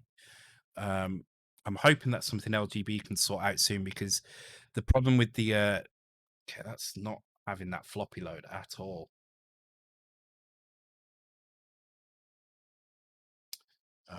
Okay, that's really not having that. The problem with the Mega65 when it comes to these things is you do need um quite a lot of memory to put graphics in and stuff. So especially if you're using full color character mode. So you very quickly run out of space in the lower 64K. So it's really kind of essential that um, we have the ability to load these things in from higher areas of memory, or into higher areas of memory. Sorry, Mega 65 Toxic Frenzy. There we go. So I just want to check this disk, see. Okay, it says Luma 65, but it does indeed have chars on there. So I don't know why that's not working. Um, bothers me a little bit that that isn't working actually. Oh, but that's in the wrong. I'm in the wrong file. That's why. There we go.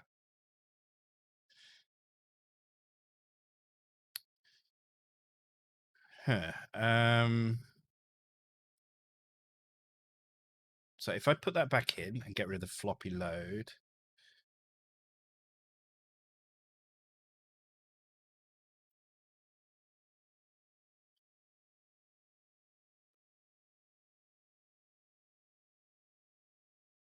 is charge that load to the correct memory location?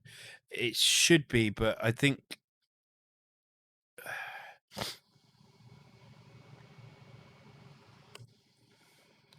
Okay, so there is that little bit of corruption. It's just that one byte, which is kind of annoying. Oh no, there's another one as well. See, in the corner of the pipe, there's an incorrect byte as well there. So although that could be sprites. Yeah, no, that's not sprites. Um, okay, so I think what I need to do is work out. Well, first of all, I need to work out why this is not loading this from the floppy properly, because that is a bit of an issue. Let's just take a look in here. What happens? So this is loading. The floppy code is loaded into this location down here, but I don't think. Oh, actually, no, I can do that, because once it's loaded, it doesn't matter that it gets overwritten. So it's absolutely fine to put that down here. But is there enough room? That's the problem. Might not be enough room. Let's have a look. So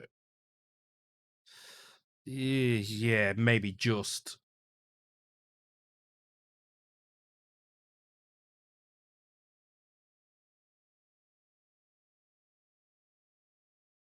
That's not too bad actually.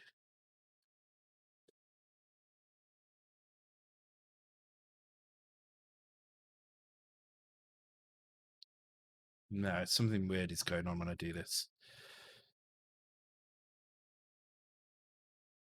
Okay, so that's not a good spot for it.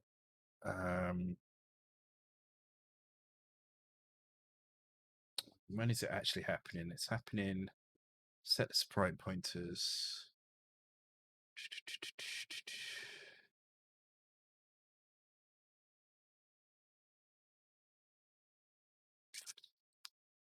Um, hmm. Okay, let's put it back here, because it should work from here. I don't know why it's not working from here. This is not. I do need to revisit this code, because I'm not entirely happy with how this code works. I do it before the CLI. Maybe that's the key, because it's happening before the CLI. In fact, it's happening before the palette import here as well. That shouldn't matter. The palette import shouldn't matter. But actually, let's just move it before. Let's keep it the same. Let's go the same route.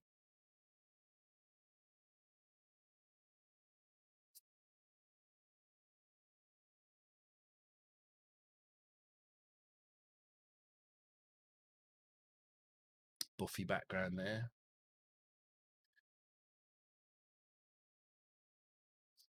No, see, it does this weird.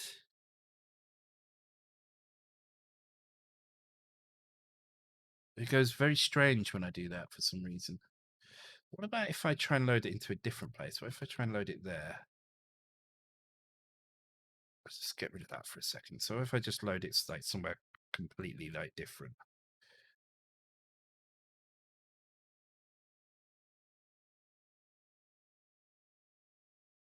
They shouldn't matter. It really shouldn't matter.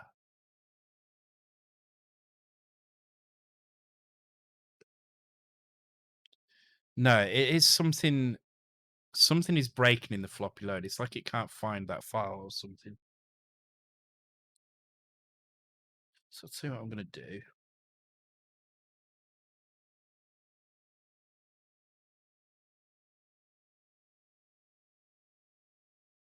Okay, so it's there. So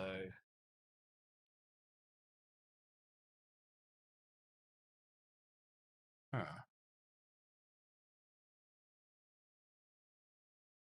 Okay, not to worry. I'm going to look at that at a later date. So, what we'll do then for now is we'll try and work our way around the corruption. So, I'm going to do some corruption fixes on this side here by doing something like this.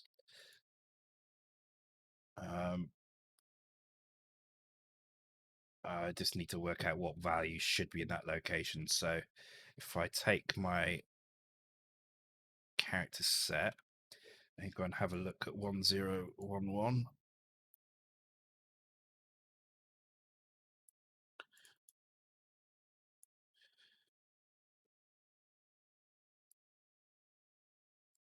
So it should be a 1. Okay, so if I just take 1, hopefully that gets rid of it.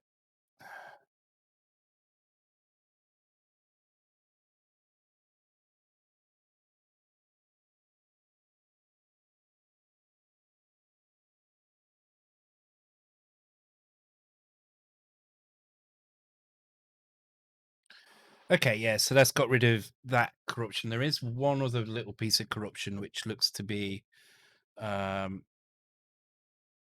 just the corner pieces of the pipes. So this bit here is broken. And looking at this, let me just turn the grid on in here.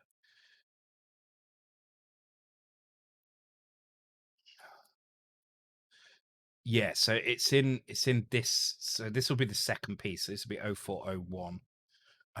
On that side, actually, it's this color here. This is wrong. But let's have a look at 0401.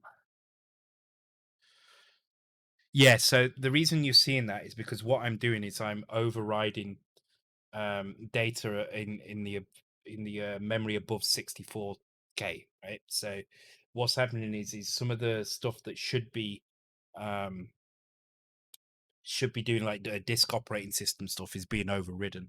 It doesn't affect the game loading, but it does cause a little bit of corruption in some of the data in this bitmap, which is what we're seeing here. Which is why I was trying to load it from floppy, but I don't know why it won't load from floppy. It's really weird. I shouldn't need to do anything else. That's literally all I should need to do. But for some reason it's failing. If I hang on, if I go here and I just do it, oh, it's like really early on. I don't know why that's not working.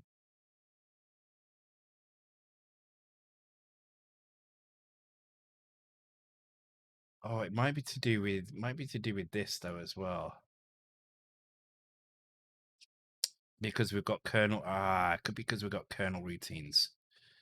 Okay, let's try something then. Let's try turning some stuff off and see what happens. So I'm going to try turning. I'm going to try turning both of them off first, and then we'll work through this. Let's get this bit working because I think this is kind of essential. So may just need to go and change some registers somewhere to make this work properly.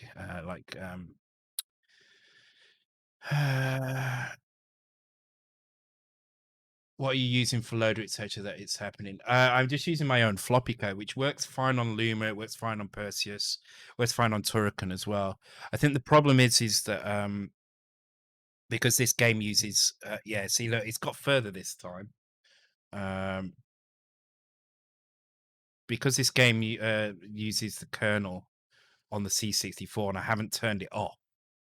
I think it might be causing some issues. So actually, we're not using the floppy load here at all. So let's also turn off these.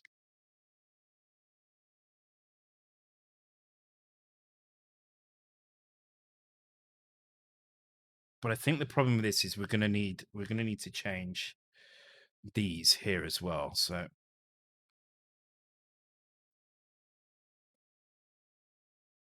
it's the only place they're set though. So and this is just set in run stop. So I'm just gonna turn that off. I'm gonna knock that out. Trying to keep the cycles exactly the same. The bytes exactly the same. And hey, Paul, welcome. How you doing? Well, hope it's not too early in the morning there for you. It's been an interesting challenge this so far. It's been a fun one because I'm having to kind of work around the fact that I don't know the code, the fact that it's been written in a completely different IDE and different syntax to what I'm used to. So it is tricky to get it exactly right, but I think it relies heavily on the kernel. I think that's the problem. I think it is relying heavily on that kernel. So let me which is frustrating because it's actually working. I'm not sure. Yeah, see, I thought that. Let me just show you what I was doing before. So if I go to 4EDE, which was down here, which is where the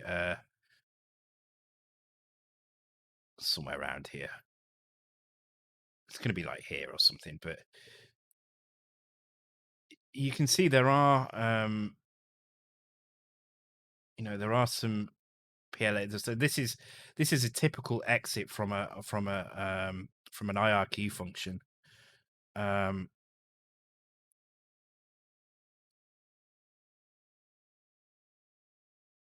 Actually, is this just wait a minute. There's no push. There's no push. That's the problem.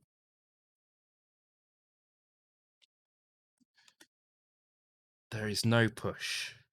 So what I'm going to do is I'm going to push. Right. Okay. So we just take those. I don't know what the problem is. I know what the problem is. So what we're doing is we're calling this routine, which is jumping down here.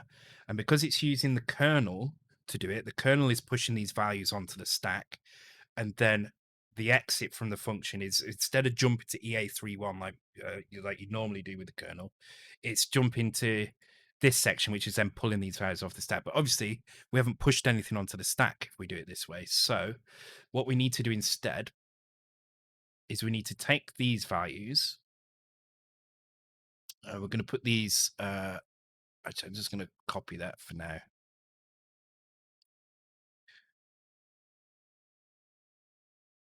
And we're going to point to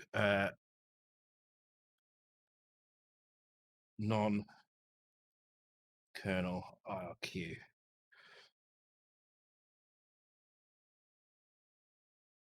Okay. So now, instead of jumping to the normal place, we're going to jump to our routine, which is going to be in here.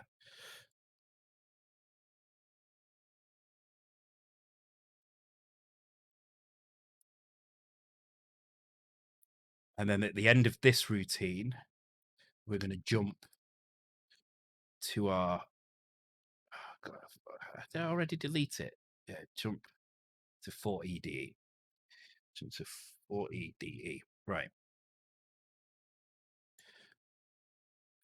So that's gonna exit properly. But now what I need to do is I need to take the values that are pushed onto the stack and do it myself instead. So I need to reverse this order basically here. So the first thing that's pushed onto the stack is just the accumulator. Don't need that here. Then at the X register, so transfer X to accumulator, push that on, and then the Y register. Now we are on the Mega65. So ideally we should be doing the Z register as well. However, the Z register is not being used anywhere in this code. in the original IRQ code because it's C64. So I'm in a desire to keep the bytes exactly the same in that area. I'm not going to touch that code around there. So I don't think we need to restore that Z register at all. A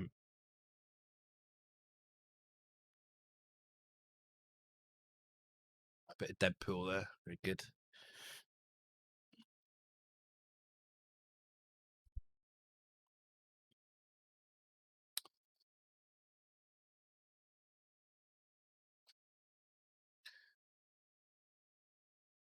Yeah, so it's still not right because it's still failing to run properly. Those sprites in the middle should be moving up and down, and they're not. So let's get rid of that. I don't need that there. So that didn't work. Why didn't it work? Why does turning the kernel off fail there? Is it just the kernel? What if I okay, let me try something else. Let me just disable that again.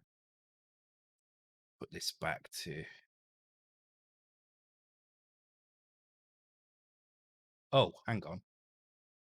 I didn't cancel that out.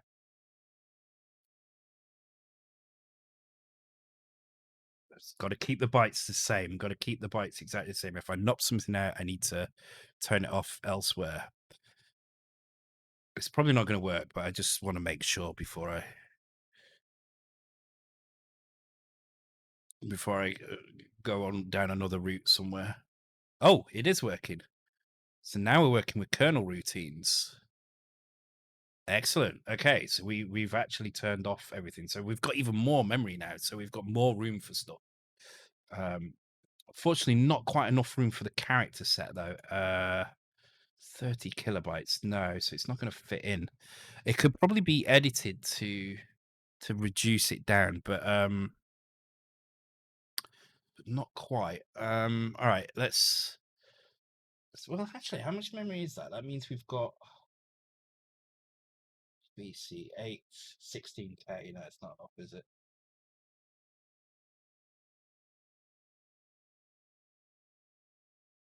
That's not enough. All right, never mind. We'd have to reach it. The thing is, if this was done in nibble character mode, it probably would fit because it would be 16K. It probably would be.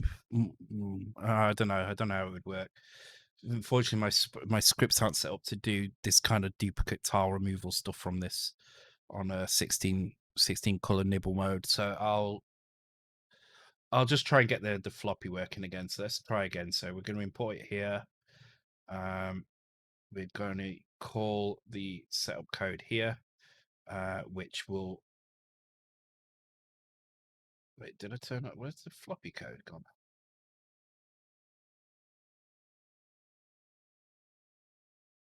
Just copy it from here. So this is all I should need to do, and it works absolutely fine on Luma. It just doesn't work on this for some reason. There are a number of duplicate tiles, I presume. Yes, there are. So the thing is outputting. I think it was 480. I think so. About half of the screen is duplicate. So, which makes sense with all the yellow around. So, anyway, yeah.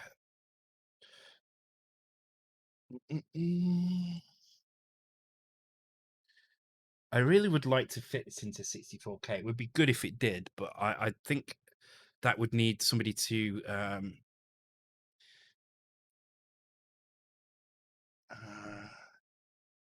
I could probably write some horrible. Oh, that's what. Yeah, this is what this is doing. So this script will, if I give it a character location, location, uh, location, and what this does is it removes the duplicates, creates offsets, creates a map. I think what it needs is it probably needs trimming to fit better, like to reuse tiles better. Because at the moment it's just it was a bitmap, you see, Originally, this was a bitmap um, in the original game. So there was no duplication. It was just using 8 kilobytes of memory, or 16 kilobytes. Was it 8 kilobytes of memory? Um, but obviously, when you convert it into tiles like this, it's not making very efficient use of the character set. So you can see here, for instance, there's lots of little places around here where it could just be kind of adjusted to use less tiles. But I'm not going to do that now. It's a little bit too much time. Uh,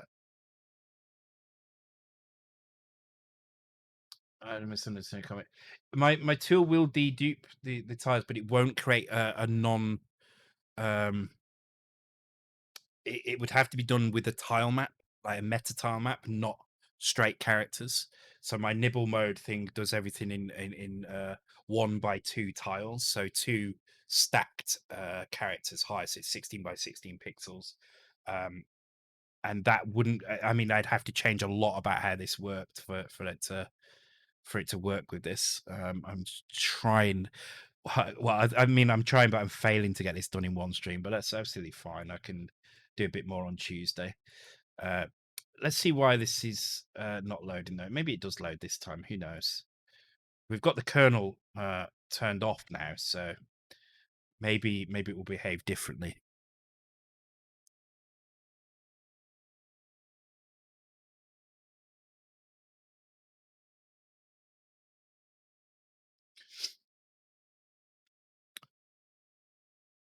Okay, so well, the good news is it didn't crash. The bad news is it didn't seem to load the characters in. Um, but it didn't crash. That's the interesting thing. So now let's just have a quick load and have a look.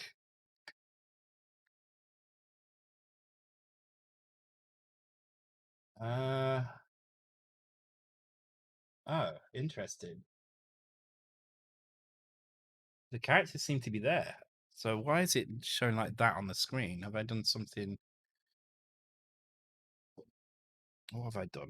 Have I done something weird? Have I broken something? Ah, the map has got nothing in it. Ah, okay. That's why. Okay, so I've broken something in the map. I don't know what, but I did, apparently.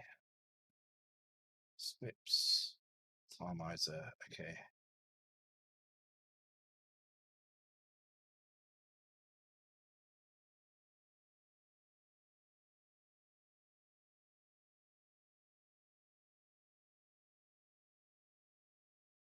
Work that time. Okay. So I think we're there. I think this is going to load from. Does it fit into 64 kilobytes with a tile data crunch to see? Yeah, possibly. Yeah. Again, though, I've not looked into the new Xmizer or anything, so this is all just kind of there. It goes working now. Anyway, it's loading from the disk. I do need to. I need to figure out why the disk. So I've got some problems with my floppy code. Firstly, my disk only seems to work if you don't edit the disk. If you don't add any extra, you know, um, the disk kind of the directory decorations in. I don't know why that is. I need to look through. I think maybe it's trying to read certain files, or it's breaking when it gets to those files when it reads the directory. Um, and it's kind of seeing that as an end of kind of listing or something, and therefore it breaks.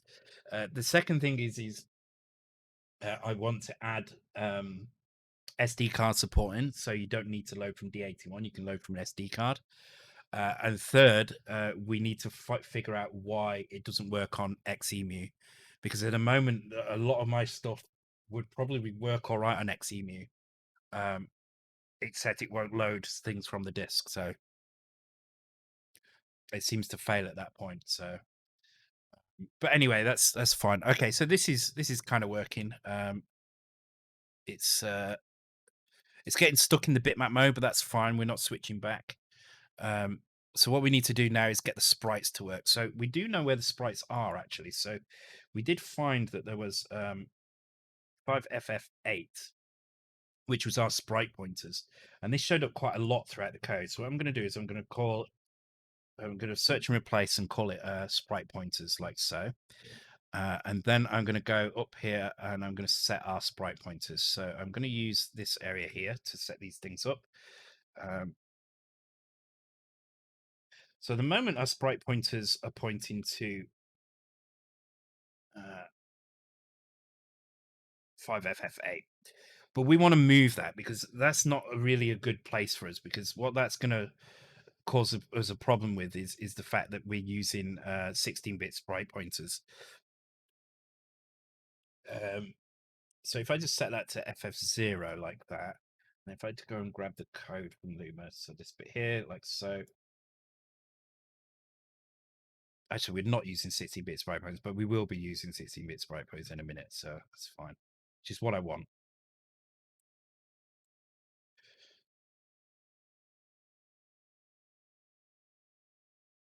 Okay, cool. So now all our sprite pointers are using these 16-bit values. So that means I can put the sprites anywhere in memory.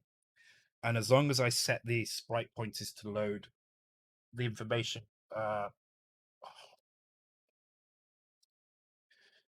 as long as I set the sprite pointers to load into the correct indices as we go along, then we should be fine. So what I need to do first of all is I need to figure out where the sprites actually are in memory. So I think we said they were loaded in at 4,000 or something. I don't actually remember exactly. Oh my god.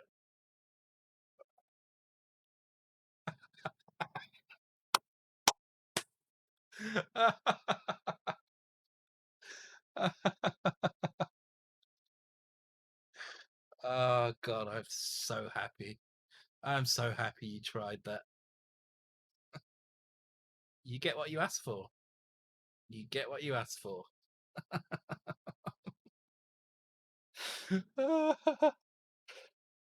It's three creatures. Creatures three.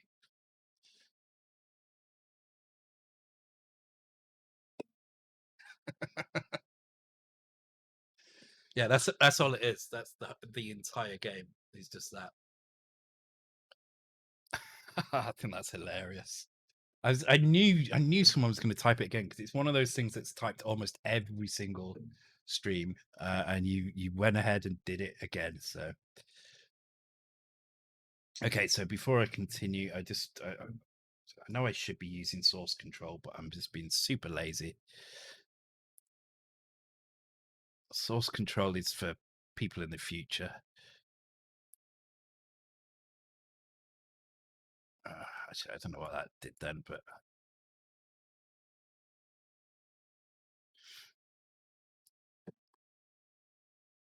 I'm doing like 80s source control. Oh, I'm so happy I trolled you with that. Very, very pleased. I was chuckling to myself when I made that background as well.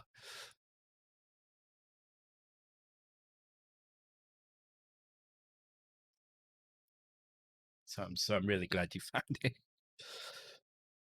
Okay, so sprite pointers. Okay, so we're using a Y register here to access the sprite pointers. So what I'm going to do is I'm going to see how many places use this. And I'm guessing it's quite a lot.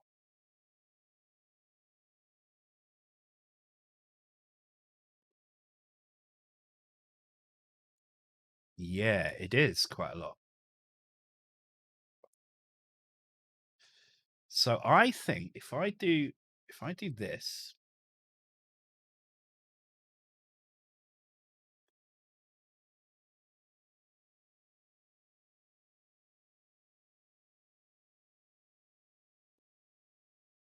and then up here I can then do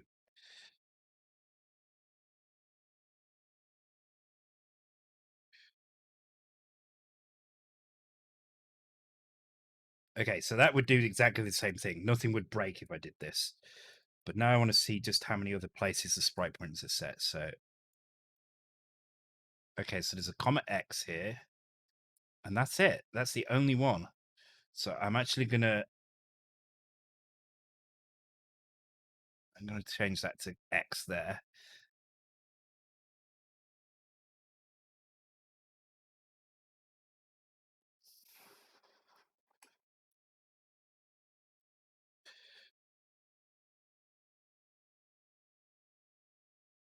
Okay, so the reason I'm doing it like this is because I don't care about cycles because the whole game is going to be quite light anyway, and 40 megahertz is going to be super light.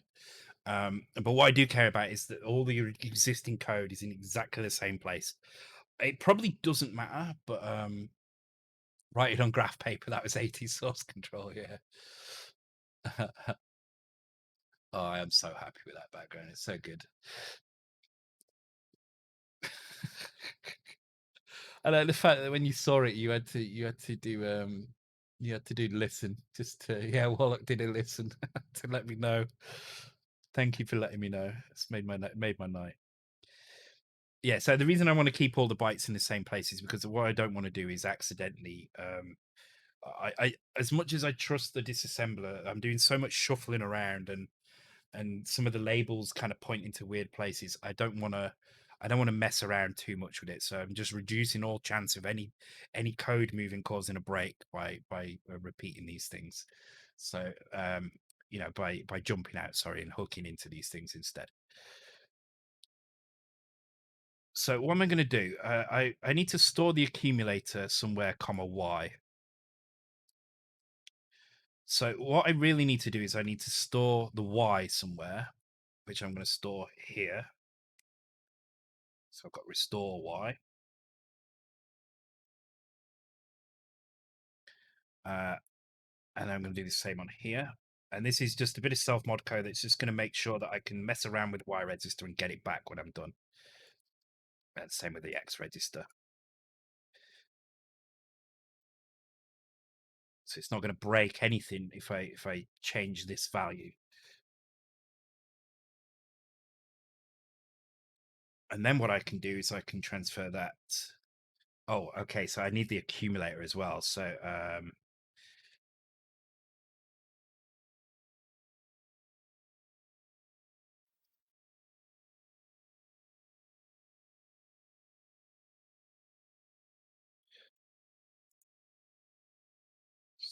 rest A.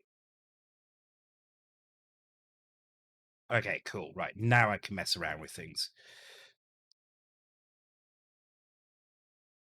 So if I transfer Y to the accumulator and double this value,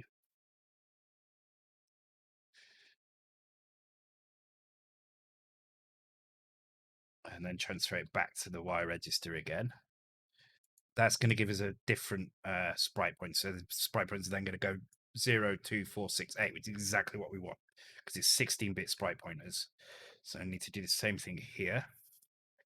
But then what this also lets us do is in this area now, we can point to the original sprites by basically setting the Vic bank here. So this is, let me just put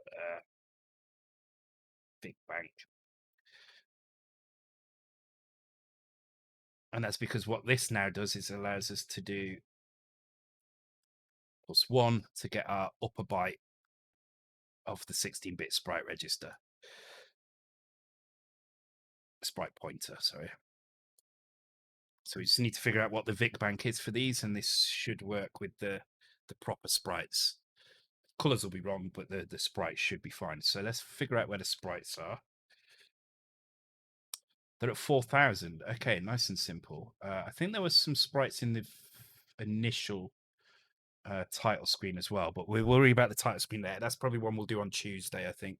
But let's try and get the game fully. We've got about an hour. I think we can get the game. Actually, we probably do quite well actually. But 4,000. So the 4,000 is the second sprite bank. So bank. It's actually the Vic banks count from the top down. So actually the bank 0 is actually C000 to FFF, and the bank 3 is actually a 000 to 3FFF. Strangely, I don't know why that is. It's just a quirk of the C64. But we're actually using proper bank numbers. What we were talking about here is if you were to reference this sprite, so this address basically, if you want to reference this address in 16-bit sprite indexing mode, then what you have to do is you take that address and you divide it by 64. So that's 4,000 in hex divided by 40, which is 0100. So this is the upper byte, or what I'm calling the Vic bank here. So So we need to set 0, 1 on those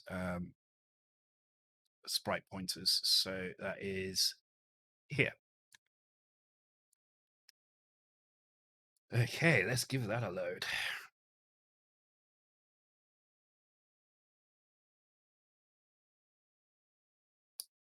It looks great. So yeah, it's actually surprisingly easy. And especially if you've got your own code, it's really easy. I mean, this is a little tricky because I'm working with somebody else's code, but oh, there we go.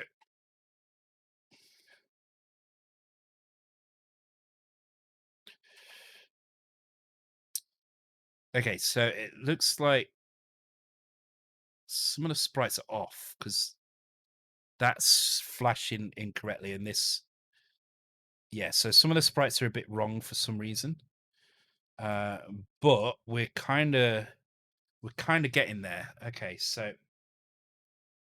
um, so the question is, why are these sprites wrong? What is setting these sprite pointers incorrectly? Is it something we're doing in here? It doesn't look like these are wrong. Actually, it doesn't look like these are wrong. So let's just take a look at what might be going on incorrectly here. So you can see the some of the sprites are fine, and then some are wrong. So which ones are wrong? There's one multiplex sprite, by the way. Okay, could it be the multiplexed one? Maybe. Which one is it? Okay, actually, let's set the color while we're at it. Let's set the sprite colors. So let's find D027. Okay, it's not that. Let's look in there.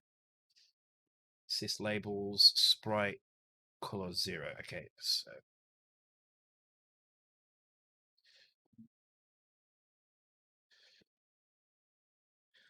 so yeah, just I mean, bear in mind that even though we have Warlock's original code, this is being converted from the PRG, right? We took the PRG, we disassembled it, and now we're kind of working on injecting the other things around it to make it work. So this shows how easy this can be to do with existing code. It's all about just kind of working out whether you need to kind of move some code around, which we've had to do. Right, we wanted the code to live above 2000, so we didn't have to worry about kind of loading things lower than that area. We could just load it all as a basic PRG loader sort of thing. Um, yeah, the sprites are normal Vic 2, so these are just normal Vic 2 sprites. We're not making any change to the sprites at the moment. Anyway, I mean, this is something that if Warlock wants to add more graphics to this, I'm happy. I'm happy to do more, but I don't think it really needs it. I think it's fine. It's supposed to be Game and Watch, so as long as I turn them black, which I'm going to try and do in a second, we should be all right.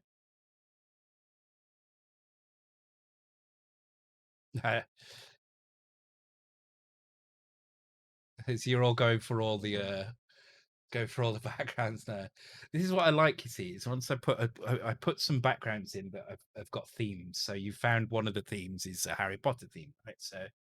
So now you've got what, two, three, four. I can't even remember how many houses there were. You've got four backgrounds now to try. So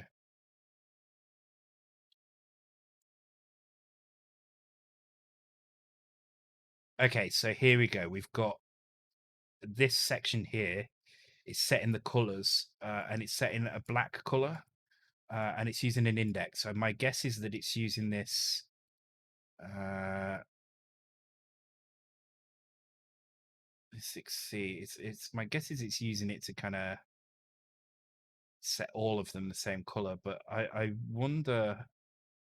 Oh, here we go. Here's a problem. This is a sprite pointer. I missed this one. This is a sprite pointer. So if I go into here, yeah, okay, this is a sprite pointer.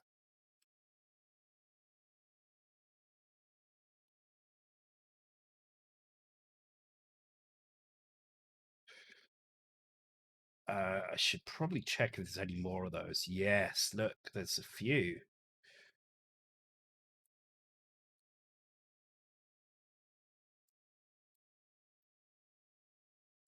Okay, so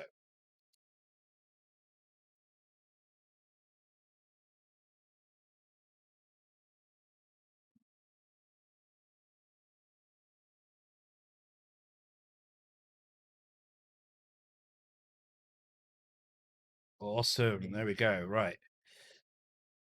So let's check for these colors now. So I think all we need to really do now is find all these color locations and change the color numbers. So we need to find a black here.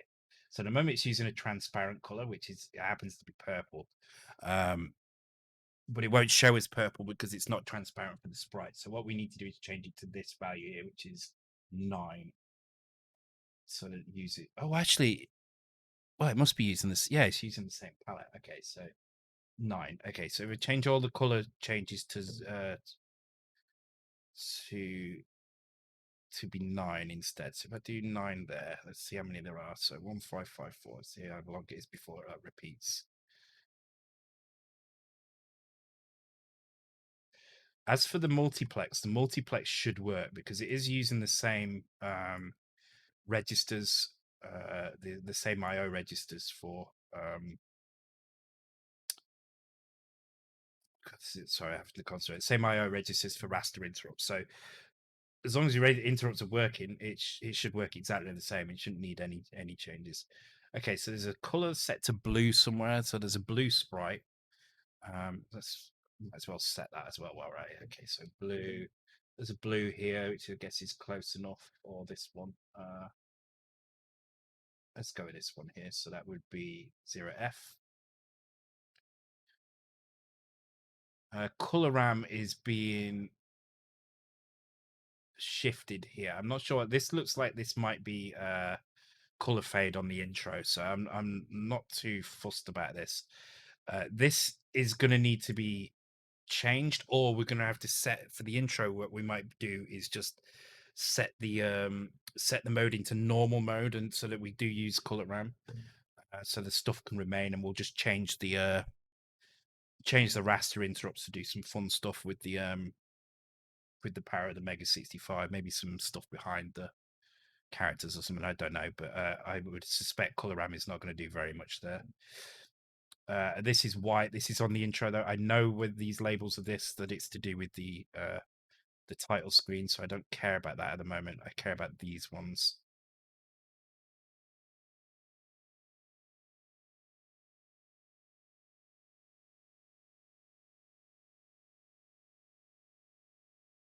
Okay, there we go.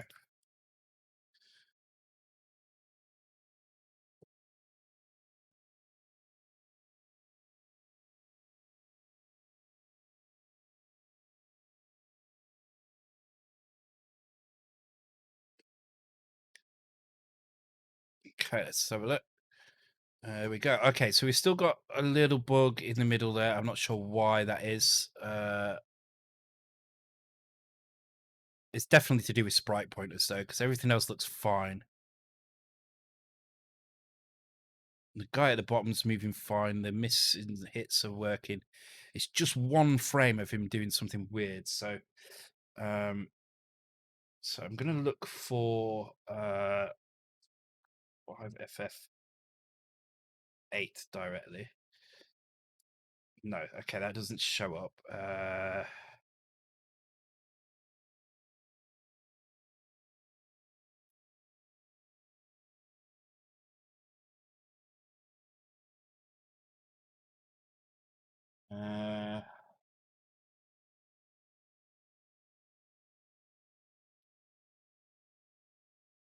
There's no more references to that.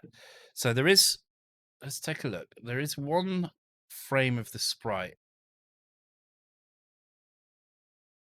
where it changes into the guy at the bottom. Maybe that is the multiplexed.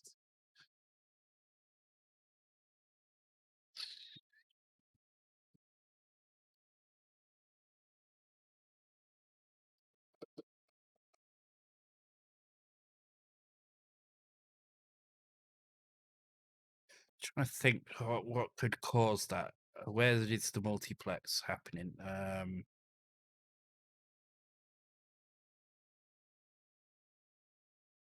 Maybe it is the multiplex. Maybe that is the problem. Oh, actually, is it right? As it goes down, is it showing the guy at the bottom? Is it showing the? So keep your eye on the guy with the barrel. No, it's not. Is it? It's different. I was wondering if it was the same frame that the guy at the bottom's on, but it's not. Warlock, do you remember which sprite is being multiplexed? Like, is it the drop?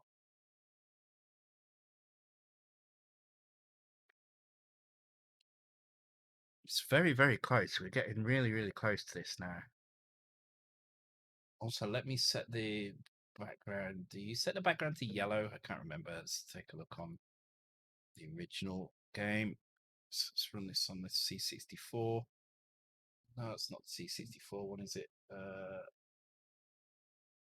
Is it that one? No. Which one is the C64 one? Is it that one?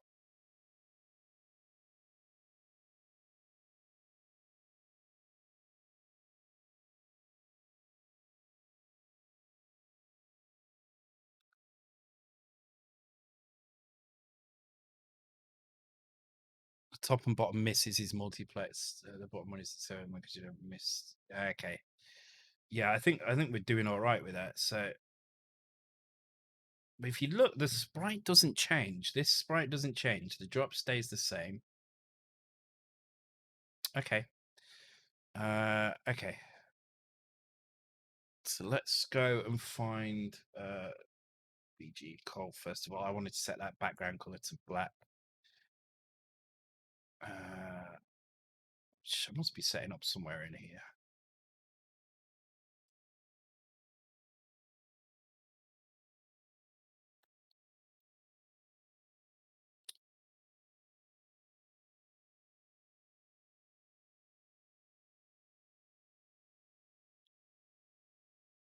Yeah, and I think I saw miss working in both cases.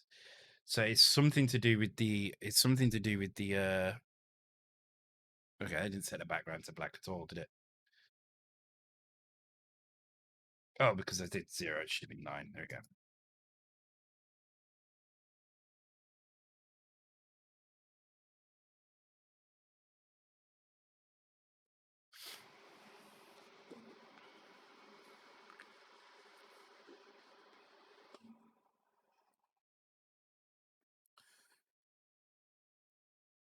Still not done the back border don't know where it's getting that from. Let's see if we can find out where that. I want to set that. It's annoying me. Border call. All right.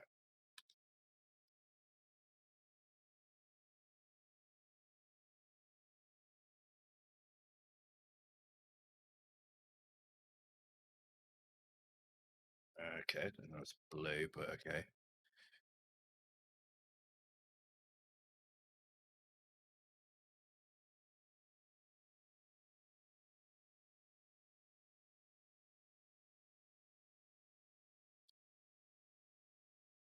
Take care, GHF. Thanks for joining. And thanks for your work on the games as well. Very good. Very, very much appreciated. I really enjoy the fact that you guys have done so much. And really, really kind of got into the spirit of the competitions. Uh, Makes me feel really good to know that we're doing some good stuff, and we're creating a library of stuff for the Mega 65, so that when the machine comes out, the initial kind of the purchasers won't be left kind of with nothing to do. There'll be actual content for it, which is something I think the Next suffered from quite a bit. That the really it just became a machine for playing your Spectrum games on that just happened to be more powerful than a normal Spectrum. And it's only now that the games are starting to kind of come in. So uh, any ETA? I'm not sure. I think Paul said it was pre-orders would open this year, probably, uh, with a view to it be released next year. So, but yeah, it is. It's when it's done. When it's done. So.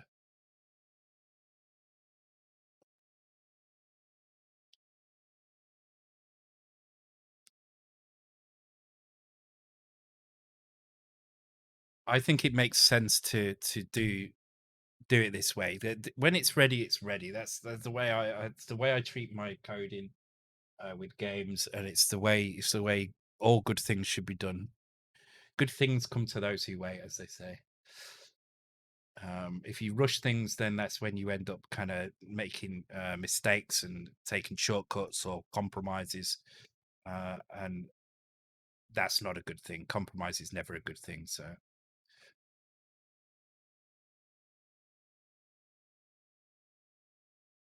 the HDL orcs.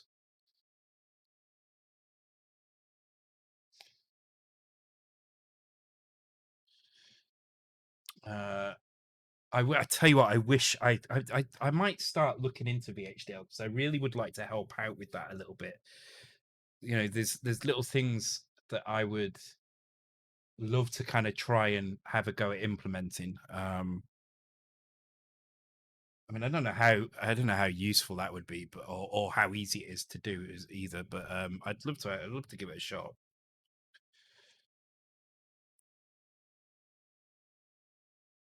Just finding the time though, that's the problem. Never have enough time for anything at the moment.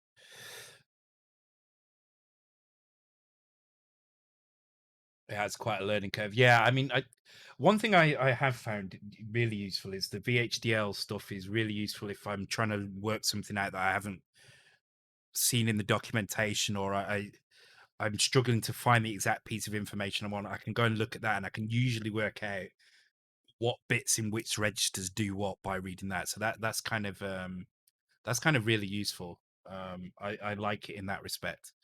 Um, I would like to learn more about it though, but I'd love to be able to do some stuff. Um, but yeah, I can just about read it and understand, like, if I want to know more about a particular register because it's not detailed enough in the book or whatever, then I can go and look at that and I can kind of figure out what's going on. So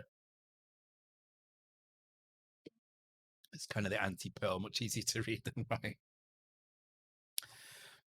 Okay, so we've got proper colors in the background. We've just got this one sprite that's behaving really weird, and it's always in the same position. Or is it? No, actually, it's not, is it?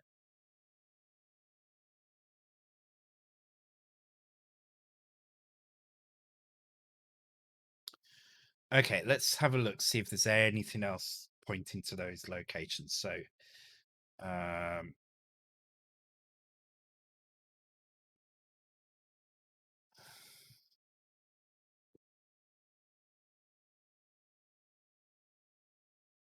let's have a look for 5F. F? No, okay.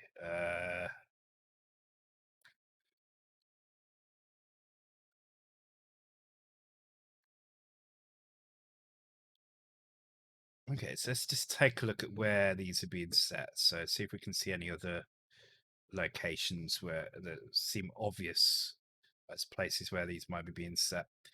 Um, okay, so what's this sprite? Oh, right, this is this turning multicolor on for the sprite? I think that's what it is, isn't it? V sprite MCM D01C. So yeah, I think that's sprite multicolor mode on and off, which is not really much use to us.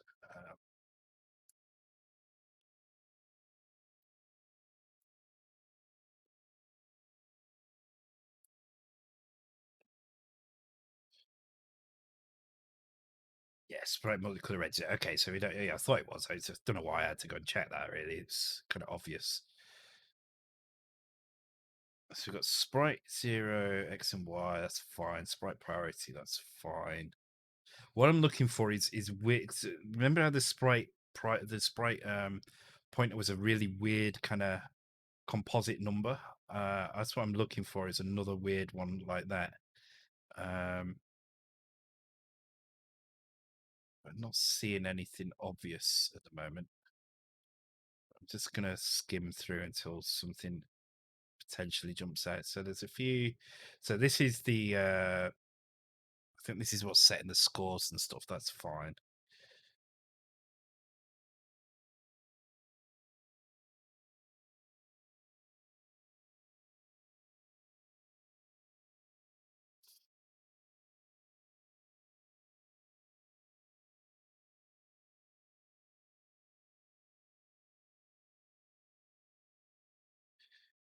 The other option, of course, of what I have is to look for use regular expressions to try and find things that fit within a certain pattern for these things, because this does not seem to be working that well for me. But I'll just keep going for a minute. If I don't find anything obvious in a minute, then I will fall back to doing it the regular. Okay, it's looking like I'm in a different area now. Oh, mind you, there are sprite pointer sets here as well. Let's find another one. Okay, yeah, there is still a couple of sprite pointers being set.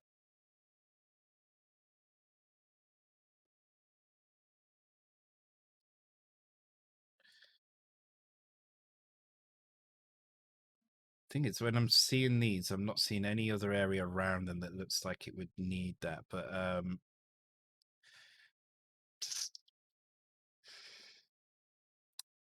so one of the big telltale signs for the sprite pointer was that this plus number was really big on the end, right? So if I turn the regular expressions on and I do a search for on the end of the line, comma y, right, that's going to give me all of these.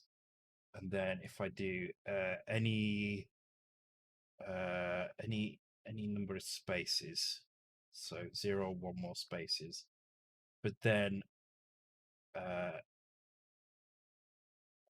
plus symbol, a hash symbol, actually any number of spaces there as well, because it could be and then definitely one hash symbol and then 2 or more digits. So if I did uh, D D and then at least one or more of those, so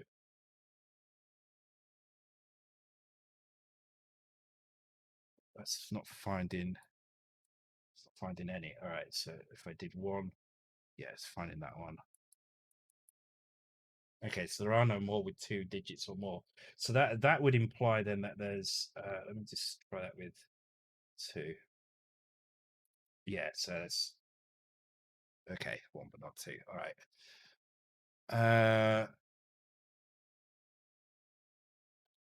Okay. Um Interesting. That would imply that there's no other sprite pointer thing unless it's direct, but I don't think there is any more direct sprite pointer stuff because it would be 5FF8, but it's not there. So could be the problem.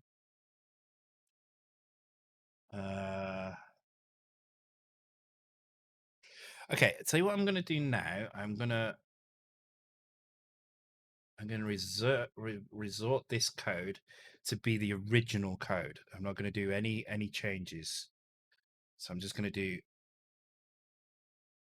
essentially this. I'm going to do that on both of these. And I'll tell you why I'm going to do that. I'm doing this because what I want to see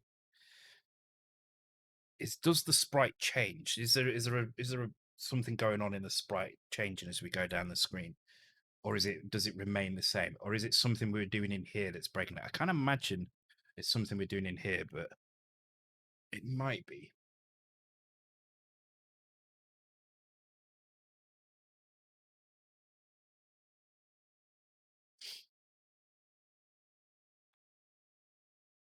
Is that all the Harry Potter backgrounds now? Is that all four of the houses? See, no, that sprite looks the same every time. It's not changing. Although it could be that the sprite data at that point is okay. Let me let's do this and see what happens with this one. Because why is this one using an X? That was a strange thing. This one was using an X, not the other ones. So let's see if that causes an issue.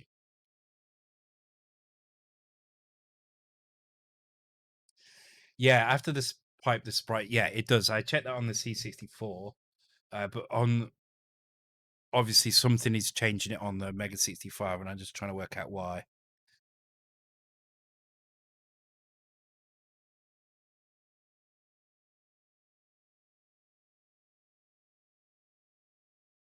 So when it moves, so as soon as it moves, something is setting it differently. So why would it set it differently?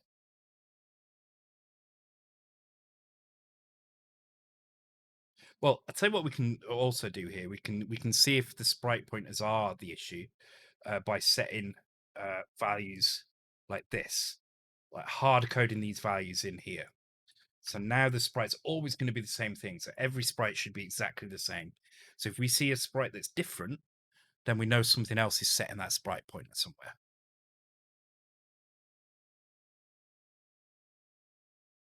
I think this is not going to get done tonight, is it? But we're doing all right. It's only really the intro that we're left with. So okay, so we're definitely seeing the same sprite. So obviously the value that's been sent to this is wrong at some point. So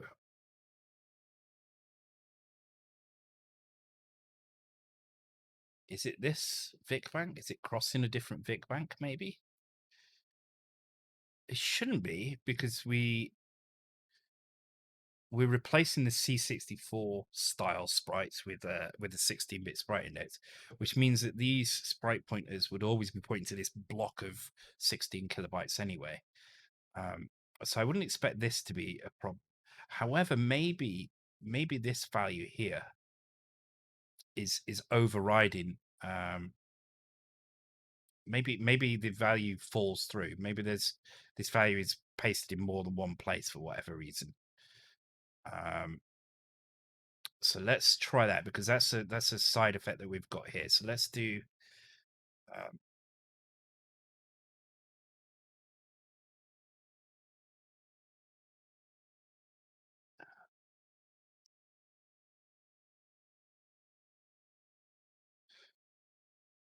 so we're just making sure that when we exit, we've got the same values that we came in with.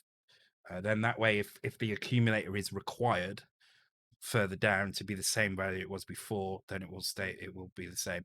Also, that should be X, not Y. That could have been the issue as well. Okay, well, I think both of those things need doing anyway. So I think we might have the issue there. I think we might have done it. I think that's it. I think that makes sense for it to be. Good night, Dockster, and well done again. Congratulations. Welcome to the Mega65 Owners Club.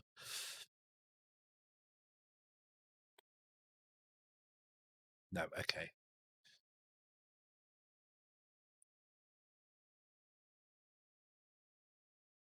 Yeah, so I am restoring everything that I use.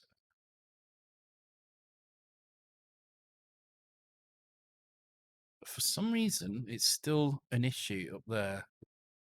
Just in that one bit, for some reason.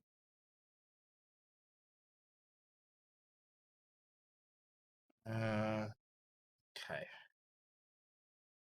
Thought that was. I honestly thought that was going to be it. I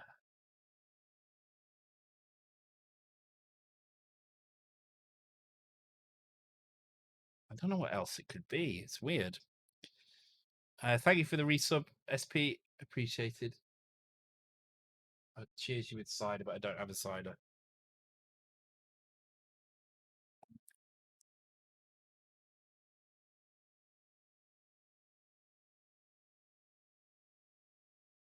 Hmm. It's a tough one, isn't it? This one. Why? Why?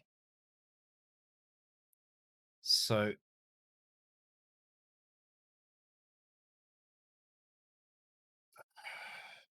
this is definitely doubling. This could be setting a flag, but it's no, it's not going to set a flag, is it? Because it's only ever going to be 0 to 7, and that's not going to take the carry flag in. So it doesn't matter what the carry flag is coming into this. Okay, let's go back to this version and take a look for. Actually, we can do it now with this. Can't we? This will find it. So 3.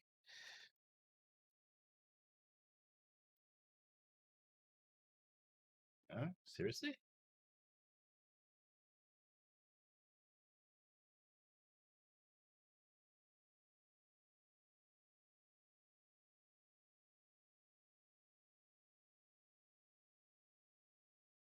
maybe that was wrong then, because that should be finding. Oh no, it wouldn't find those, would it? It would.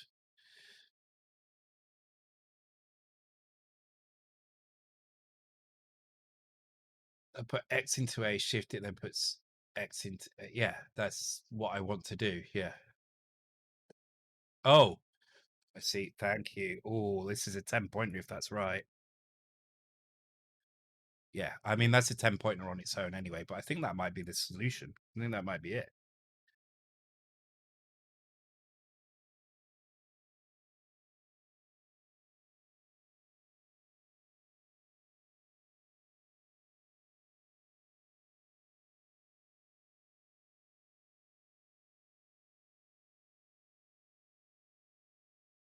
Boom, that's a 10-pointer that, Andy. Very good. Highest points of the night.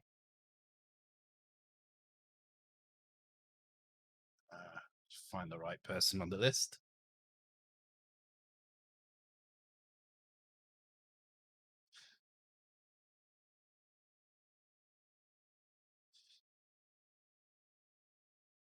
Wake up and my keyboard is very wet. Yeah, very, very good. Very nice find. Thank you. I could have stared at that for ages and not spotted that, so well done. And that's the in-game done. So what I want to do before we look at the title screen, because I've got like another half an hour left, is I'm going to try and re-implement the sound effects now. So the way I'm going to do this is I'm going to load the music in somewhere, and then I'm going to push it back down to 1000. Now we can either do this by loading it in from the disk, but I think we've got enough room actually here to actually just put the music in. And if you look, we're not using very much of the space at all to do this. There's also some room up in C100 onwards. I honestly don't remember how big the music is though, so let's take a look.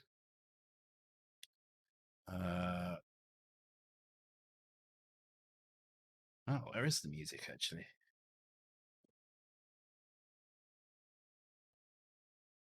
Audio. Toxic Frenzy Sid. Okay, so it's 2616. Okay, so we actually put that. I think we've already put that in. All right, so that's actually quite small. I could definitely fit that up at C500. So I'm going to do that actually.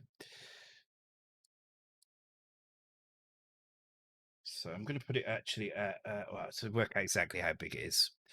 Thank you very much for the follow, Daryl Duck. Daryl Duck, I like that name. It's good. Going really well now. Yes, I mean the game's working, right? So the next job is to just kind of tidy up the titles, and we'll get the music working and the sounds. That should be a fairly simple task. What we might have to do is actually it's just going to work in one SID at the moment. So it might be worth trying to get a dual SID made for this.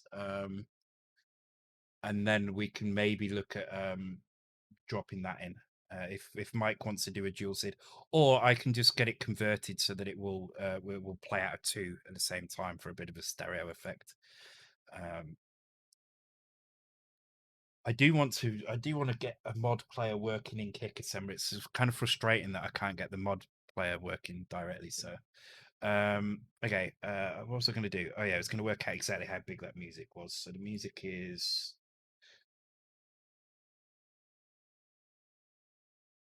2616 bytes. Okay, so 2616 A38. So if I set this at C500 should be enough. And then do in what is it? How do you do SID import? Oh, God, do SID imports, Jesus. So bad. My memory is really sucks. It's a good job I've written lots of code because I can go and check it all. It's not in here though, is it? Damn it. Oh, no, it's not. It's not as a, okay. I need to do the load SID method. Okay, it's fine. It's fine. I've got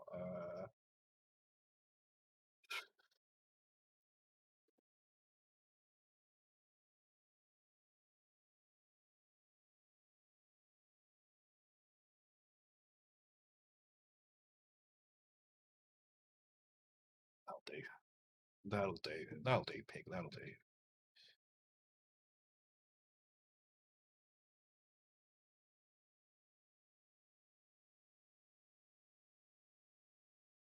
Pick mix to the rescue. Still need to sort that out. Actually, I need to get my ass into gear and find some time to finish that off and get it out there. Actually, it wasn't that, was it? It was audio. Toxic Frenzy audio. Yeah.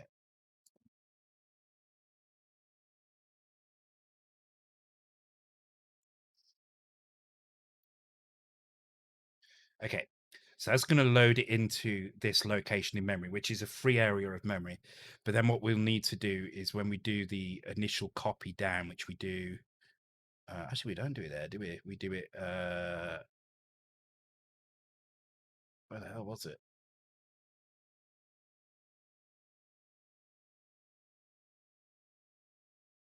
Actually, we could do it with DMA, but yeah.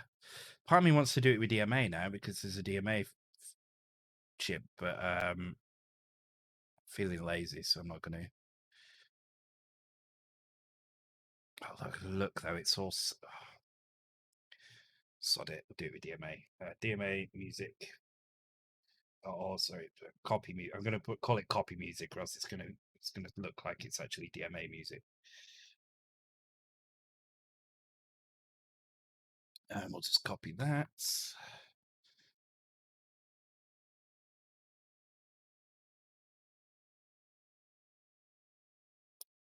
I was thinking about a bunch of these framework tools like mod player, making some standardized thing you can load first. It loads frames into high memory amount and put stub handlers. Yeah, that's because I was thinking something similar. Like it's all very well having the source code, but what you really want is you want a PRG with just some vectors in it, right? So in the same way we've got SID files, where most SID files come with some bespoke code and the music that goes on the end, you want something that comes, whatever library it is, that comes with a couple of vectors at the beginning that are always the same. So regardless of what the code is after it, regardless of what the data is after it, the first 12 bytes have four kind of function entry points, sort of thing. Then that way you can just kind of go, okay, I want a mod player. There we go. And I want an ability. I want to be able to load the data in using this vector, so it's always the same, and it's just the kind of the data following the vectors that changes. SID files are a really good example of that.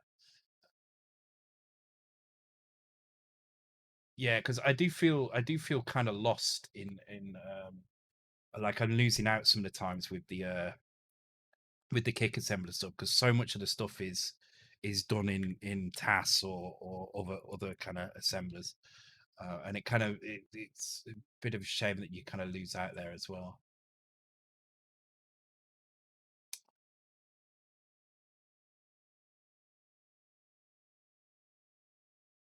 Yeah, yeah, yeah, exactly. Location, right? Yeah, okay, yeah. But yeah, there definitely should be. It does need kind of standardizing somehow, I think. Okay, so this is Phil. Okay, oh god, I need to go and have a look at what these do now. Completely forgot how my macros work.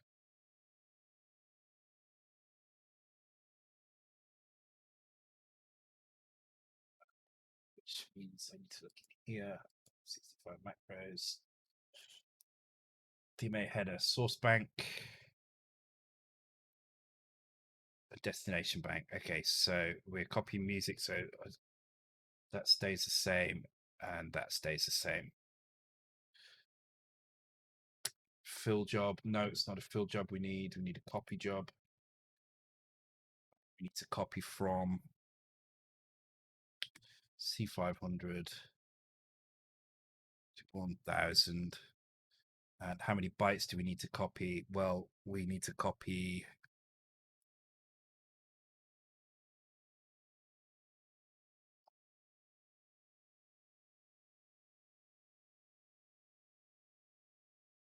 music.size.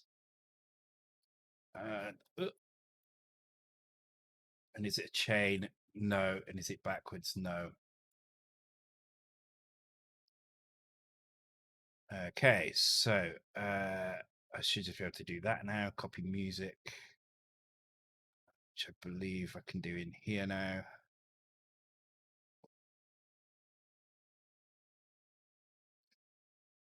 Oh, we're still running that. Ah, that's right. There's a piece of code up here. So let's tack onto that piece up here. So yeah, here.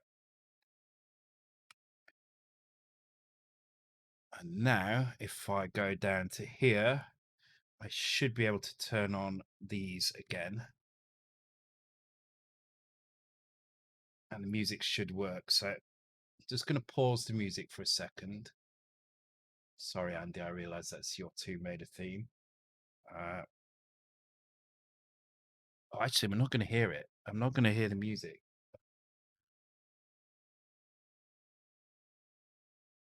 Shit, I don't think I'm going to hear the music, actually. Let's just try it out, see what happens. If it doesn't crash, it's a start. So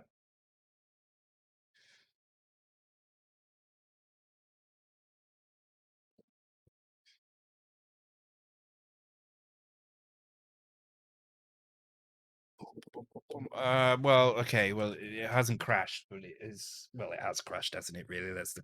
If we're honest, it has crashed. Now, is it crashed because of the music, or is it crashed because of some other things? So let's just turn those call routines off. I'll put the music back on. I think we're probably going to call it a night shortly. Music might have to be done on Tuesday as well.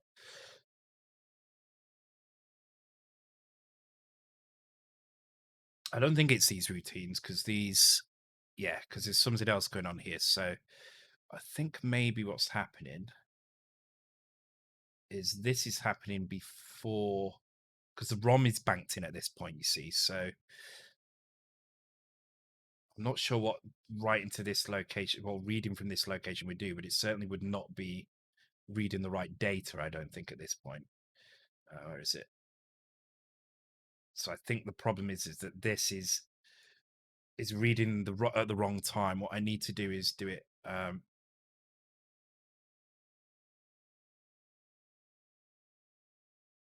Oh, actually, no.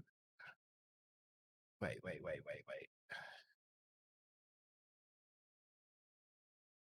No, it should be right at that point, actually. If I don't do anything there. Okay, that's fine. We can move. Let's move some stuff around. Let's move it to somewhere else. So we were looking at C500. Let's move it to.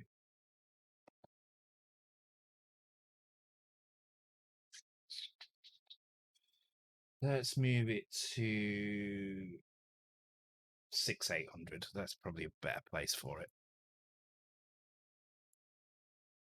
Also, it could be my DMA's wrong as well, because I did have some issues with the DMA, and I'm not sure. I think I fixed it, but I'd need to check. So, but let's move it there and try it. If this doesn't work, then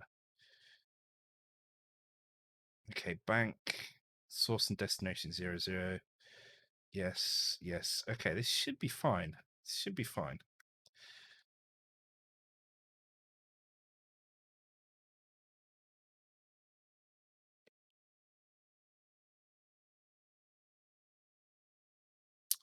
Yeah, I'll do another 20 minutes and then I'll end. On the plus side, I'm not going to have a hangover. Yeah, it's failing. I think it's the DMA job that's failing. If I just cancel that out and run it again, what happens? I think I need to do that. I'll do this manually instead. It's not ideal, but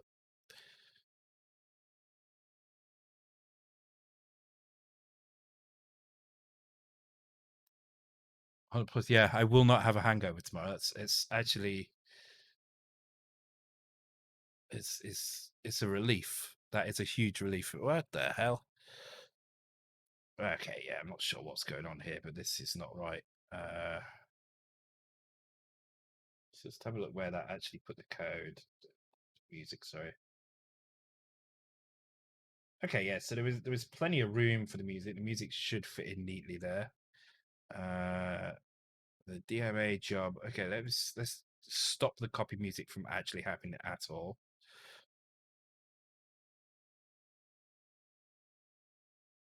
Oh, it's not happening.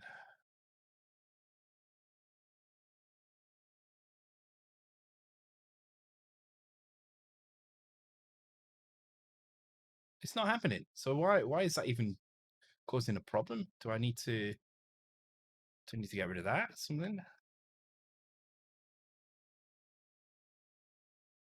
Nothing should be happening there, but for some reason we're getting this weird thing. Maybe I've buggered something up. Unknown symbol music. Okay, well let me put that there. That doesn't matter. Wait, what's going on here? Something weird's going on with my keyboard. It's very strange. I don't know what that was about.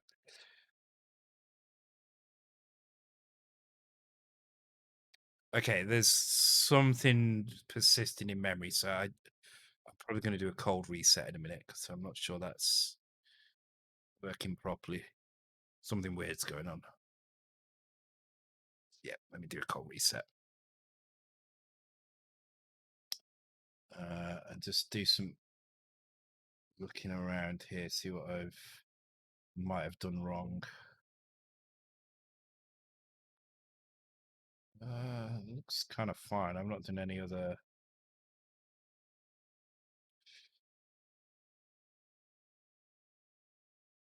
Yeah, okay.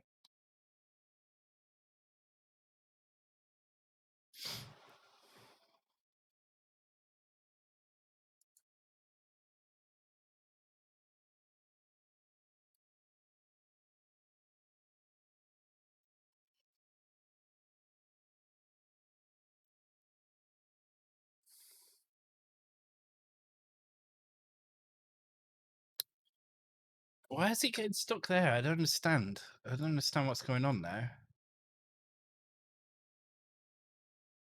Okay, let's undo. It's just undo until.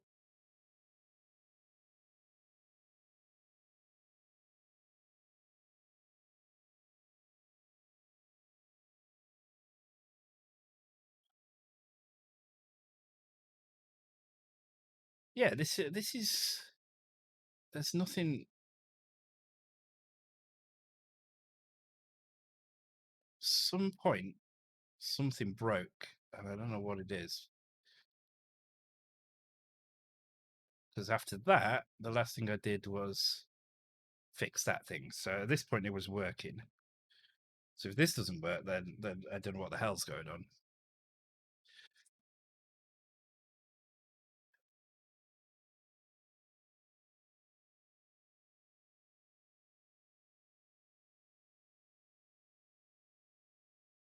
What the actual fuck?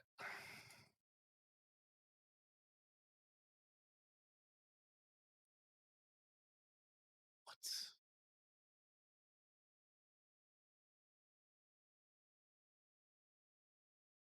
Why all of a sudden is this not working?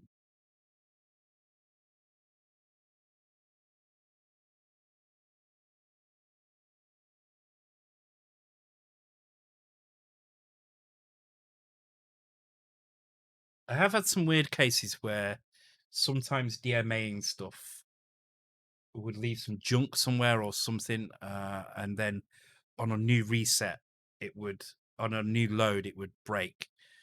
But it's breaking all the time now, so I'm not convinced that's the case. Yeah, I just did turn it on and off. Let me unplug.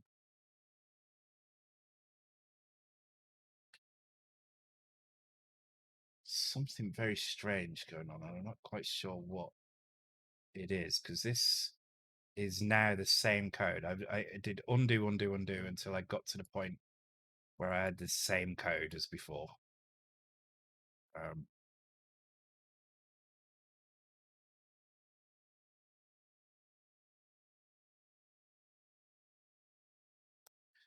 I can't remember what I did last time when it was doing this. I did do something. I can't remember what it was. Might have been change a file on the disk or something. Um,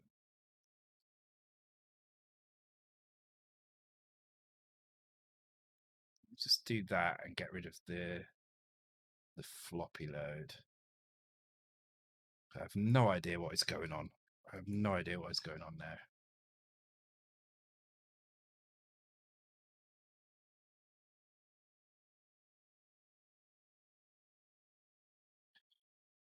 Is that 0 page? Is it that 0 page? I haven't done it. See, that's fine now. Now this is loading not from disk though now. It's something to do with the disk for some reason.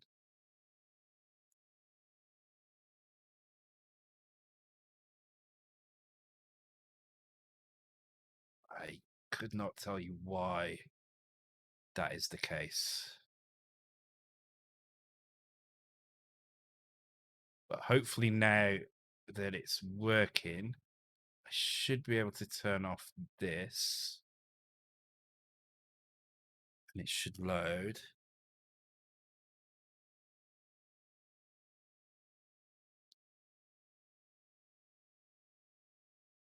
I've had this before. I know I've had this before. I'm sure I had this on Raiden. See, it's working now. Right, so now I'm just going to try cold reset.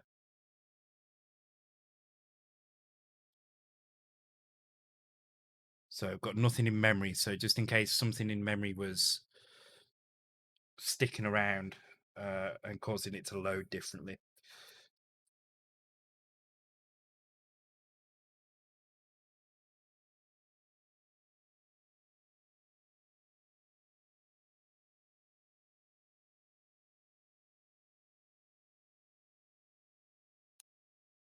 Oh, new follower.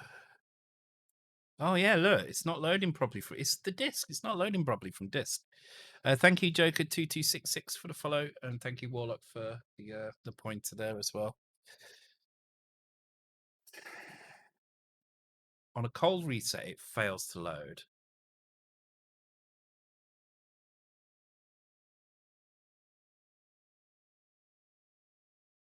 But why?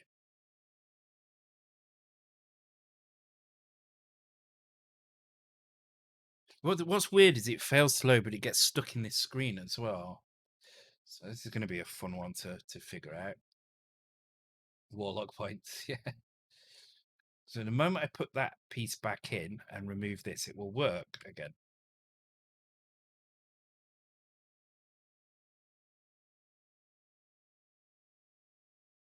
And it will continue to work because that memory is filled with that data, right?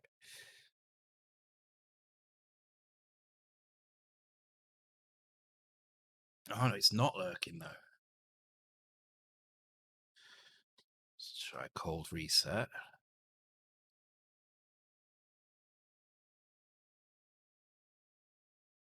Yeah, the device found not error is to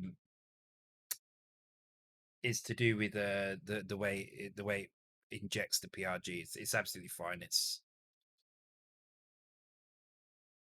because I'm loading over the 64 kilobyte boundary. It happens all the time. Can you load from disk to 0 page? I'm not loading from disk to 0 page. That's loading to this location here. This is just making sure that the 0 page is reset back to 0 when it's finished, because this floppy load uses some stuff. I need to move this into the floppy load routine.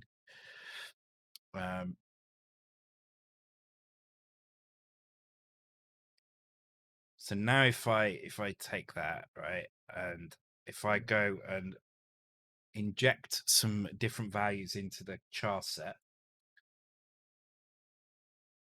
so this is where the char set is at the moment. It's here. So if I fill with that, you see how I've filled in that character with black. So now if I, instead of loading from memory, I try and load from the disk.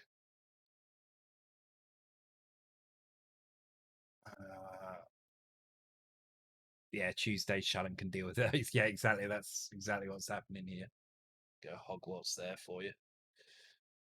Although actually, I think that might be the Hogwarts Universal Studios, the theme park. Might be. I'm not sure. I honestly can't remember that much what it looked like.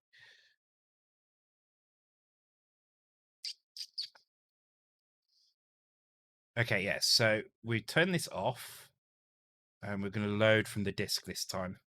But I'm not going to cold reset the machine. So I'm just going to leave the machine as it is, which means that the memory won't be properly cleared. But if it was loading from disk, it would override those black characters. But I have a feeling that what it's going to do is it's not going to override anything. Oh, but it has. So it can load from disk. I, I, I don't even know.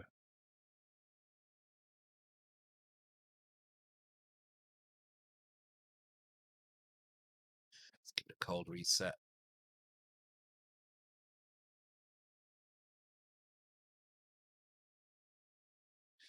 Try it again.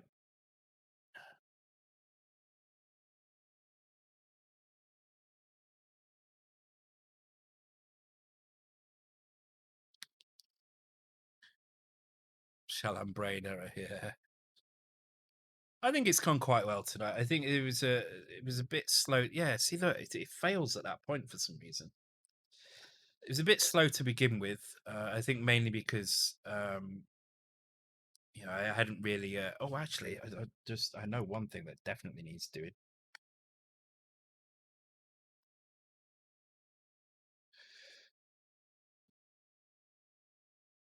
Yeah.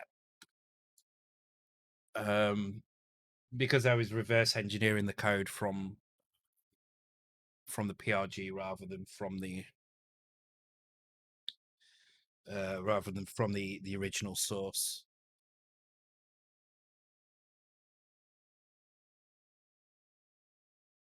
That was it. So the problem is that this value here, which is the IRQ value, um, I'm just going to test it by resetting as well. So this is the IRQ enable value.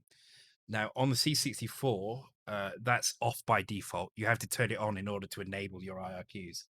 On the C65 and by proxy the Mega65, the kernel uses D01A uses the IOQ interrupt, and it's on by default because it's used for other things in the kernel and the basics. So it's used by default there. So you have to turn it off if you turn the kernel off, otherwise you're going to have problems. Same way we have to turn the CIA interrupts off.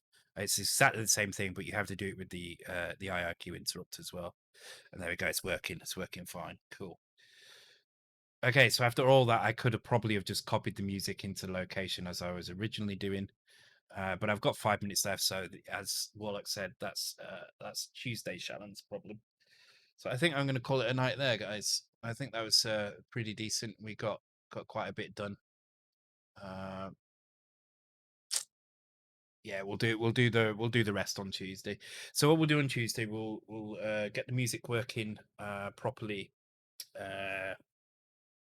Should be a pretty simple task. I think it would have worked. It was just I was unlucky that I hadn't done a cold reset and I broke a few things. So I think that will be fine. I think we will do the title screen. I think the way we'll do the title screen is we'll get the title screen working exactly as it was before, but using kind of the Mega65 registers for scrolling and stuff. But then we'll see if we can enhance it. So rather than kind of try and redo it, we'll take it and we'll enhance it with more colors and different color ramps and things like that. So cool. That's it for me tonight. Thank you to everybody that joined. Let me go and find someone to raid.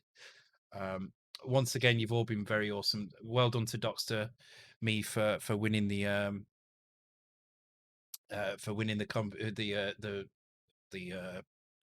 prize draw. I will raid Duke Donuts, I think. And yeah, thank you for everyone coming along. Would be great to make a chapter for the Mega 65 book on upporting software. Yeah. Well, I intend on doing quite a few of these over the coming months. So because it's a quick win for getting new software. It would be good to get somebody on board who maybe wants to upscale the art. Because obviously I don't have the skills to do that. But if somebody does fancy doing helping out with some of these jobs and upscaling art, then that would be great. And we can do any C64 game, pretty much any C64 game, especially if it's a single load game. That would be the easiest ones to do, and we can pretty much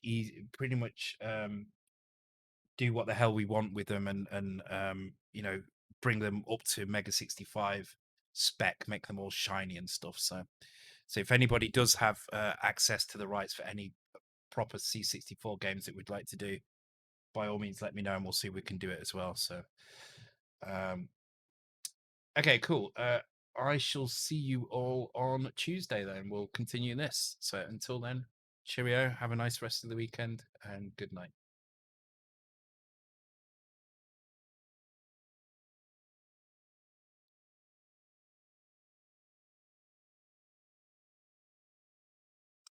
All right, let's begin. I've stuck myself in the corner this time, so there's a bit more of the image. So if you want to see an image, I can easily swing around like that. Hopefully that's a little bit better. I do need to shine this light a bit more there. There we go, just to get rid of that in the corner. Hope you're doing well. Happy Tuesday. Praise be the spiral. Hate dog who not streaming. Might get dog snot on your head. Yeah, I thought it made sense with the backgrounds being there now. I'm the least interesting thing to look at on this stream. So I thought I'd just move myself into the corner a little bit to give yourself some more room to take a look at the pictures there. So tonight, Toxic Frenzy. Going to carry on doing this. The game itself is working, so we just need to tidy up the intro screen. So we're going to do the intro screen. Of all the Maria Whittaker pictures you could have picked as well, you picked that one.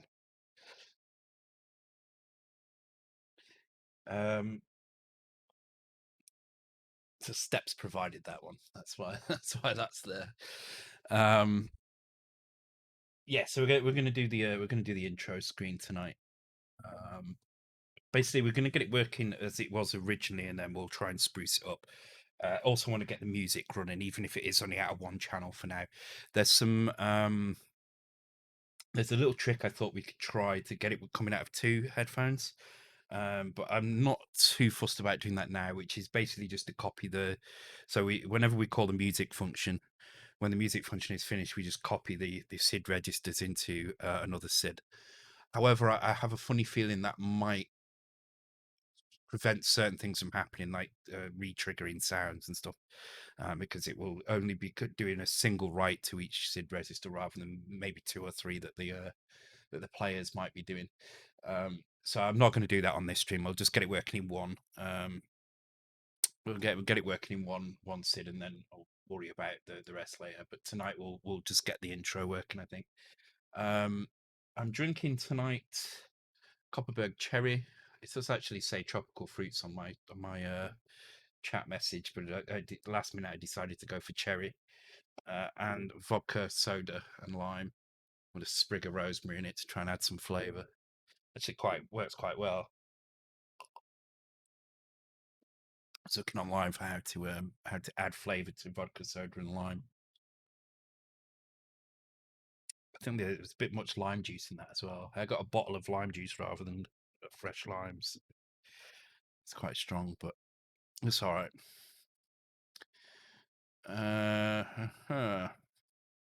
Okay, let me add some points to you all, and then let's crack on. I've been having a think about the challenge, and I've settled on what I'm going to do this month, for sure. I just need to actually get on with it, basically. Write the harness. So it's going to be another MCB, mega cycle bytes task. That was a race. So I'm going to utilize the same harness, just with a few changes, obviously, because it's not kaleidoscope anymore. There we go, race. Uh, but it should be fairly interesting, I think, and leaves us some room open for people to try various tricks and stuff. So we'll go through the same process as we did with the kaleidoscope.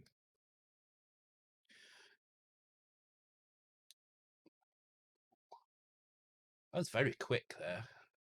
One went for flashback, one went for another world. That's interesting. Interesting how great minds kind of think alike, as they say. Okay, right. So just a reminder where we're at with this. Let's give this a quick boot. Put the picture on. Oh, we're going to get the race now, aren't we? But never mind. Press the right button, hopefully.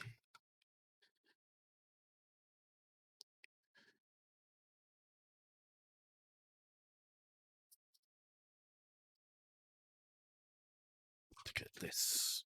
Yeah.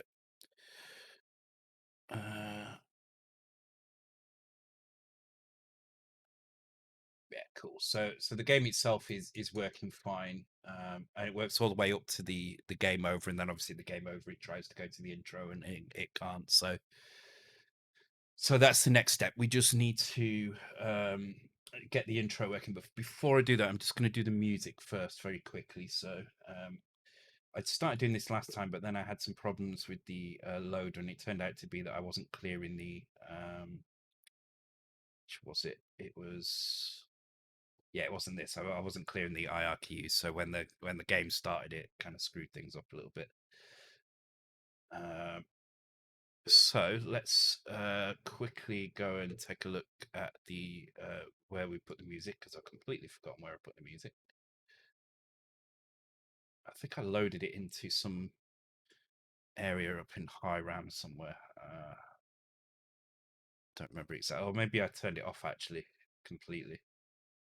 Yeah, it looks like it's not loaded in at all anywhere. Oh, that's right. I was going to load it here. Uh, it's not been loaded at all anywhere. Okay, so okay, that's fine. So if I do, so we're going to load it in here, and then we're going to use one of those routines to copy it back down into lower RAM somewhere. There's quite a bit of room dotted around in various places. There's another chunk of room up at 6,000. This is where we're putting all our stuff at the moment, so I'm not going to avoid trying to use that if I can. Hopefully the music fits nicely in here. It's just called audio toxic frenzy.sid. Okay. Oh, we have to do. Well, it's a SID file, isn't it? So I need to uh, do this. So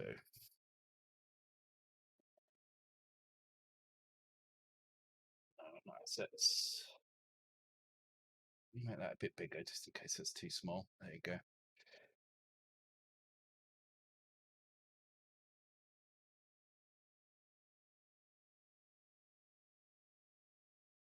Annoyingly fell asleep before this stream, so I know I'm not going to sleep very well tonight. It's really, really irritating when that happens.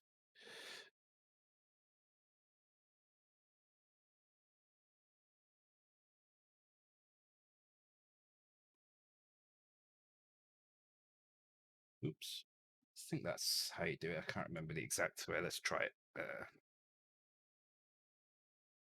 Just the right one. I can't remember what the list get is.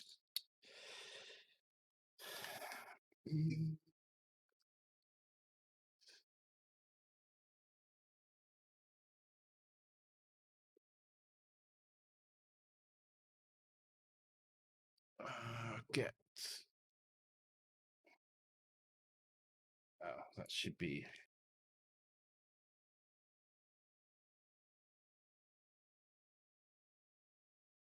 What?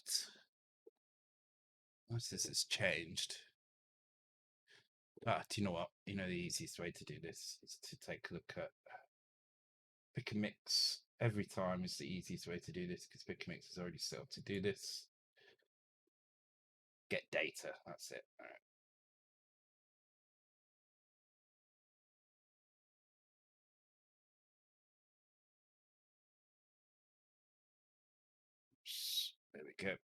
Let's just make sure that fits into memory. It does just about fit. It's good. 256 or well over that actually. 380. 384, 200. No, it is 300, 320 actually. 320 bytes or so free. All right. Okay, so what we need to do is we then need to, in our loader, so we do some shuffling around of things. Where was it? We did got a palette import here, but it's not that one. We could use a DMA job, but I'm not going to. I said this last time, and I'm sticking by it this time as well.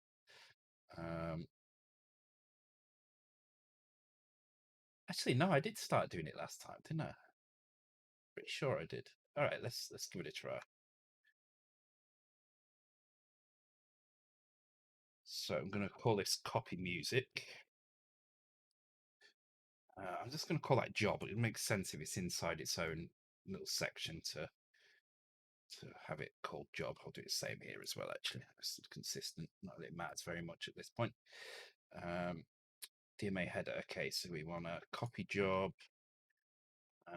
DMA header. I believe would just be 0. Let me just check what that is in the. I can never remember what these are. I wish there was some kind of code completion that would work well with this. Header, source bank, destination bank. Yeah, okay. So these two are banks, and then the copy job is source, destination, then to check whether or not it's backwards. Okay.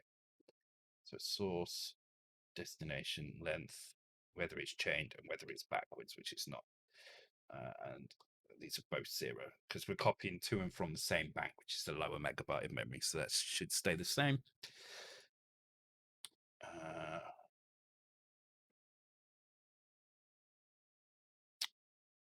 Okay, let me just pause all these. I've got loads of streams running at the same time, which is not good. Pause. There we go. Okay, so then to copy, we want to copy from source destination. Why is that 0 there? Oh, because this is all right. This was originally was a fill job to fill this with this. All right. So we want copy job from C500 to 1000. The length would be music.size, which means I do need to go and move music import to the top, which is fine. I'll just move this whole thing up to the top. Really doesn't matter because we're set things out like this anyway. So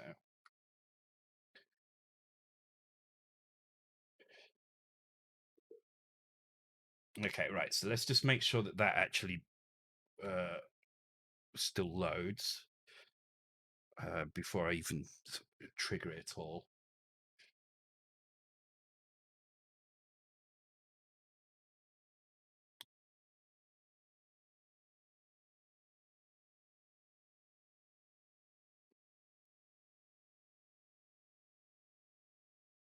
Okay, so it still loads. That's good. That means nothing is broken by implying that. We need to copy the music at the beginning somewhere, so we'll do it here before we jump to here. Is that another try? Thank you for the hosting now. Thank you for the host, Andy Magic Night, as well. I missed that. Thanks very much indeed. When do I announce a new competition? I'll try and get it ready for this weekend. I just need to write the wrapper. I know exactly what it's going to be. I just need to write the wrapper. Okay, cool. That all loaded. See, this failed last time, so that's good. Now, I'm just going to try and plug my headphones in. Oh, hang on. I'm going to do this now.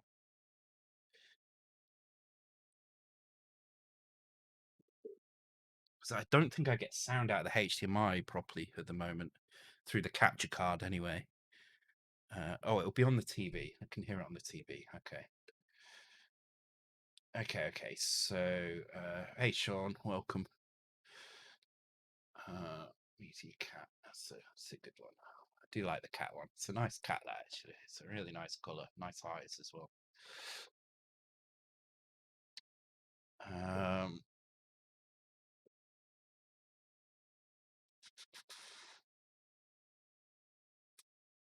But yeah, I will announce the competition this weekend. I'm thinking it will be pretty straightforward, actually. I don't think there's too much I need to do to set the wrapper up. I can pretty much keep the wrapper as it is for the kaleidoscope. I just need to remove the kaleidoscope code. Um, it doesn't. There's nothing in there. I don't think that you will need to reference for this.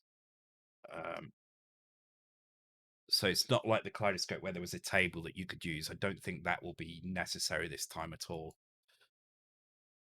Um, but I will leave the space for a verification routine that just returns straight away, so you can't see the verification routine. Um, but it will still be picking something randomly, which will be completely random for you guys. But I will set the seed. It will pretty much be the same thing, as I say.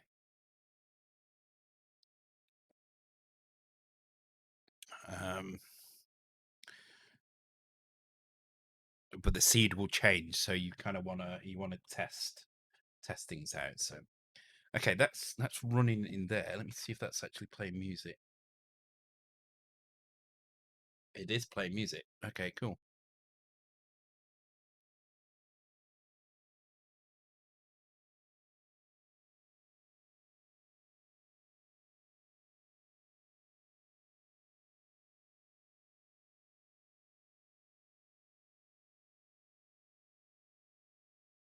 And sound effects as well. Awesome. Okay, so that's the music sorted. Now that's only going to play in one. That's only going to play in one ear at the moment. So depending on how the rest of this goes, I'll work out a way to deal with that. I do notice the color in the background. Where the gray gradient is in the background. There's some weird stepping going on. In the middle of the buildings, it's like a yellow step in the gradient. I don't know why. Just gonna see actually. Can I?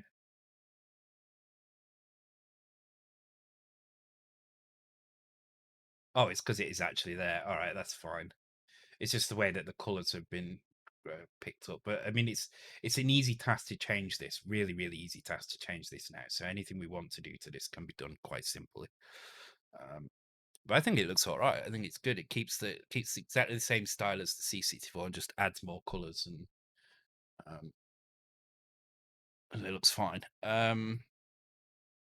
Okay, onto the menu then. All right, so the menu system, we need to figure out where that's entered. So that's entered. Well, the game starts at 3F100. Actually, it starts at 4E100.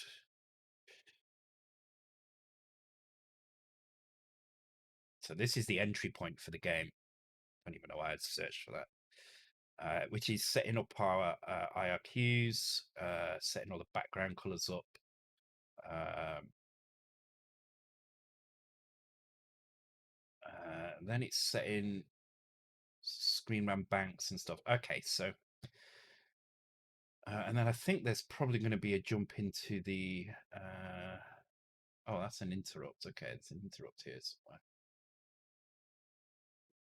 I think it's this bit, isn't it? No, somewhere around here is an interrupt anyway.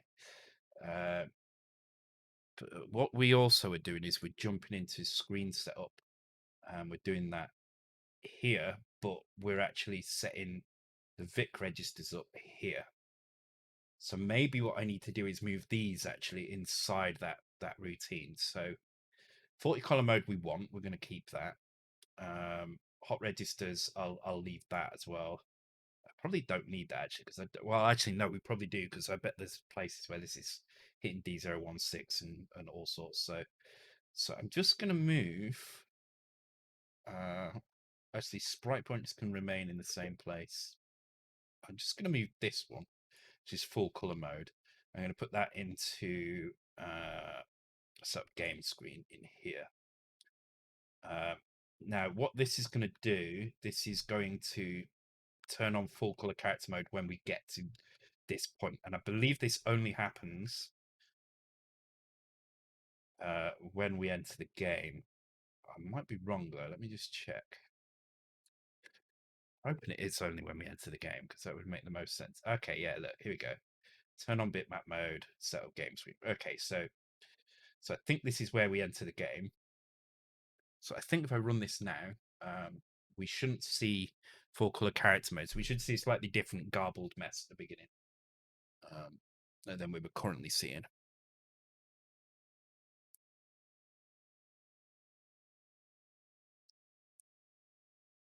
Oh, actually, that's less of a go. Okay, that's different. Now we've got color splits going on. I mean, the timings need fixing on them, but they are there. 40 color mode is in. Actually, color. It's not too bad, actually. It's not too bad at all. So we need to set up intro screen. So I'm going to look for another instance of set control 1 because there must be one somewhere. Okay, there is one here. I'm not sure why these values are being copied into these, but let's... Oh, okay, that's saving the original screen. Okay. Okay, that's not too bad. But let's go one better than that. Let's find the beginning here because it looks like if we save those values, they will be restored correctly at some point. So we just need to make sure that when we get into this point here, when the game actually starts, we do. So I'm going to get rid of those knocks, which is good. Set up intro screen. And then that way we can keep those two functions alongside each other. So we've got set up game screen here, set up intro screen here. Okay.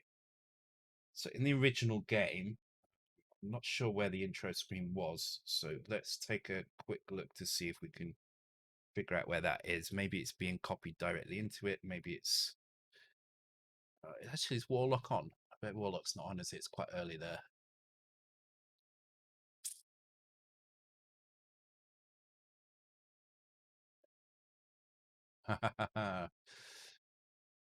Backpuss Whizball. There's some good ones in here.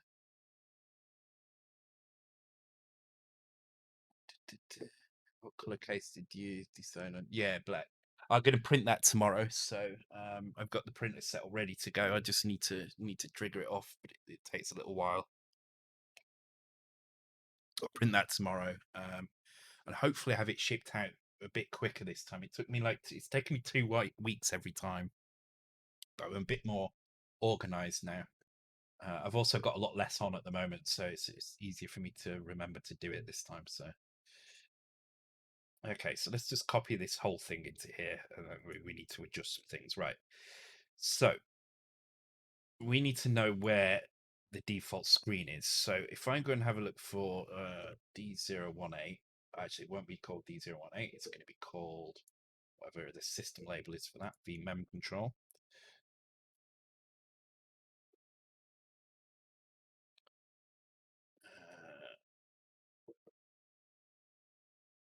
Okay, so that's...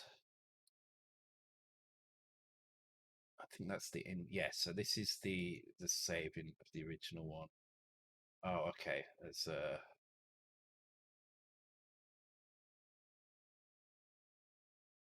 okay, that's... See, that one's not necessary anymore because that's a Vic bank thing, so I can get rid of that. But I'm actually just going to leave it for now so as not to break anything else and just find out. Here we go, 1.8. It's probably this one. I think that's the default value, actually. So let me check.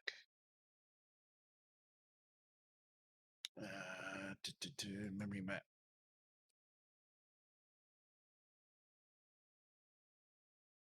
D018. So 1.8 would be 100. Okay, no, it's not. So it puts the screen at 2000. That can't be right. Oh, that's character memory. Okay. Okay. So this is one thing we need to do. We need to shuffle some of the characters around a little bit and maybe move them to somewhere else. But that's fine. That's an easy enough task to do. My suggestion would be to move them down to this location, have them copied in at runtime. Um, so that's probably fine. But we do need to move the screen. So at the moment it's pointing to 1.8. That would be 0400. Okay. It's actually the screen is at 0800 at the moment, which is why we're seeing that. Okay, so we're going to have to shuffle things around a little bit.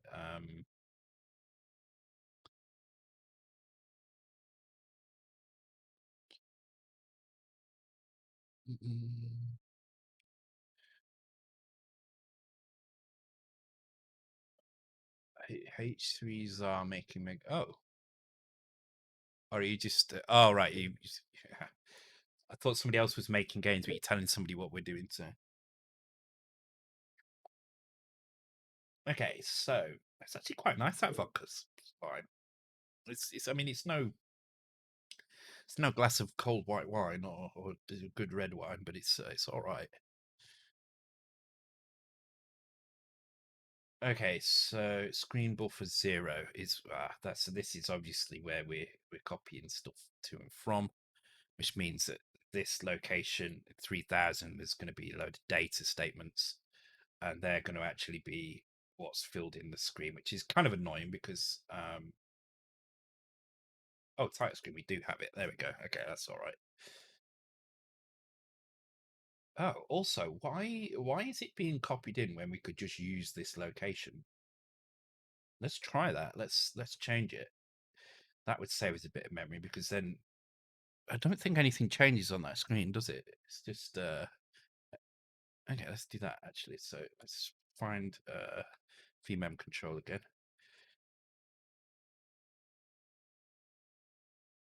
1.8, here we go. So let's leave that alone and then instead let's go and set the screen RAM manually. Thank you for the follow, Hazar or Hazar. Welcome to the stream. Hope you're doing well. Okay, so set up intro screen. Let's do. I oh my God, you should have negative lag.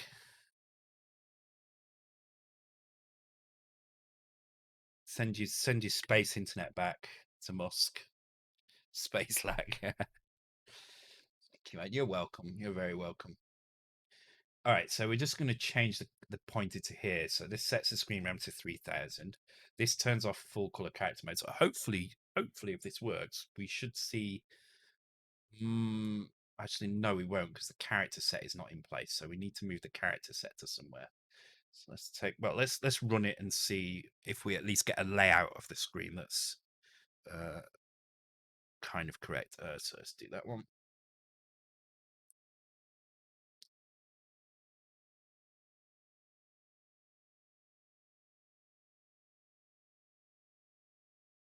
Bubble background.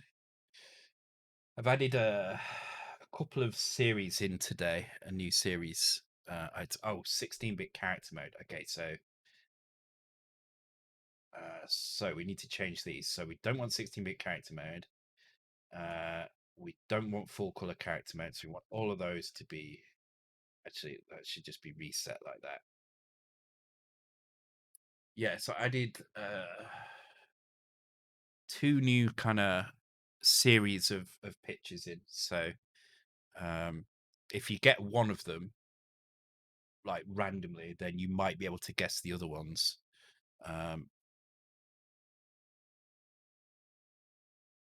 Okay, so we only seem to have half of the screen for some reason, not all of it. Why might that be?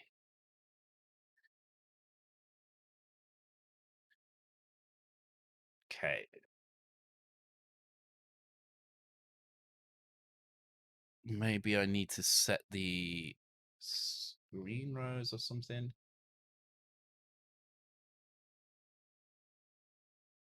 Let me try turning off hot registers because I have a funny feeling they're going to cause me lots of problems in this kind of setting. There's a new series. Yeah, there is a new series of Dexter. I remember someone mentioning that. I can't say I'm looking forward to it. There we go. Okay, cool. Okay, so we've got some issues at the bottom of the screen. So that's the scroll. You can see that the timings are off slightly for that. Um, and the game loads incorrectly now, and that's because we've disabled hot registers here. So what we probably need to do is work out how to correctly switch between these two modes now. So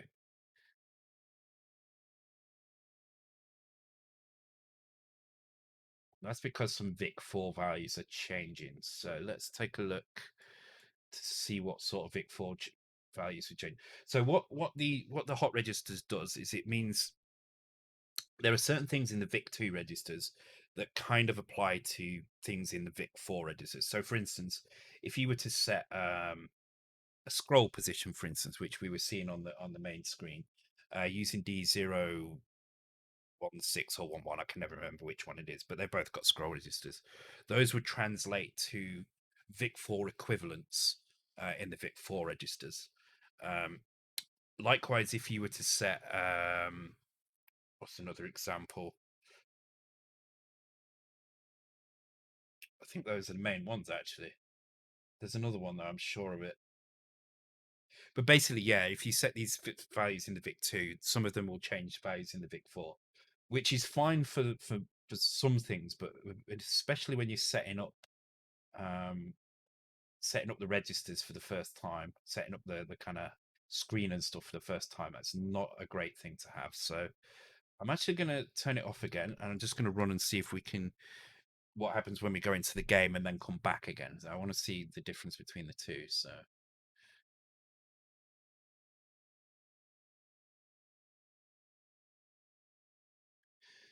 the frustrating thing with Dexter is I probably will end up watching it. Um, yeah, see the hot registers disabling makes the main screen look better, but makes this look worse. So I think we probably have to set the values ourselves in various things. So this looks fine, but I want to see what happens when the screen restarts. So game over. Okay, and it goes back to here. And then into the game. Okay, so actually, I think it's probably just we'd leave the hot registers as they are, and let's go and change our values manually in here for the main screen. It's in this one.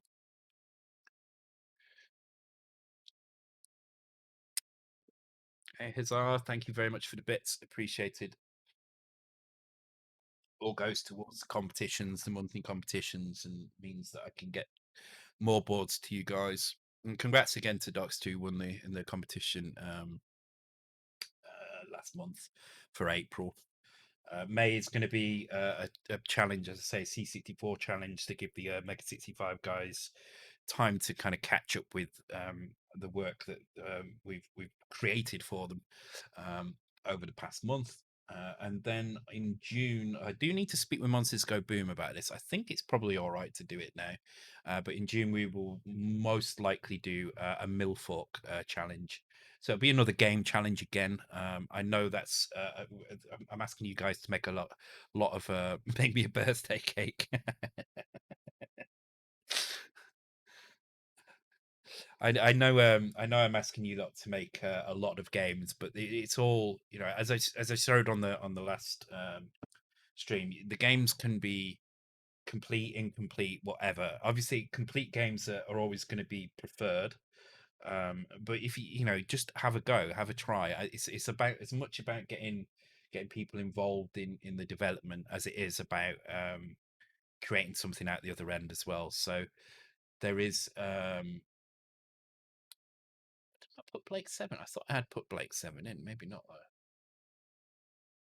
though. So please have a go, and the with it being Millfork as well, it's also about kind of evolving the Millfork Mega65 library a little bit as well to make sure that's ready, because obviously the more options people have got for development on the Mega65 the better. So yeah, we'll be doing that probably in June, assuming everything's all right. I will catch up with the with Monster Scope Boom to make sure that it is ready to kind of to do that, and that they're all right with the deluge of questions that they're likely to get. So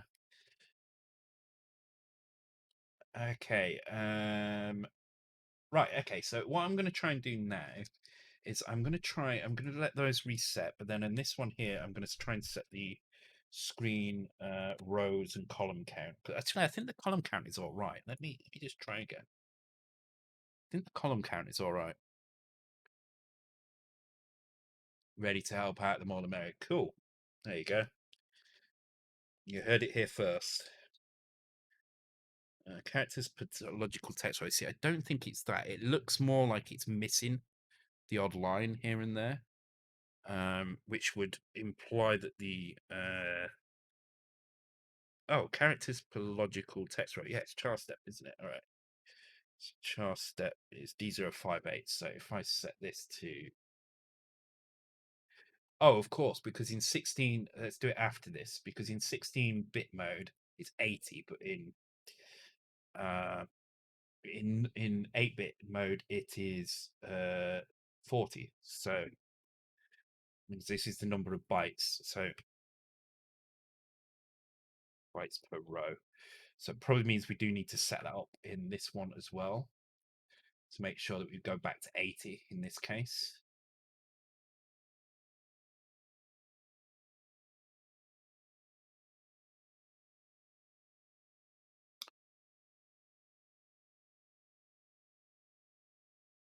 Um, in the middle of Boomerang stuff. I can't wait to play Boomerang. It does look awesome. There we go. There we go. Okay, so the only thing we don't have now is the scroller at the bottom, and that's probably because of. Oh, actually, no. Why don't we have the scroller at the bottom?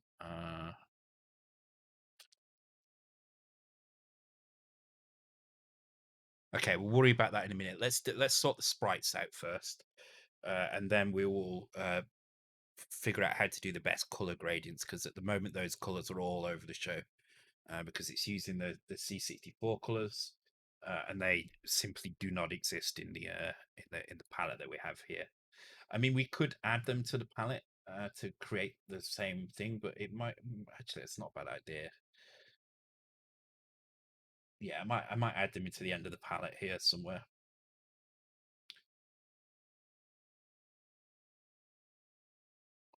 Do that in a bit. All right. Oh, Peep Show, that's a good one. Damn. Hmm. I discovered a sketch show that only did one season that I'd never seen before. Um, oh yeah, they do have a little jerk, don't they? Well, we can take a look at what's doing that. See if we can resolve that. One of the main things it's going to be doing is the timings, because this is the Mega65.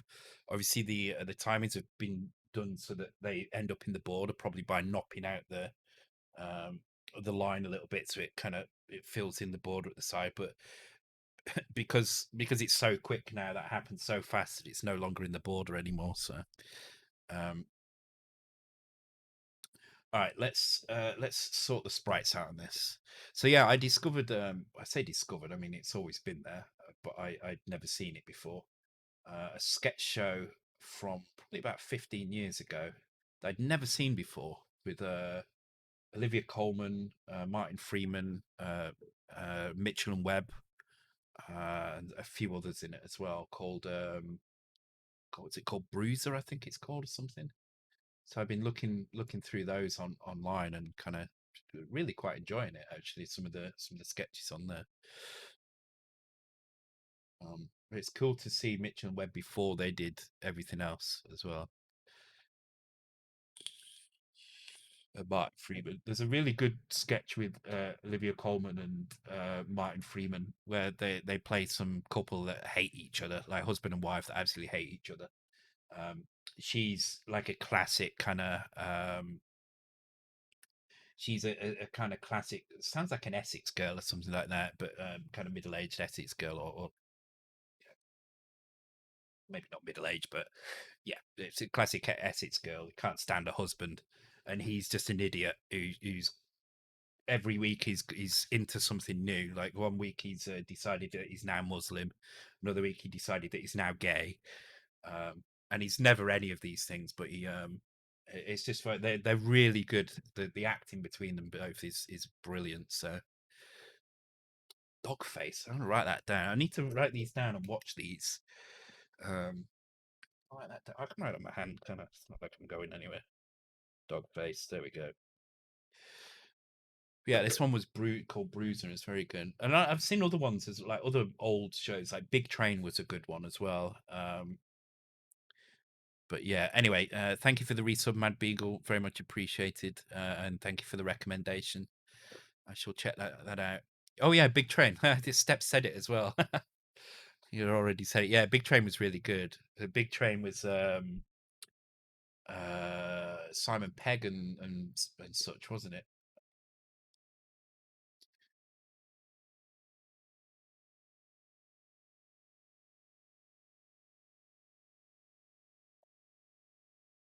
Uh, sorry, let me just stick a thumbs up on that. All right. Okay, so let's work out the sprites. So we've got sprites in here. Now, where are these sprites pointing to? Because I don't think there's any pointers stuff in here.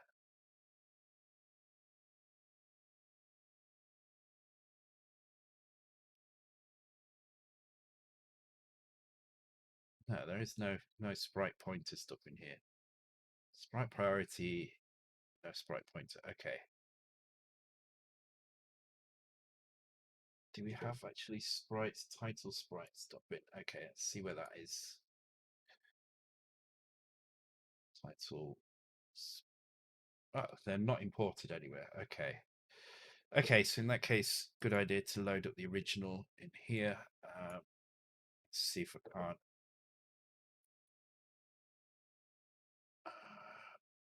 Oh, God, where is the original?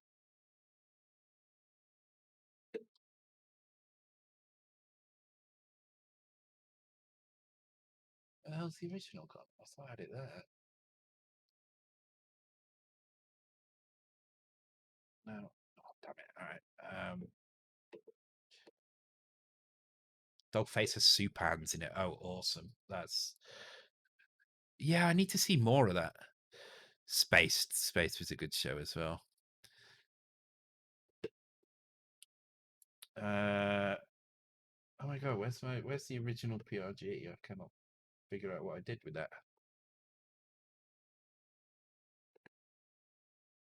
All right, let me just leave a search running on my computer for a second while I continue with the rest.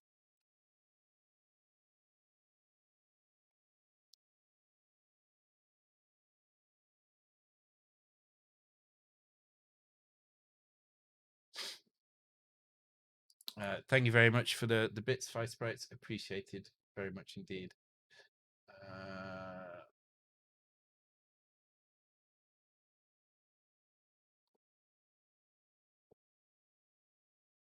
Or did I not have? Maybe no, I didn't have. That's right. I wasn't doing it like that. Was I? I was looking in here. I remember now.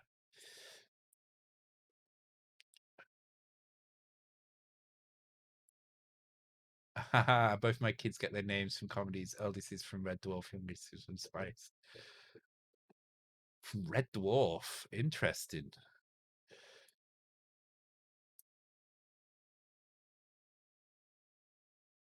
Try to think what the names. I was just trying to think what name would you pick from that, because you've got what you've got. There's only Arnold, Dave, Christine, really, that are the three. Oh, Holly, of course, yeah. Holly, cool. Yeah, Holly's a nice name, actually. Like that. Smackhead, imagine. Okay, right. Right, so we're just going to have a quick look through here just to find out where the title sprites are loaded in. Title sprites, 1-800. No, that's not it. This is initializing the title sprites. Where are they loaded in, though?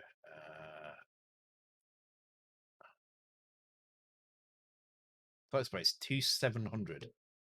Okay. So that's this block here, isn't it? Yeah, that's basically this here. So let's go ahead and do this. Let me just check that that adds up to 700. Yeah, all right.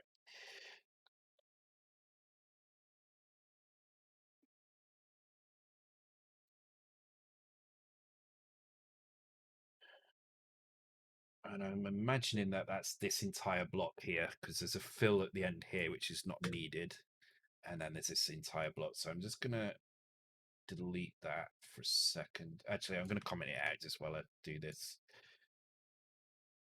Port binary. Obviously, this is going to probably throw errors because there's a couple of labels in here, which means that these are probably being pulled, addressed somewhere else. So, for whatever reason, I don't know why. Title sprites.bin, title sprites.bin.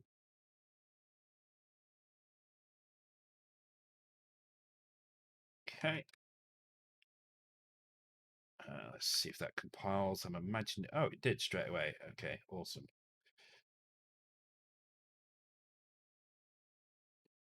So we should see exactly the same thing, just the same junk on the screen. Which we do. Cool. So I can get rid of this comment in there. So I don't know why those labels are in there. Oh, because it thinks, because it found some stuff which it thinks is a code. So it puts a, every time it finds a block that it believes is code, it puts a label in front of it. So, and sometimes it's because it's referenced somewhere else, but in this case, it's just because it thinks there's code there. Called them smeghead a few times. So.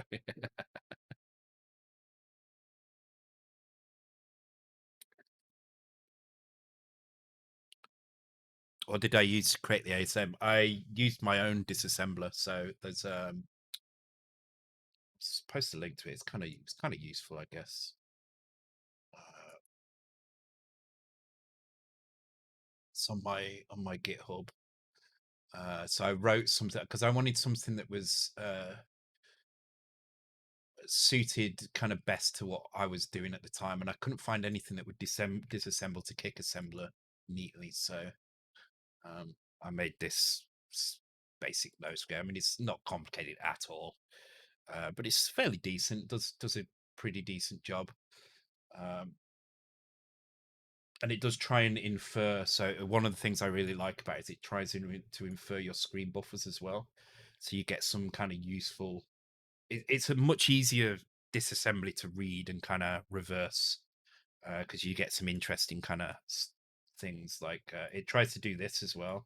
If it finds addresses that are close to labels that are being referenced, it will try and use a plus to set them up. So here it's worked out that there's some Sprite in Sprite label in memory, and that it doesn't know it's a Sprite label, but it's found a Sprite label, and then it's adding these values to it. And when you do screen stuff, it knows to do within a certain range of the screen. So it's kind of useful like that. But occasionally it does do some strange things. But it's pretty good. It will disassemble most stuff, and give you a fully running file from Kick Assembly, including all the data. So.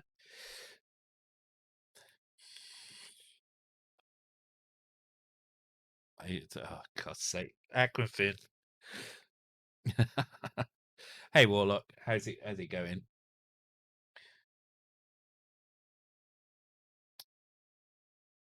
Uh, okay, let's work out what's going on with the sprite. So I think what's happening here is when it does this set sprite pointer, it's pointing to this fitbank, and it should be pointing. So if I change this fitbank right to which would be 0 in this case, I think we should see the right things happen, but then it will be wrong in the game. So.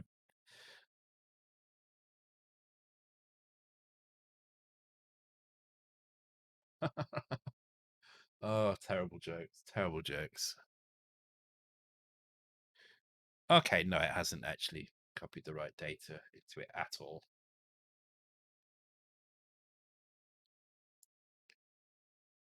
Okay, so we need to work out what's setting these sprites, where these sprites are being set up, and figure out. Here's where our title sprites are, so we should be pointing to these. Um, there you go. I'm in the X files.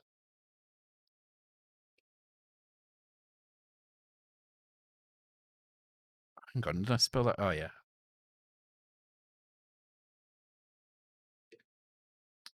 Hey, old school coder. They look like aliens.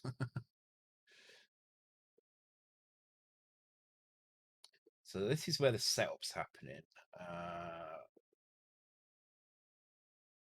Not sure exactly what's going on here. Let's take a look through this original piece here. See if we can see what's going on. So title sprites.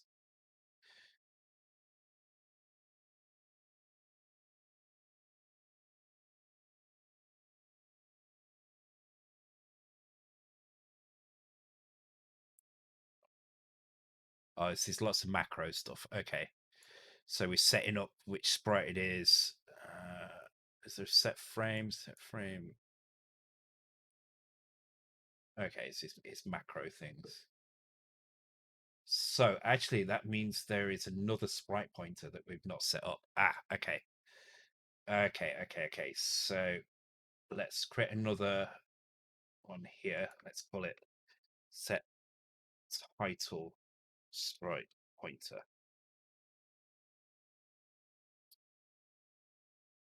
Okay, so let's take a look through this. So where is the screen? The screen is at 0400, so that makes the sprite pointer 07F8. Here we go.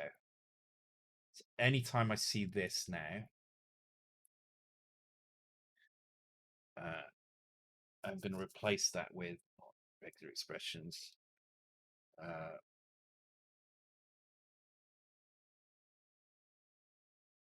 with that, okay. Probably going to get. Oh, it made 9 replacements. I don't know why it made 9, but it did.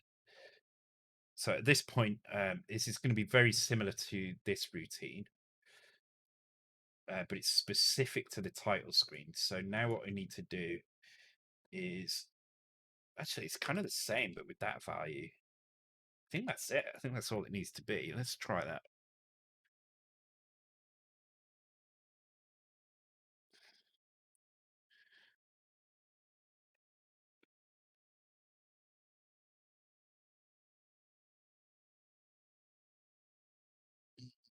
Is Mega65 hardware available? Um, it's kind of available. Oh, there we go. We've got the text home. Okay, we've got the sprites working now. You can get hold of. Actually, I don't have it here next to me at the moment. It's on the shelf again.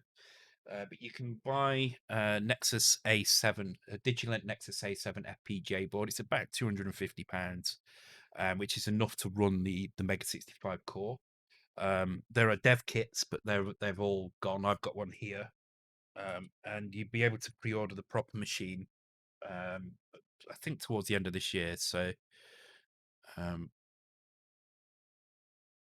it's like a young Elon Musk. Oh, that's it. Do you know a show I need to watch again? Californication. I need to go through that again. That's a great show. Okay, so we kind of have it working, with the exception of the scroller at the bottom. So let's get the scroller working at the bottom. Let's try and tidy up the. Yeah, there is a slight jump in that sign table. If it is a sign table, I assume it is. Um, so we'll try and sort that out. Is it just on? No, it's on every one, isn't it? Yeah, so it's a sign table change. All right. Um, I also, Hazar, I do a competition every month, for the whole of this year, where you can win one of those boards. We've given away 7 now, I believe. Hang on, 1, 2, 3, 6 or 7. I can't remember exactly how many. But we give away one of those £250 FPGA boards in a special 3D printed case of your choice of your color. All you have to be able to do is, well, it alternates on on odd numbered months. So this month is the 5th month of the year, so it's an odd numbered month. It's a C64 challenge, so you'll be given a challenge to write some code for the C64. And then on even numbered months, it's a Mega65 emulator challenge where you'll be asked to write a game of some kind. On the C64 challenges, it's based on whoever has the highest score or the lowest score. Um, and on the even numbered months with the games, it's just enter a game and you get a prize. You get entered into the prize draw. Okay, I kind of enjoyed that. That soda, like the vodka and soda. I think I put too much lime in it though. It was kind of overpowering. Um, but the rosemary added a nice flavor to it, so that was good.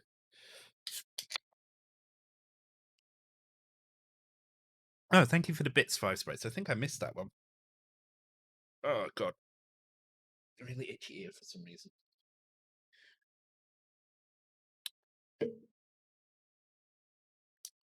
Um, yeah, the spaces get taken out, so you can do it. You can do it with gaps, and it's fine. I always want to experiment with 8-bit computers. I would definitely, if you've not already done some Commodore 64 stuff, I would definitely start there, because the Mega 65 is essentially the evolution of the Commodore 64. So missing raster lines and the scrolly text, yes, exactly. So the raster lines are actually there, but obviously the colors are wrong. So we need to create a section of the palette to deal with this. So what I'm going to do, first of all, let's deal with the scrollies. So the scrollies should be pretty simple. So the easiest way to do this is to start with the scroll register and replace that with a new routine. So let me just bring this down. I can never remember if it's D011 or D016. I think it's D016. So I'm gonna, yeah, it's D016. Okay, so I don't know which value that is. So let me just go and have a look at my sys labels. So this is the file that comes with the disassembler that just lists a lot of common addresses, so makes it easy when you're looking through the disassembled code to find what you're after. So we're looking for V scroll control 2. Turns on this, but there should be something which updates this on the fly, I would imagine, for the scroller.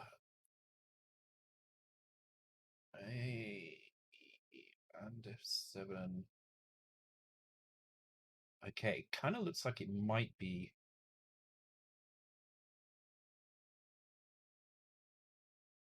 this bit here, F13. I think it's this. But the problem is we're not seeing any text down there at all. That's unusual. I would have thought I would have seen something down there. So maybe it's the number of rows. There should be a scrolling message down there anyway, and we're not seeing one. So I'm going to put here find scroll just so I can spot that when I come back and look at that. I think this is the routine that's doing the rest of it. So this is setting up the initial screen. Then I think this might be the scroller here. Oh, I think I know what the problem might be. We've copied the screen, but we're not actually scrolling in the screen area, right? So actually, this is copying to the screen buffer. We don't need to do this anymore. So we're looking for screen buffer changes. All right, so this whole section here doesn't actually need to be here at all, because what this is doing, this is setting the screen up. I think I can just comment this out. I think this whole section is safe to mess around with the. Let me set this up because there's a fill there. I can see. Oops,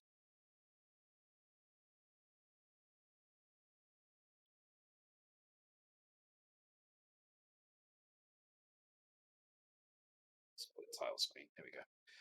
Let's get rid of that. Okay, so I think this should still compile and everything should be all right.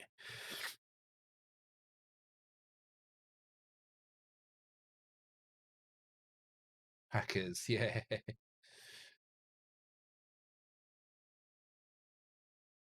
Ah, interested. I did not know that. I shall have to take a look at that. Yes, I was just reading. That's really cool. Wipeout on the PlayStation 1 was the first time. Actually, no, it was the second time a racer had really grabbed me. Ridge Racer and Daytona Racing were the first games that really kind of made me go ooh about racing games, because they were in the arcade. Then they, at that time arcades were kind of quite far ahead of the of the consoles. In fact, I think when Ridge Racer and Daytona came out, the PlayStation was not even a thing yet. It was before that, and it was kind of shortly after that that they brought out the PlayStation. But I remember seeing Ridge Racer and thinking, "Oh my god, this is as real as it's ever going to get." Um, and obviously, I mean, it was naivety of looking at graphics and not thinking they're going to get any better. But then Wipeout was the first time I played a game on a home console, a racing game on a home console that made me think, "Wow, this is the future. This is incredible." And yeah, 2097 was better because the original Wipeout was very unforgiving on the corners. I mean, you had the air brakes and stuff, but it was very, very unforgiving on the corners. You could easily kind of hit, go down to like almost stopping dead. Wipeout 2097 took that amazing formula from the original Wipeout and just tweaked it and made it kind of much more appealable to everyone else. Plus, the soundtrack was incredible. Physics engine with no float point unit. Good times. Yeah, I imagine. I imagine that was difficult. Um, I mean, that game was a work of art. I think it really was. So I feel honored to know somebody who worked on it. So yeah, the music was incredible. Music was more appealing. I kind of liked them both actually. I've liked many of the Wipeouts. There is the one that came out on the PSP had a really good soundtrack as well. Yeah, yeah. Was it Wipeout? Was it called Fusion or something, or was that the PS? I can never remember. But no, Wipeout Pulse or something. Um,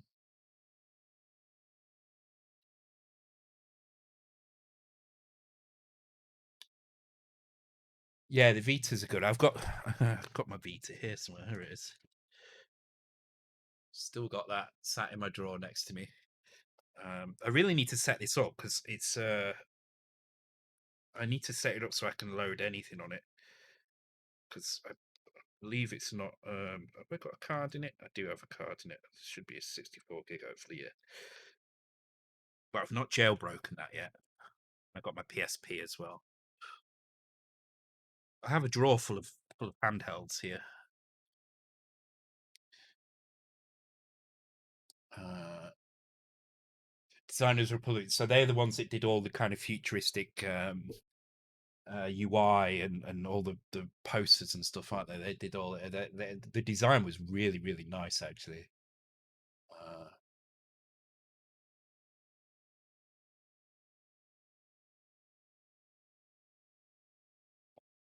Another game I really liked as well, which came out a little bit later in the PlayStation's life, was Roll Cage, which was Wipeout esque, but with a car that could flip upside down. So it was a car that could play upside down or the right way up. But it was amazing, really good game, great soundtrack as well. One of my favorite drum and bass songs of all time is in that as well. Oh, Grip by some extra. Oh God, oh my God, I can see me playing that soon.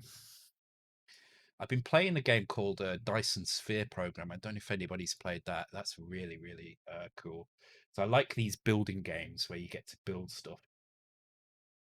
Do a check for this before I get distracted. So, okay, yeah. So here we go. This is where the scroller is happening. So let me put that in here. So Dyson Sphere program is kind of like Satisfactory, kind of like Factorio, but you build on a planet, and the planets are a bit like probably about the size of the planets in Spore, but you build these factories on it. But each planet has its own uh, kind of levels of various resources. Uh, so, for instance, on the planet you start on, there's almost no titanium, so you need to go off planet to get titanium. So you have to fly between planets, and the planets all orbit like suns and stuff. And the idea is you're supposed to eventually build a Dyson sphere. So, for those who don't know what a Dyson sphere is, Dyson sphere is essentially what scientists believe will be um, our most efficient energy capture method that we could possibly create. Which is what you do is you build a big sphere around the sun, and you directly capture the energy from the sun. Um, Obviously, it's way ahead of any technology we have now, but this game is all about getting to that point where you can do that. And it's just like Satisfactory. You kind of build up slowly, and you build simple things first, and then you kind of advance to more advanced levels and build stuff. But it's a lot of fun. It's a really good game. Really enjoying it. It's got some very interesting mechanics in it as well. The whole um, let's take the sun on board and fly away. The whole kind of planets thing is kind of cool.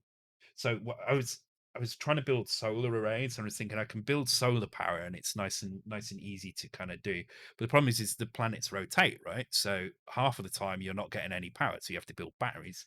But then I realized if I just build a ring around the entire planet of solar panels, there'll always be some that are powered up. So that's my mission now, to build rings around the equator of solar panels for constant power from the solar. Anyway, I digress. It's a good game anyway. You should give it a try. Okay, so are there any other cases where screen buffer zero has been used? Okay, there's a few places dotted around, but the thing is, we've moved the screen now. Screen is no longer here. The screen is actually here. So all we need to do is change that, and it should relocate if everything has gone correctly.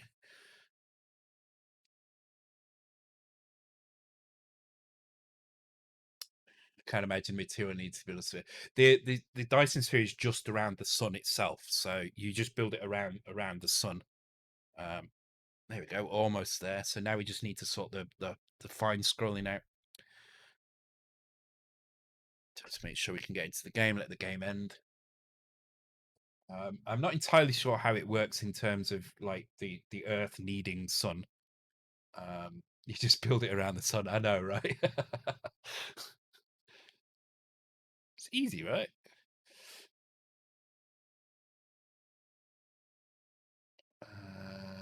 3D spaceship racing game I loved. So you went around a racetrack in a spaceship.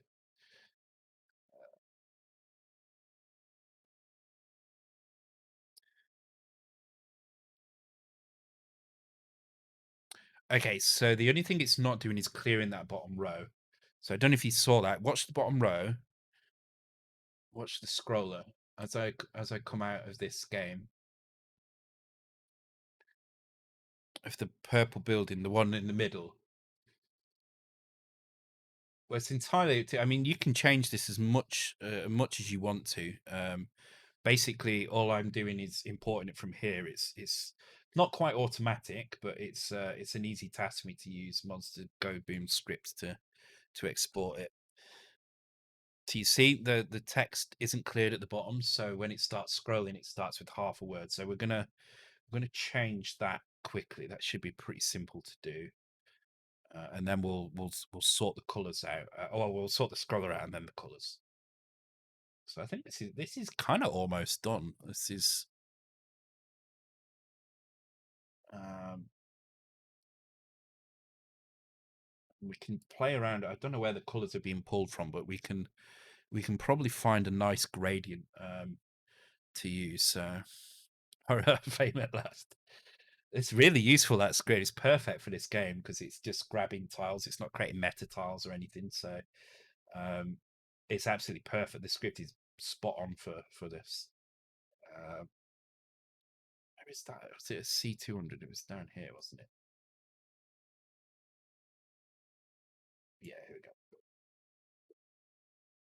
Okay, so yeah, so this is actually copying the screen buffer, but what I'm going to do is I'm just going to change this.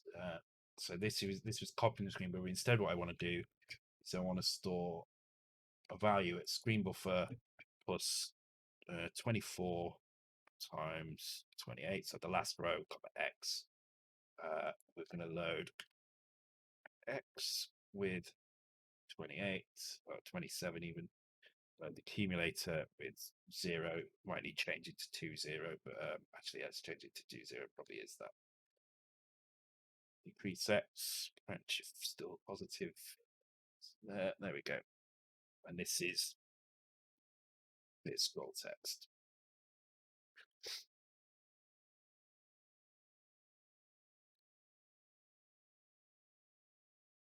Just sort of Sprite shows up there. Yeah, that's right. You have colors already defined. I thought you might do, yeah. So it kind of makes sense, right? Because you're doing these splits down the screen. So we'll find out where they are, and we'll put some nice colors into them. We can change the palette pretty easily.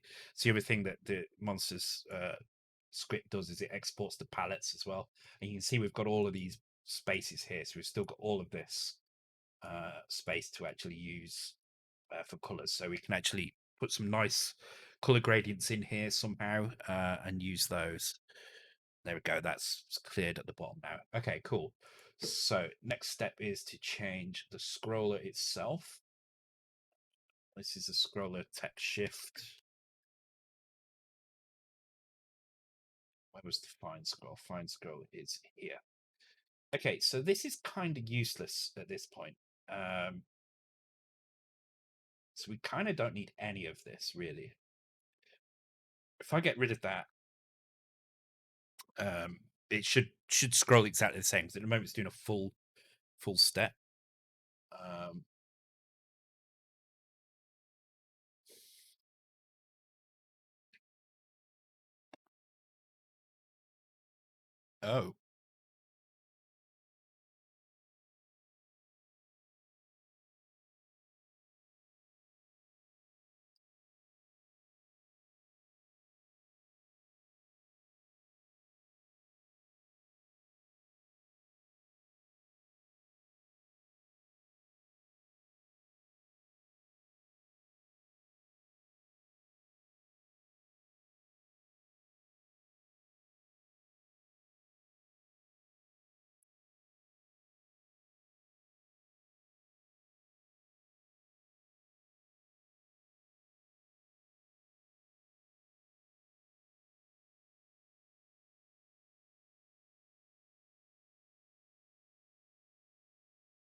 Oh, hopefully we're back.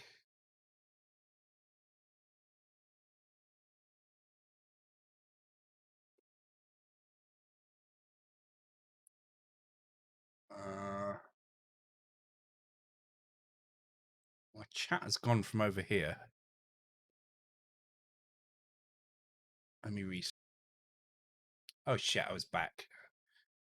My chat has disappeared on my OBS for some reason. Shit, you said I was back and then I clicked freaking restart, so apologies if it went off again.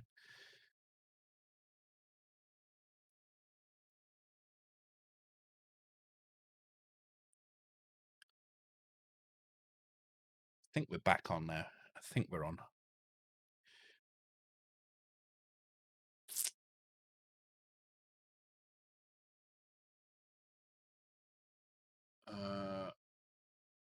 I don't know what happened there. I don't know what happened at all.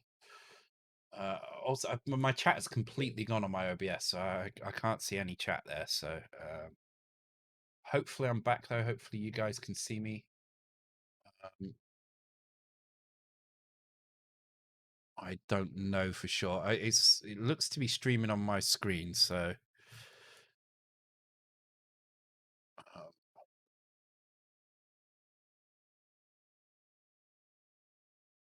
you can see me. Okay, and you can hear me. Everything fine. Okay, I'll carry on then. I don't know what's happened there. I don't think it's on my end though. I think it's Twitch servers. think it was Twitch servers that screwed up there. So, okay, so what we're going to do is we're going to replace this section here now. So I do need to figure out where this is because this is in some kind of random place somewhere. Which seems to be in the middle of this lot. Yeah, it's this value here, but +3. So what I'm going to do is I'm actually going to create. I'm going to go back to here. I'm going to create a little label here. It seems a weird place to put it here, but it's kind of related to this. So scroll fine. Let's make it lowercase. Scroll fine. And the reason I'm doing it here is just because it's CDE. Let's make that actually. It's because it's going to point it's pointing to this location backwards back there, but it's all related to this area here. So actually, I'm going to leave that as it is, so we can see what we've replaced it with. And it just makes this bit a little bit easier to read. Okay, so what we're going to do, I'm going to copy this. So I'm going to leave the original code as it is, so we can see kind of how we've inferred this new section, and then I'm going to replace this throughout. Okay, so what this is doing is this is updating our. Oh, I mean, I've got. Damn it!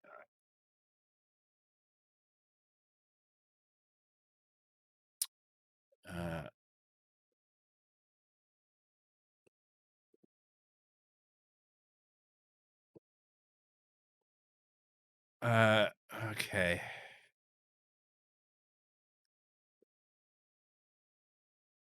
Let me restart the overlay. That's probably the best way to do this. So hang on.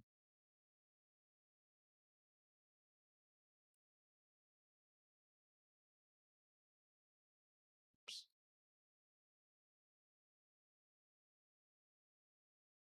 No, see, the bot's completely broken. The chat bot is broken, I think, because the BG count is on 0 as well, and it shouldn't be. Let me do one more try of reset. Let me restart my server, my bot server, and then see if that works. So exit that.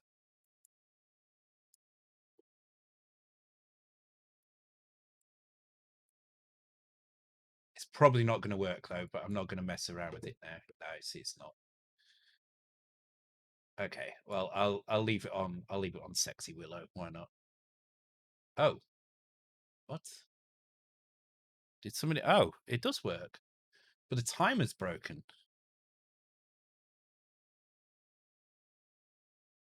Okay, I don't know why the timer's broken. This happens now and again, and I have to restart it. Let me restart the races. Okay, they work.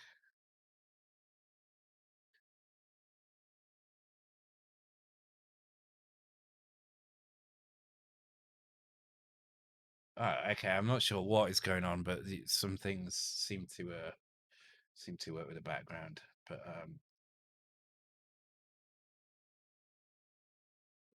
okay, well, I'm not going to mess around with it. I'm sorry that it's broken, but you can scream at Twitch for that. Kind of frustrating. I do need to move stuff so I can actually read because I can't read any of the chat at the moment, which is a bit frustrating. Oh no, oh, okay, I can read the chat now. That's weird.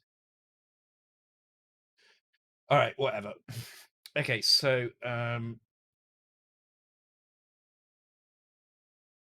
okay, so this is actually unnecessary. The way so some of this is going to be unnecessary. So so that's definitely unnecessary. This is unnecessary because we're now. Oh, we're adding the screen. Oh, okay, yeah, okay, this is fine. So what we want to do here is we want to change this screen control 2 to a new value. So we're going to use the VIC4 and we're going to use the chargen address Um, I cannot remember where that is. Is it charging? Horizontal charging. No, it's not that. Where is it?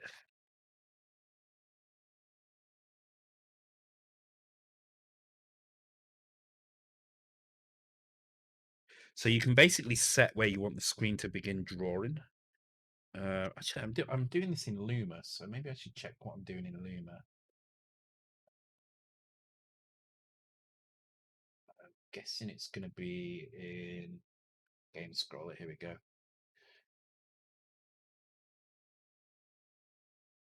Because I did the same thing in here. Hey, scroll text area. What's that?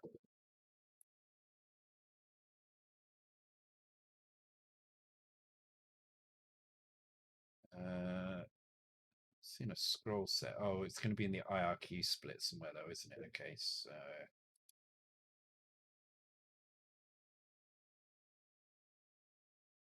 there we go.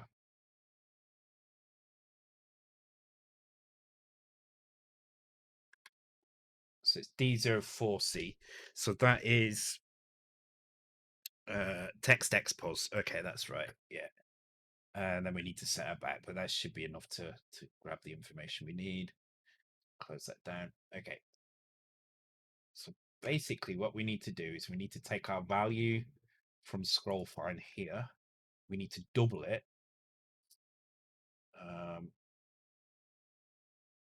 Because we're using 40 column wide, so we're 320 wide, and 320 is a the kind of double resolution, like half resolution. Sorry,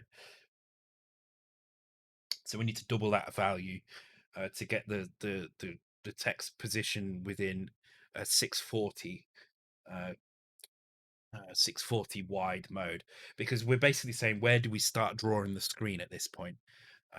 So we have to kind of shift it over in order to account for the fact that actually um, does listen work? Someone test it. Oh my god, you're lost without your listen, aren't you? uh, that's so funny.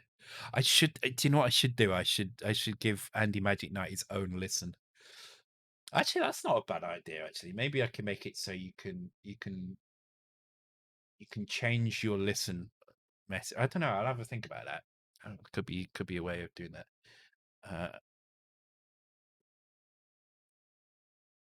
AMK have been reset. Really? They should not have been reset.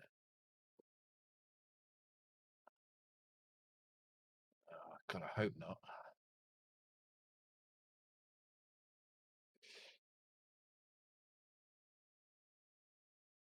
AMK points are all I have.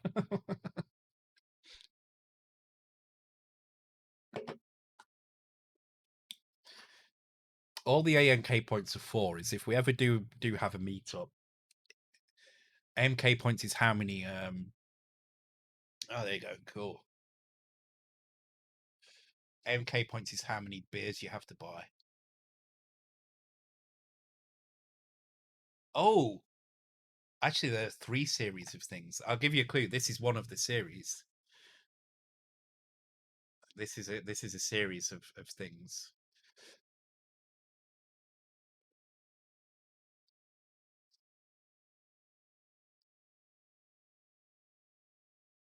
Problem is the background is not working properly, so I don't know why it's broken in the way that it is, but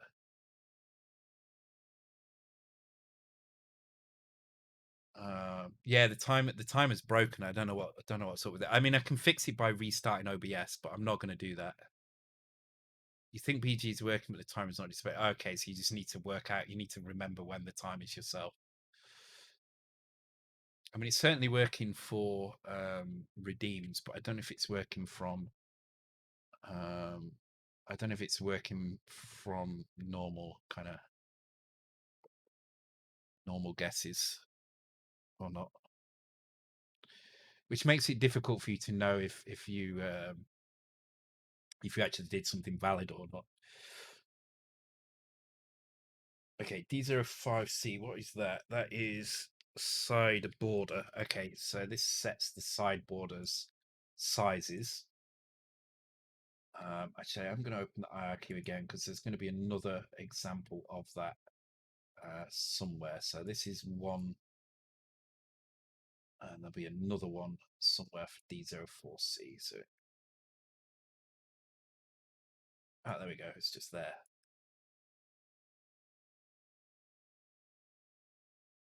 So there'll be another instance of this value, and here it is, where we take the screen control 2 value and we restore it back to the beginning. So here we just put that, restore those values. So I think that should be enough. And then we just need to train the train. I'm reading the thing. We need to play with the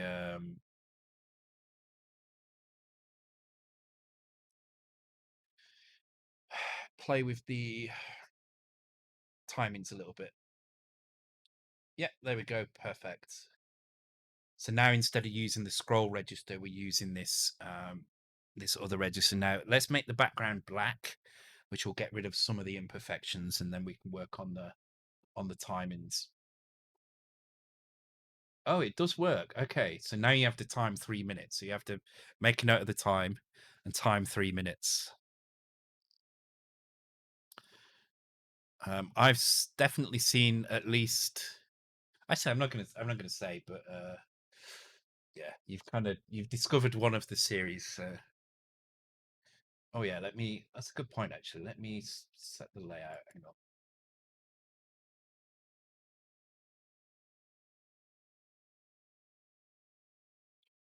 There you go. So yeah, now we're using the VIC4 registers to do this. So let's set the background colors and stuff. So hopefully that's in here somewhere. It doesn't look like it. Oh, there we go. Border color, background color, 09. Okay. But the background color is taken from a table, so we need to figure out where that table is. So let's go and have a look at this background color, see where that's been pulled from. So there are modex. This looks like the most promising table here. 4EF9 plus 5. So let's see if I can find that.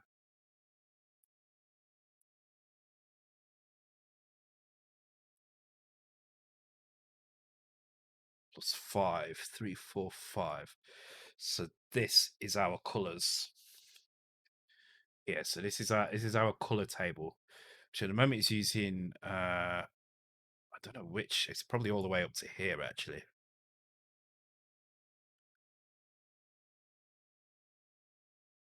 Let's split these into rows of 8. So let's put that up there.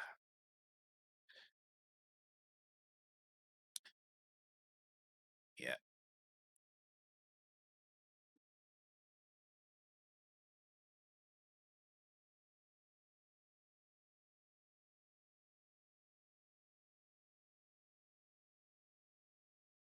I mean, I'm sure it's more than just these rows, but this looks like the right place. So in here, there's probably going to be a 0. 0, 1, 2, 3, 4, 5. Okay. And there's a 0 here at the end. So this is just let's put a thing in here to say color gradients.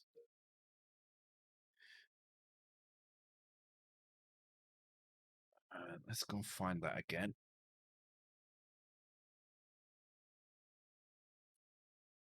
The +5 version of this, wherever that is. Here we go. So this takes our current raster, waits for a particular line. So in this case, the line 41, and sets Y to 0. Then waits for that line to finish.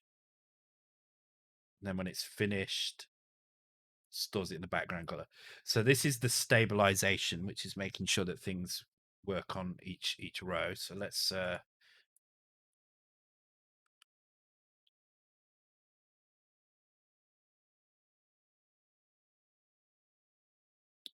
Then we store the actual color.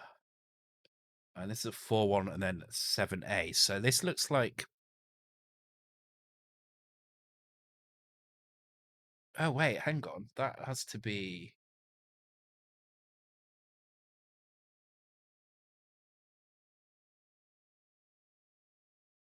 Wait. I'm confused by this now. So there must be a VRAM thing that's been filled with zeros instead of nine. So let's color RAM. So let's take a quick look for color RAM.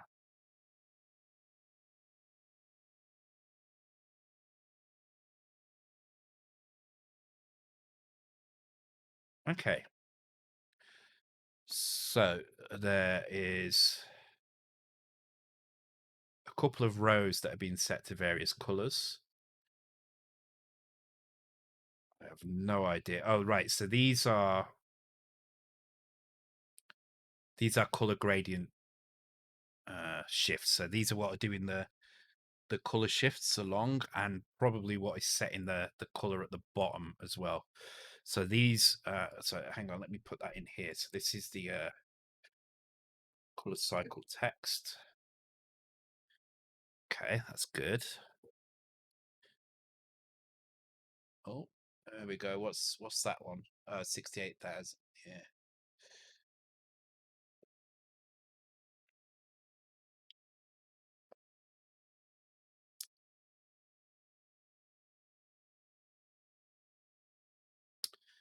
Then this bit here. Oh, it's also the color cycle. This is moving. Oh no, it's not. Hang on, what is going on here?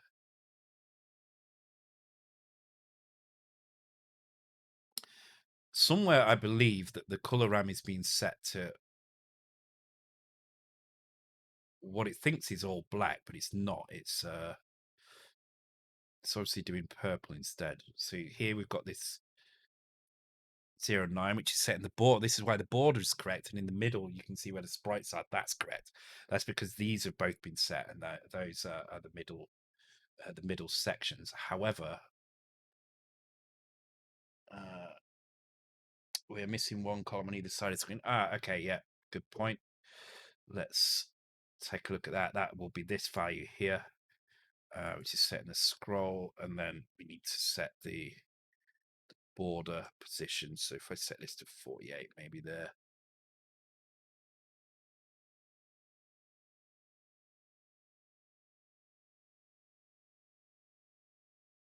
So D05C tells the Vic4 where to begin drawing the borders. AMK points. Yeah, I'll give you some AMK points for that. That's worthy of it. I think that's 5 points there at least. It still needs a little bit more, doesn't it? But I think it's kind of almost there.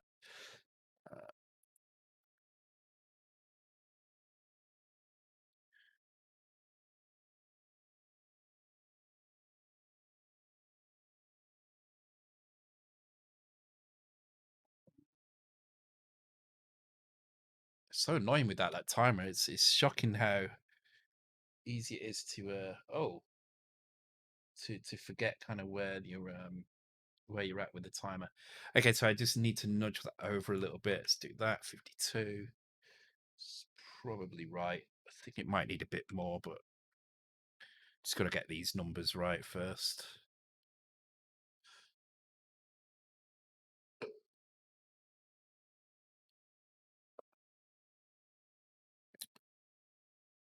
I don't know what to make of this. Oh, that's the wrong way. That's revealed more instead of less. That's weird. Oh, because it's okay, because it's a scroll value. So where to begin drawing the screen. So if we begin drawing at 5.2, then obviously there's going to be a bigger border.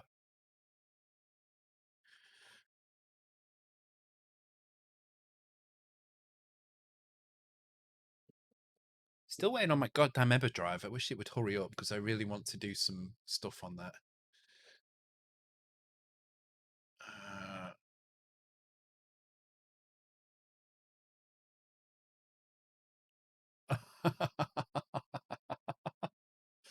Oh, Mad Beagle, I love it. I love it. Yes, I will add that in the next batch. Oh my god.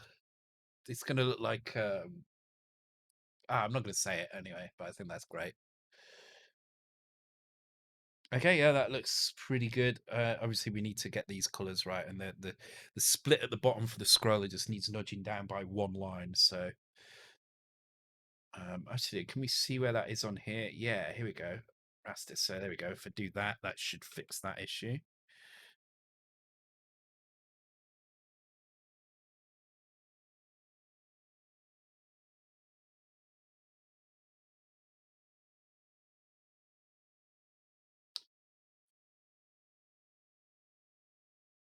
Okay, and then we just need to do another one for the raster off. Should be here. And then we just need to figure out what's going on with the color. So what I think is happening is there is a because of the way the raster splits are happening in the middle of the screen. There are some places where the raster split is using inverse characters, I assume. Scroller should only have one child. Oh yeah, it's got quite a lot hidden, hasn't it? Yeah, let's move that up a bit. So let's okay, so if we set the border at 40, let's see.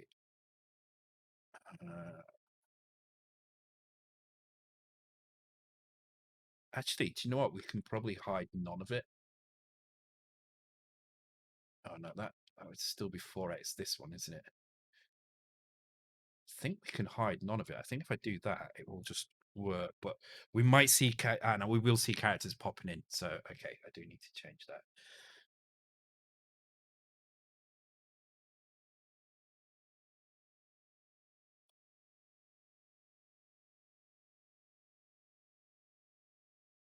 Okay, yeah, so we definitely can see characters popping in on that side. This, yeah, okay, and on that side as well. Okay, so I need to reduce this value between 40 and 58. So let's try 48, which I think is not going to be enough.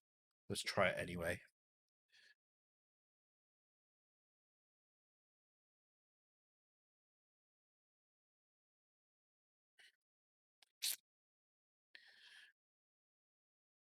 I like how you found the chip series now.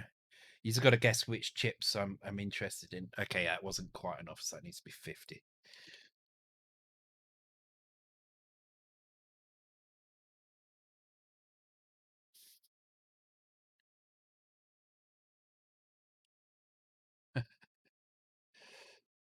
Salt and vinegar ones. They're called crisp sack muffin.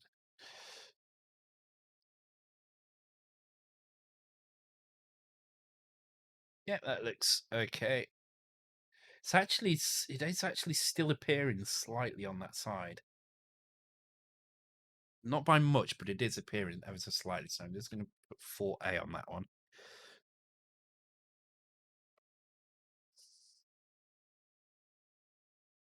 Crisps, yes, good. You can have salt and vinegar on chips, or you can have salt and vinegar crisps.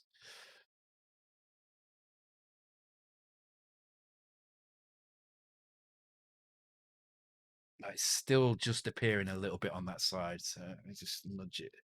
Just going to keep nudging it until it's right. We all know Canadian English is where it's at. Yeah. Oh, poutine. Yeah. I mean, the closest you can get to poutine here is cheesy chips and gravy, I guess. Which is still very nice. There we go. Perfect. All right, cool. Um, okay, so what's next? Okay, yeah, we need to get rid of this purple. The purple is annoying.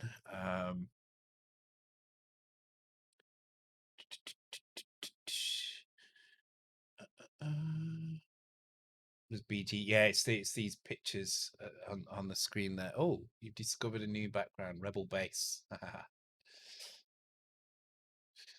Yeah, I did like that one as well. I liked that one. I was looking up some Zoom backgrounds. That was one that came up. It was kind of nice.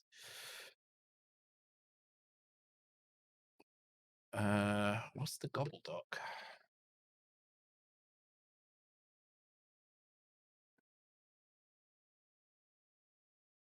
What is that?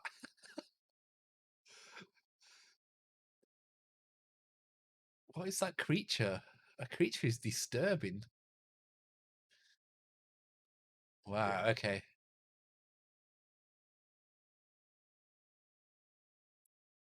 That's a very disturbing advert.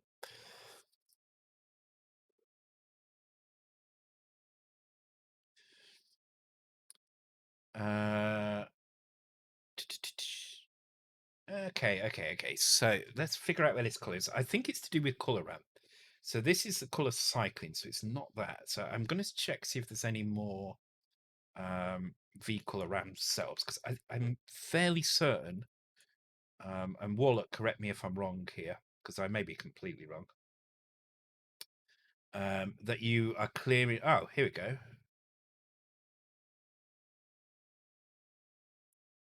Here we go. So if I do 9 there, you're using inverted characters in some places.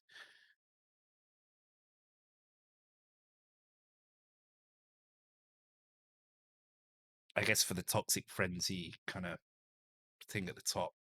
There we go. Right. So that means the other places here are just split. So every other color that we see here is a split now. Is a color split. So let's start. Let's go back to our color split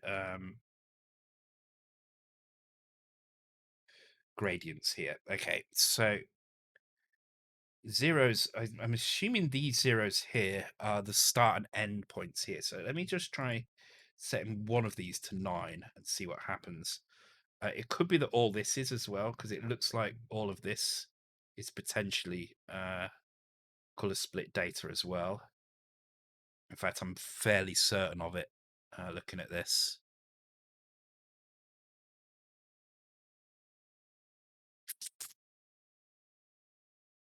Yeah, these are all color splits.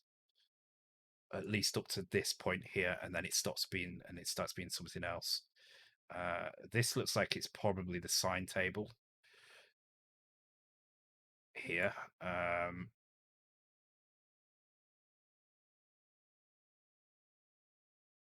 Okay, let's go and just take a quick look in CBM Studio, because if I can copy out the data, that would be nice and easy. Title routines. All right, here we go. So we've got some data in here. Let's find where those tables are. Okay, I'm not seeing tables in here, but there's definitely a table of colors, as Warlock says. So raster looper, fire raster colors, raster top.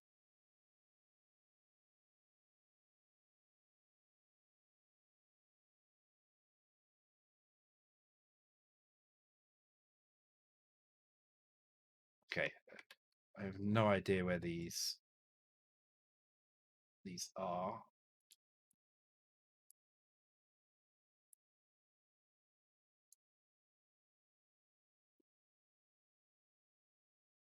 Routines.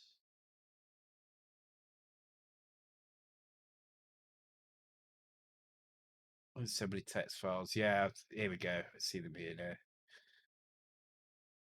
Raster bars, fire raster colors.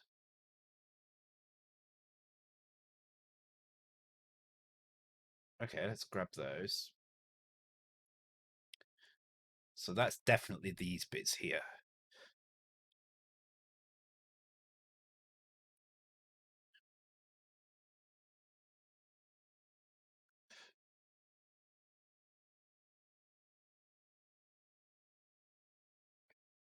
So I just want to see exactly how far down this list goes until.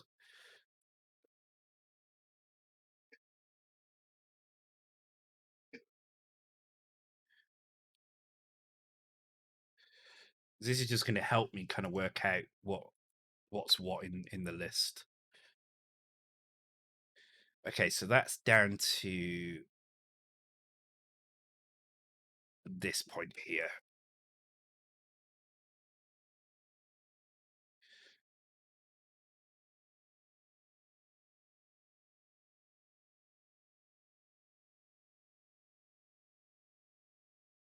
And then this is the continuation of it. The fire aster colors, which runs to 0B00. Yeah, which runs to this bit here. So that's basically all of that. So let's get rid of that. I'm probably going to get a complaint about the a label somewhere, but oh no, no complaint. All right.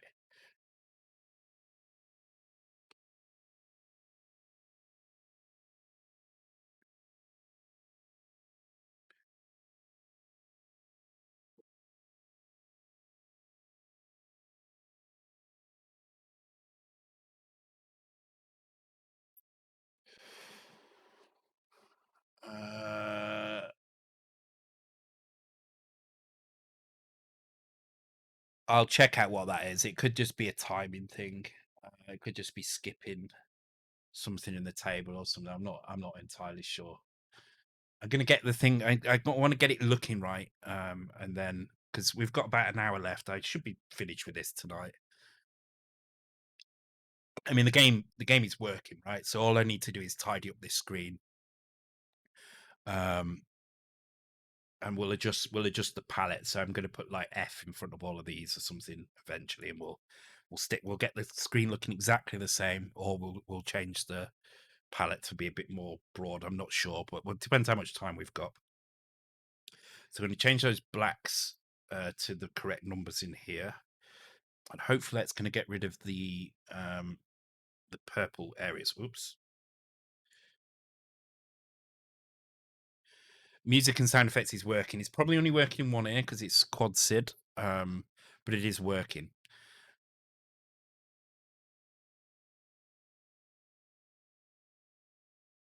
I may do some tiny bits of work off stream just to tidy a few things up, but probably work with you on that, Warlock. But I think it's pretty close now. So there we go. Right. So those two there control the last block at the bottom. So I'm actually just going to put this here. So title, background, color. Thank you for the follow, Bookajar. Welcome to the stream. Hope you're okay on this glorious Tuesday evening. Yeah, I've got it. Thanks, Warlock. Okay, cool. So let's set the. What do we need to do now? We need to work out where these color gradients are. The other color gradients. So there are these ones here. So I'm going to drop these in here.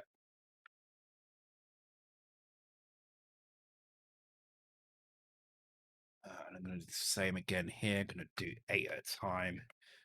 Just makes it easier to work with when it's in 8s.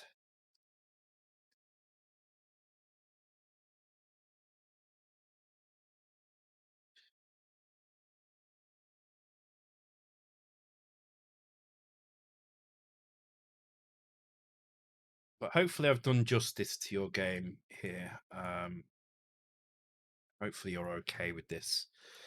I don't know if you want to change anything on the title screen, then by all means we can change that. At the moment, this is just the original title screen. It's actually loading in title screen.bin. So if you want to change the title screen using title screen.bin and give me a new file for that, then I can drop that in quite easily. It's probably the best way of doing it actually, and then you've got the exact text that you want. Just keep because the text flashing and colors and stuff is all going to be in the same places. So as long as you keep the lines of text in the same place, then we should be all right. Oh, the other thing I want to do is that split on the edges there. So I just want to make sure that that's fine.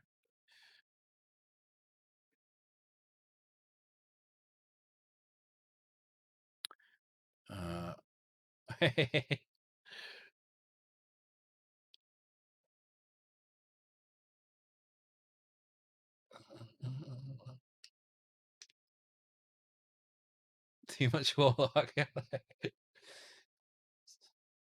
he is, the man himself. My stream has been pretty entertaining. I'm glad you've enjoyed it. It's gone quite well actually tonight. It's gone quite well indeed. So, okay, so these are our color ramps for the text. So there was 1, 2, copyright, yeah, Richmond, freeze. So there should be one for the Phoenix wear as well, unless that's just reusing. Don't see it anywhere in here. Okay, then we've got sign. Oh, wait a minute. This is all of this stuff here, so I need to make sure this is gone.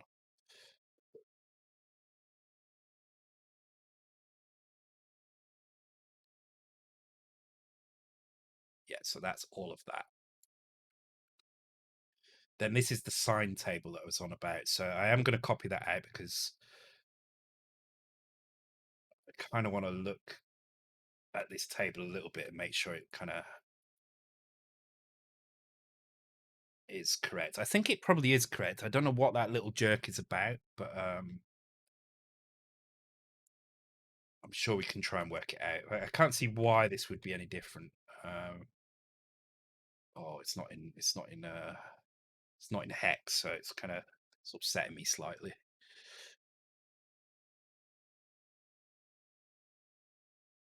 Oh, it's not that big either. The sign table is really not that big. Which kind of makes sense actually. They're not moving that far, so okay, so 142 is 8E in hex, which is this bit here. So that's all of this section here. The jerk is intentional, says the coder. Oh, okay.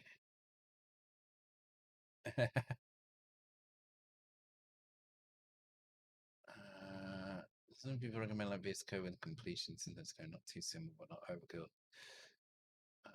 Yeah, VS Code is pretty good.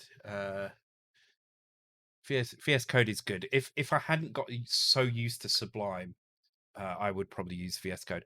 However, one thing I'm not that keen on in VS Code is it kind of abstracts some of the setup away from you, and it can be a little bit awkward to change some of the things. I like the flexibility you get with Sublime. So, plus Sublime is super quick as well. But VS Code does have better code completion. That's for sure.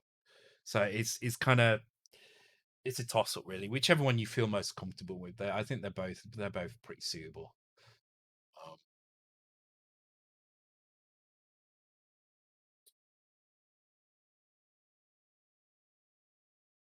I kind of fixed the sine wave. Well, this is the table, right? So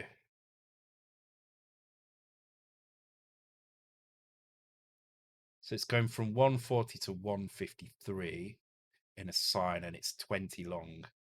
No, actually, this is more than 20 long. 8.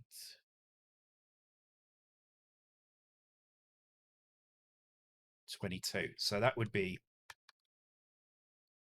built 22 sine I divided by 22.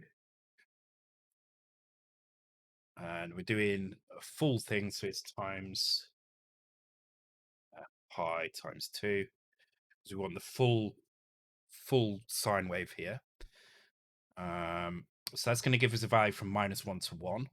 The top is 152. The bottom is the bottom is 152. The top is 142.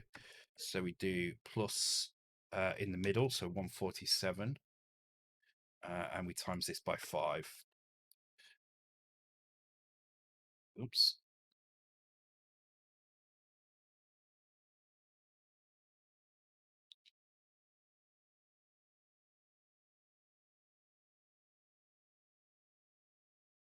Oh yeah, it is 130. Oh, actually, the top is 130. Looking at that, I completely misread that.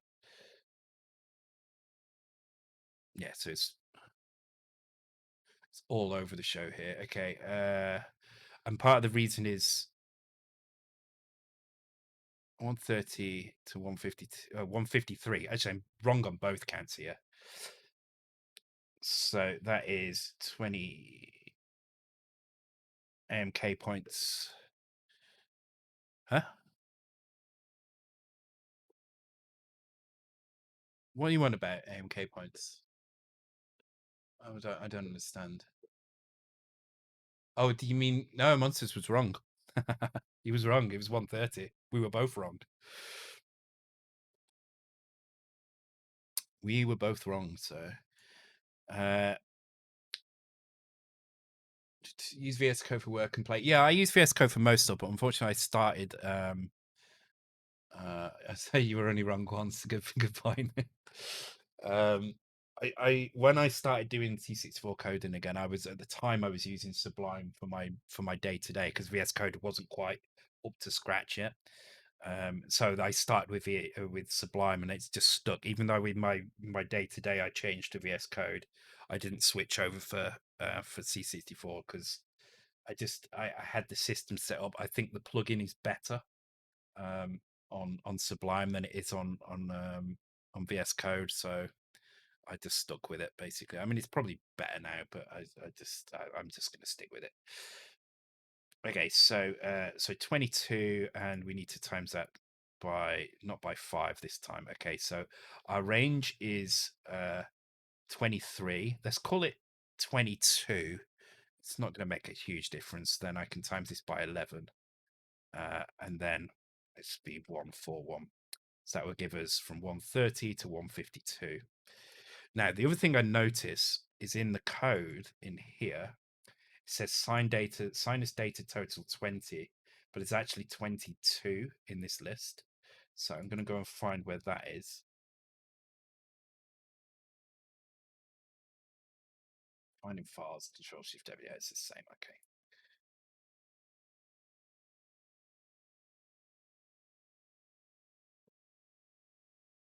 Type routines. Okay, so we need to find where the hell that is in the list.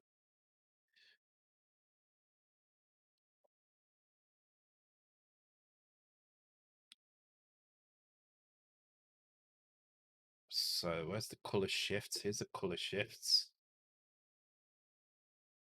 I think it's that bit there. I think it's that bit there. Let's just double check that in the code. We've got a loop to that point. We've got a load of storage. Yeah, it's that one there. Okay.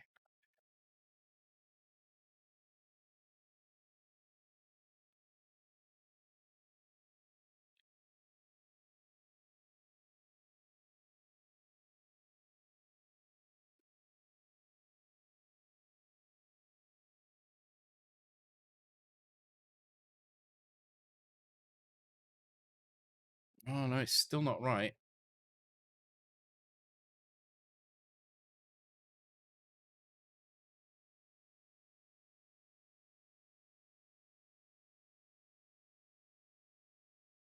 Wait, hang on.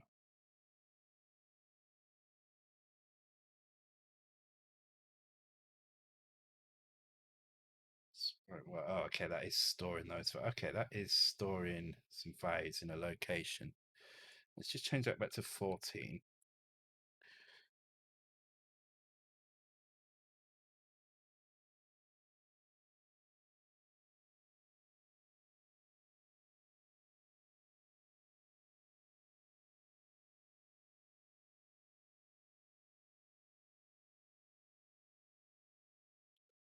And now let's change that back to 20 and just put these on the end. So just, I don't know why that array was a different size, but I think that was part of the problem. And then we just need to get that split and the colors. So the colors are going to be dead simple. We'll start with something resembling the C64 palette, and then we'll kind of tweak it a little bit and see what we can come up with.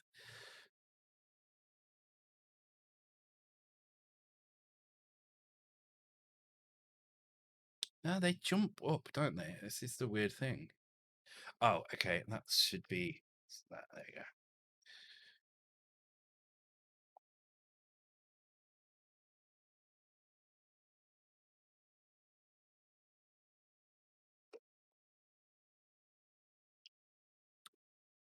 There we go. I'm all out of alcohol. Can't have any more alcohol now. Reach my limit for the night.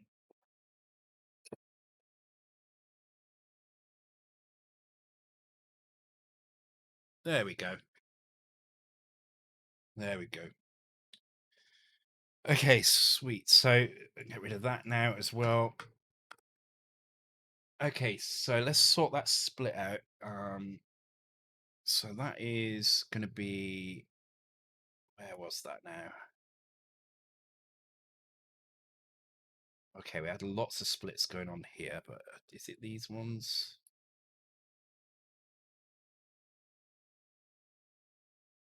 Or is it the ones in here?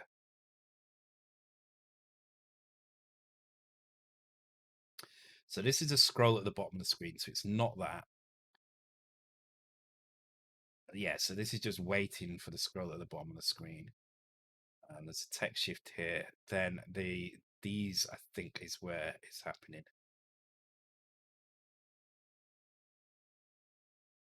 Yeah, see, look, we've got these values here, which kind of indicate that these are the various splits we've got on the screen. So that split is, I'm going to guess, let's have a look. That would be D2, C2. I'd say that's round about BC or so. So if I can find that in here. Okay, there's one here, C4.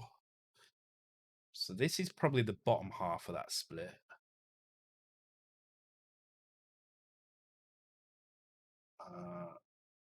Let's just try changing that value. So I just want to see what happens if I change that value to C2. What happens?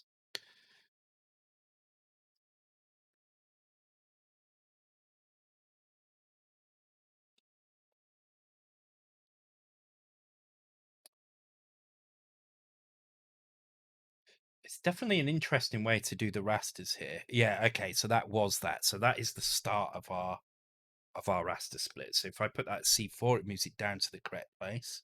But you can see the next line is triggering far too soon.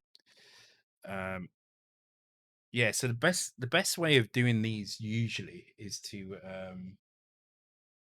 have a kind of almost like a rasterplexer, if you like. So you have a list of rasters and functions that are called from them. In terms of stability, though, we need to have a look at what's actually going on here. So this is where it starts, and this is going to repeat, hopefully, through that entire section by the looks of things. Yes. So, hey Anton, welcome to the stream.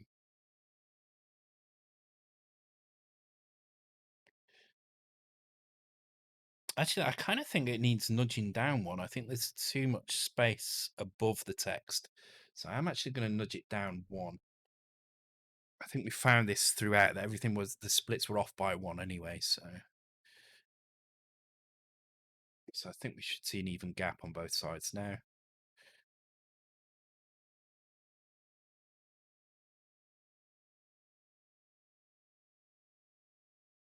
Yeah, that's better. Okay. So now we just need to sort the stability out on the other side. So I believe what's going on here is we're doing this comparison, we're waiting, and then we're storing the color. But it looks like it's happening way too soon for some reason.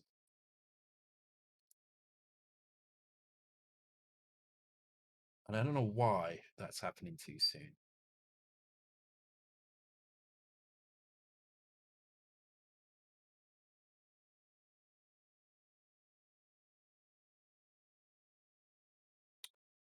So let's just try something random here. How much space have I actually got here? Okay, I've got a little bit of space. So I'm just going to put a shitload of knobs in here. I know it's not going to make much difference. I just want to see if those things shift over. If they do shift over, then we can turn this into a loop.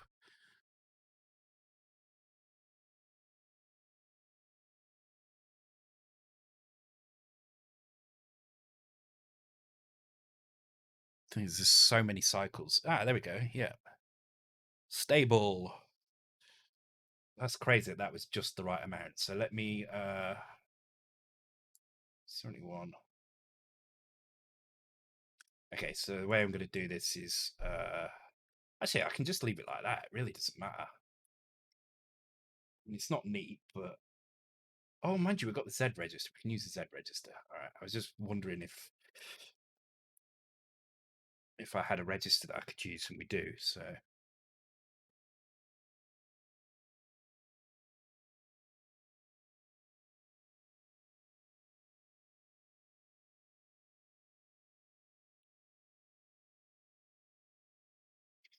there we go.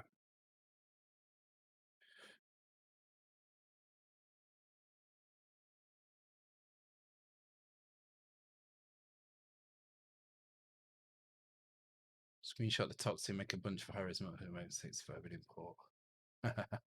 Yeah, that would work actually.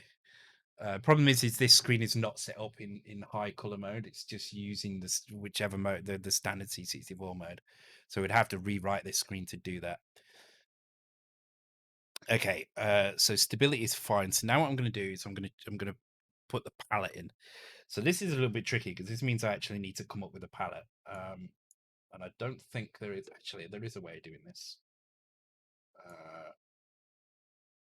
So I create a new file, and then I come in here. I can change to Commodore 64 palette.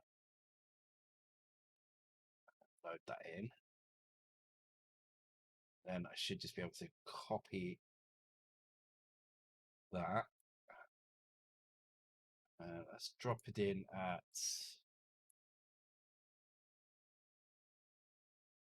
E00. There we go.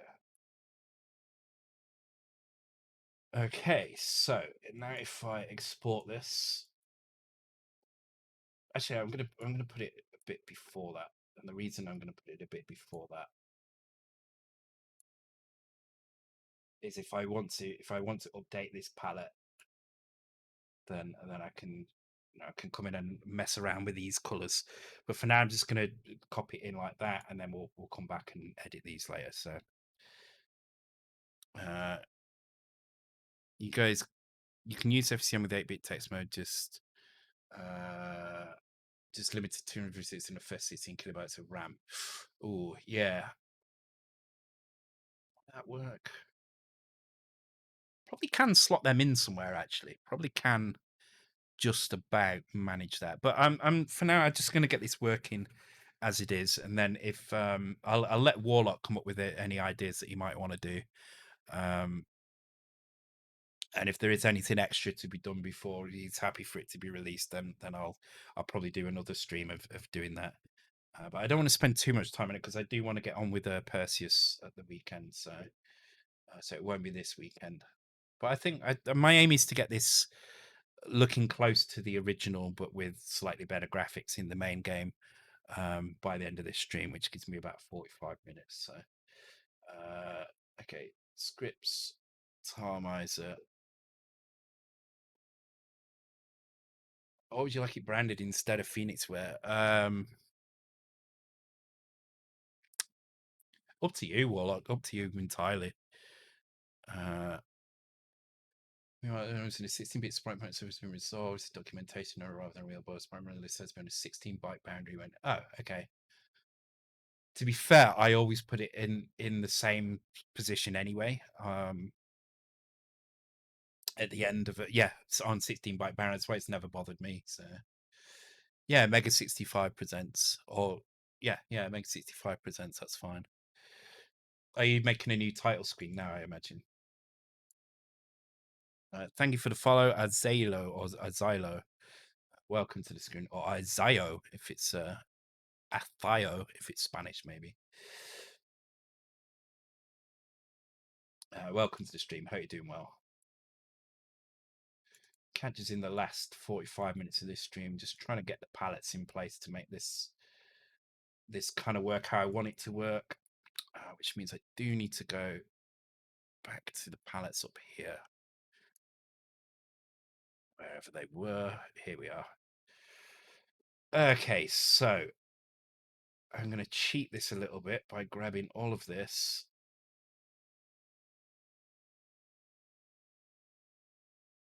then in here, using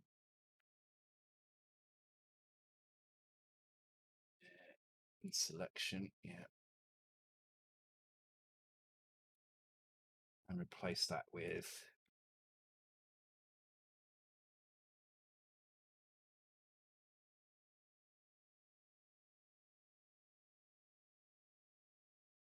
has that just done it in there? I think it has just done it in there. Yes, it has. Okay. And these would be C0. Okay, that should give us close to the original code. 6581. There you go.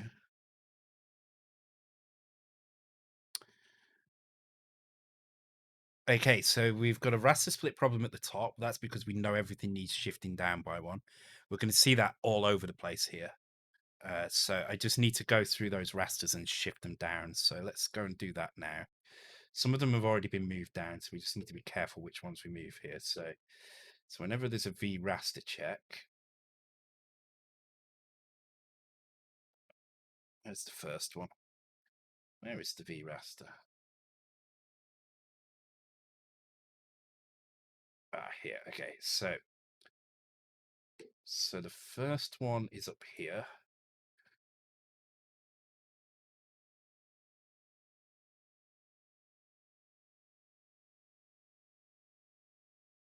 So move that to V2. I just want to make sure we'll do it a step at a time to make sure this is working.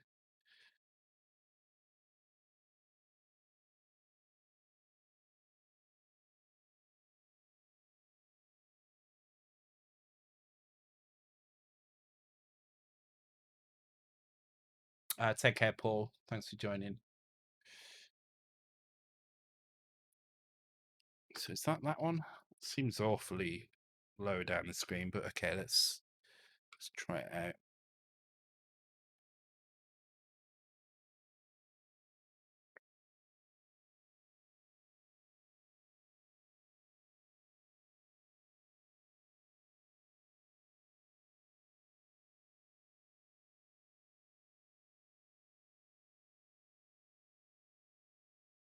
That's happening too soon or too. I don't know what's going on. Is it this one?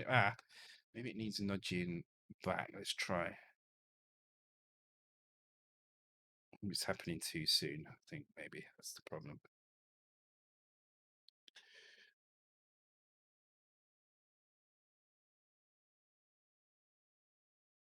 Oh, you're on a weird half-hour time zone. Not many places in the world do that, are there? But yeah, there are a couple. Okay, so that's kind of frustrating that is not quite right up there for some reason.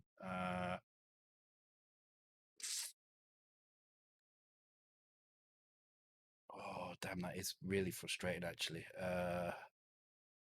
Because what's it doing? It's setting the character color there.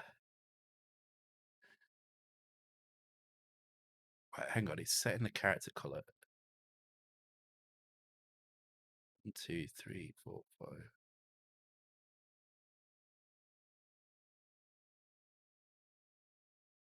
But it's showing a gap through for some reason. Which is like it's not.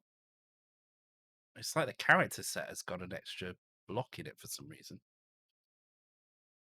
Interesting.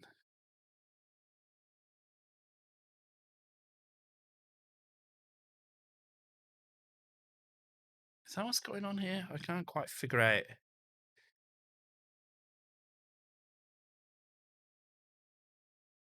No, because in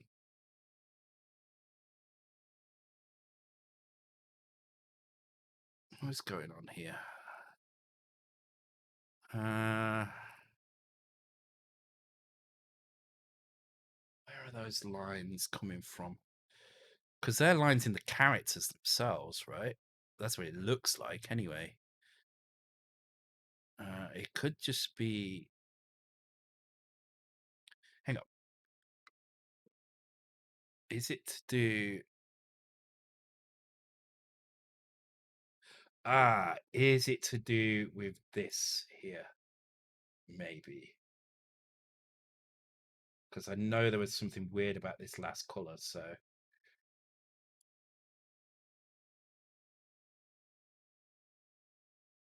let's put that back up to purple. So oh, no, what am I doing? There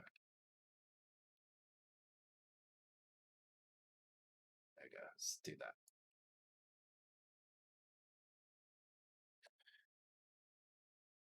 Yeah, because that's all right there. So I think it's to do with the. I'm pretty sure the last color in the font has got some special meaning, and it may be that for some reason is being picked up um, in those blank spaces. I don't know why they would be being picked up in those blank spaces, but it seems to be that's what's possibly causing the issue. So let's just re-export and see what happens. And this is really kind of the last code issue anyway. And I think after this, the only thing that really needs doing is some minor tweaks here and there. So it does look like the font is offset. It is weird. I've not seen that issue before, which is what I don't quite understand.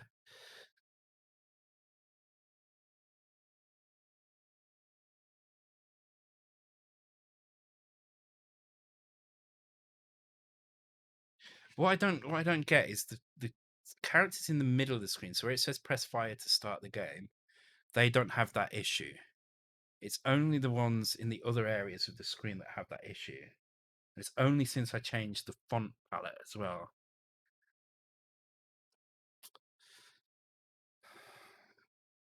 So it wasn't to do with that color anyway. But what would be causing it to do that?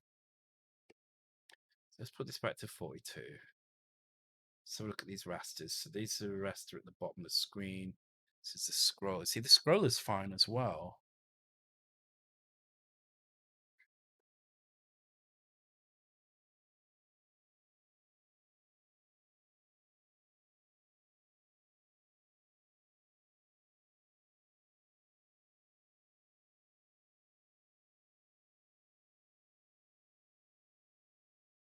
Where is the character set? Let's find where the character set is.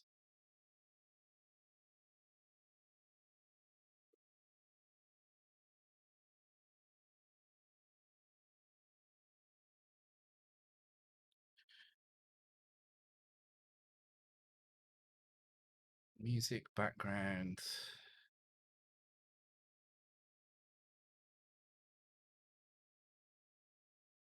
Map. Title sprites, title screen. Sprites.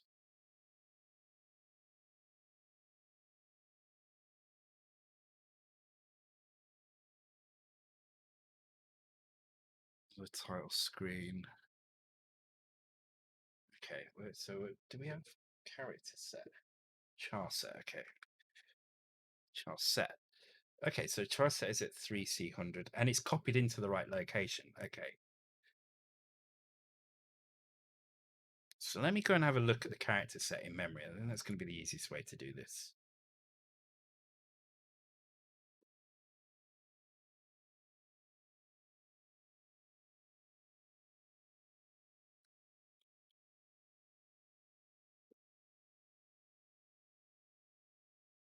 So what I would expect to see is some FFs in here if there was a problem, and I'm not seeing any FFs.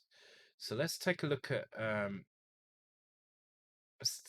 this row here. This, sorry, no, the one above it actually. I would expect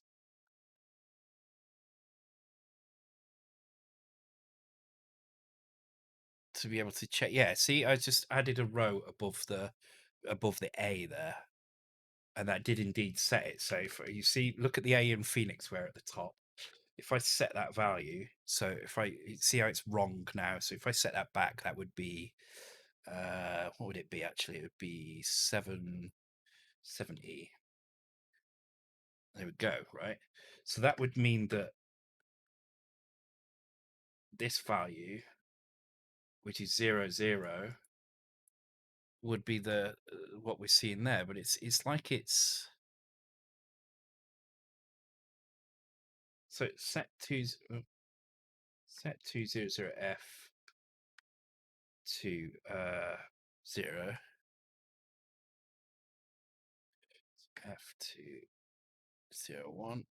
Yeah, it's having no effect. It's like the bottom row of each character is not being correctly drawn just in those locations. So you can see on the bottom, check where the says press fire to start. You can see I've added that dot in, and you can see that dot on the A.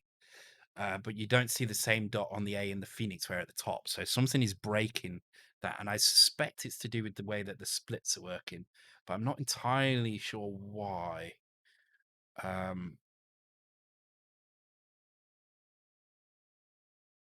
Unless, hang on, unless it's to do with.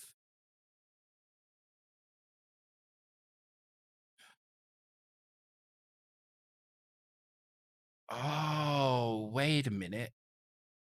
Wait a minute. Okay. I think if we go into our color table here and we look at these values here and just change those back to 0, for some reason those are not showing. They're showing the color behind in the color ramp, which is interesting. That could be an interesting effect, actually. That appears to be completely wrong.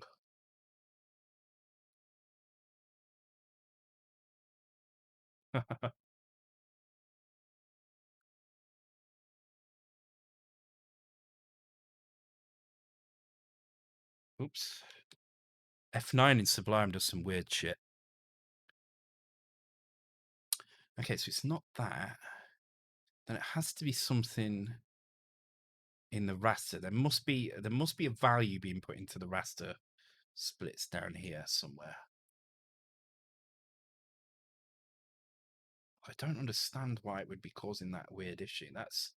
This is the most confusing thing about this at the moment. Is that this is a very unusual result, because it does look, as Monster said, it does look like the font has been shifted or like corrupted somehow.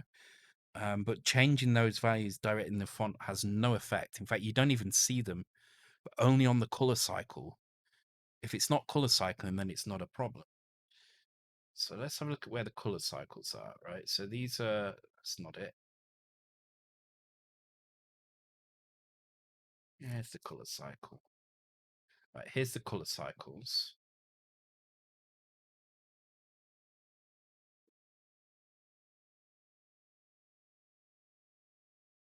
It was right before the color was added, yes. Let me check that my palette is the right size. If I accidentally added too many, no, it seems to be the right size. Let me check the actual palette file sizes as well.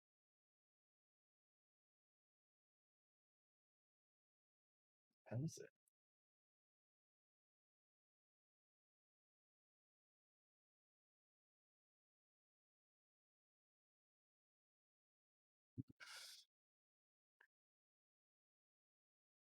Okay, palette is exactly the right size as well. So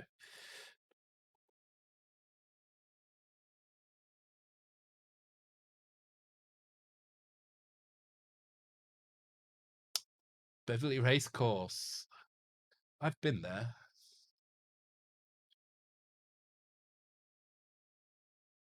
I know, but I wouldn't say I know it well, but I know of Beverly. I've been to Beverly, through it many times on the way to Bridlington. Is it Bridlington? No. Oh yeah, Bridlington. Bridlington, I think. I think that's what it's called.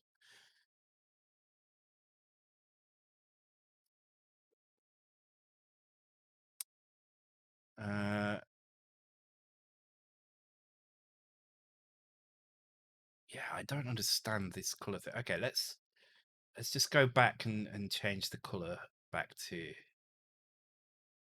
in this bit here. So let's just change this.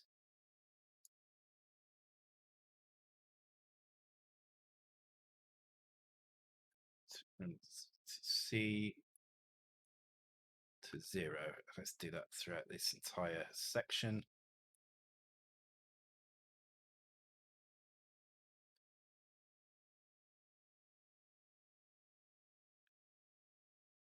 Bridlington, yeah, okay. I thought it was, yeah. You go through Beverly to get to Bridlington.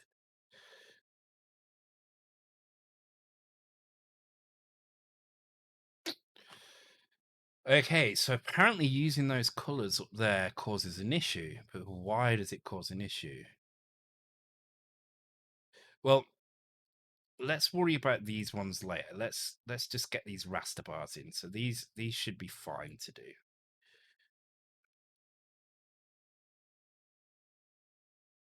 So let's change that to C. I'm going to give old school code 5 points for that as well, because that was I mean, I kind of knew anyway that it was when I did that, but it was him that kind of reminded me to go back to that as well. So you got twice tonight. You've got the points.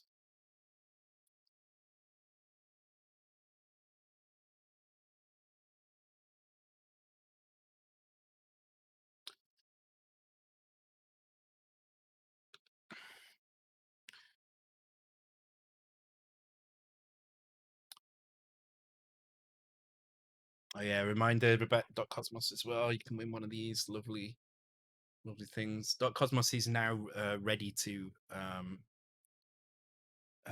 ship as well. The testing has been done. The final version has been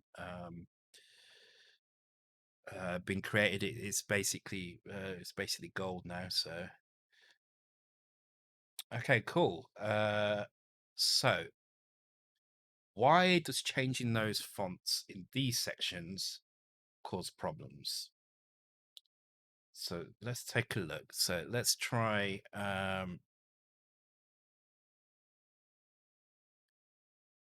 let's just try changing one. Let's have a look. Okay, so what in here would cause an issue?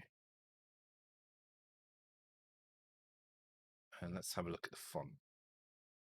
So this is C, this is D, this is E. Let's stick with C.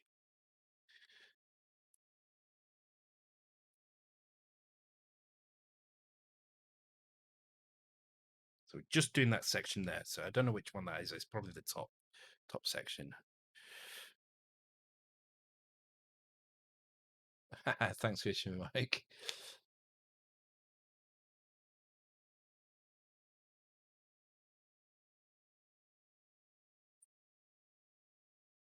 Yeah, so the moment I do that, it causes this weird glitch with the line.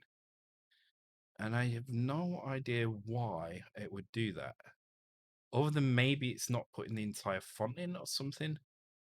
But if you look, it doesn't matter which color it is. On the top row, there's an underline through the whole thing.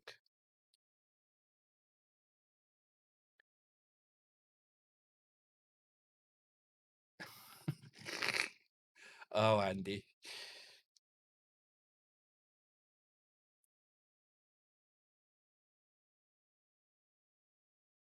So I'm not entirely sure what's going on here. Other than maybe, no, that wouldn't matter either because the RAM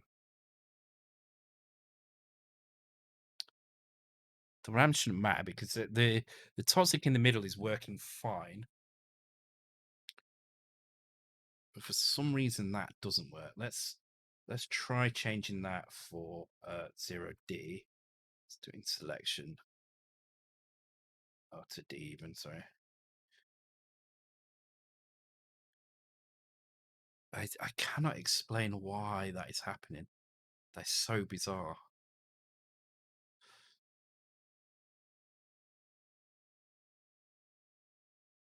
So bizarre. I just don't understand what's causing that.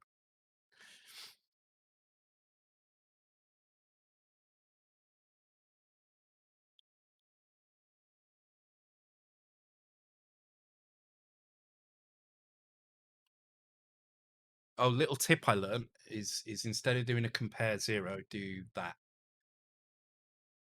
It does the same thing, but it's faster. Ah, now look what it's doing. What the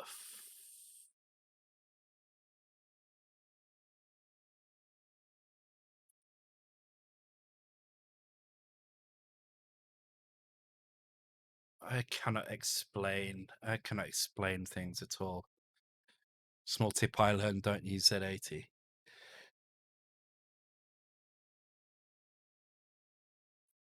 It's really weird. I need to take it. I'm going to leave those colors as they are, and then I'm going to go down to where they're actually being used, and we'll see what we can do. Okay, so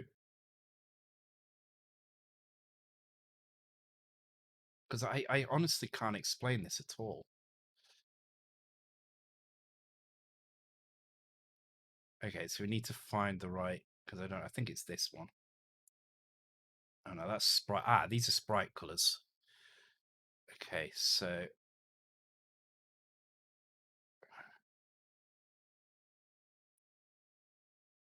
4FBE.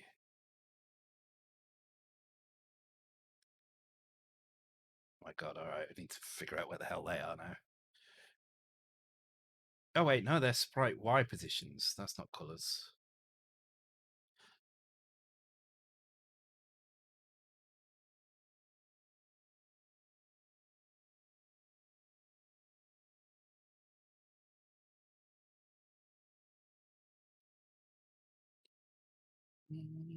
Here's the colors. Okay.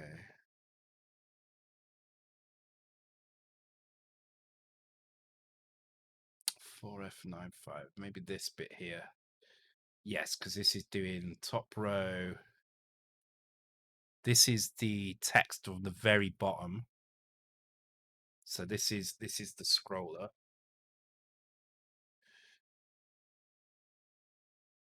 So that makes this the Phoenixware text. And that's just that. It's literally just scrolling colors through this section. That's all it's doing. There is no other value being pulled out of that.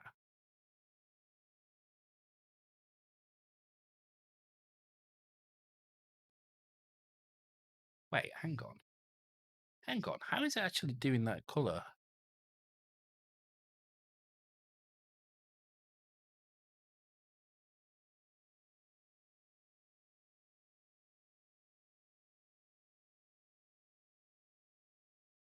It grabs the color from this location. Oh, are you cycling the colors in VRAM? How are you doing this color cycling? I'm not sure what's going on here.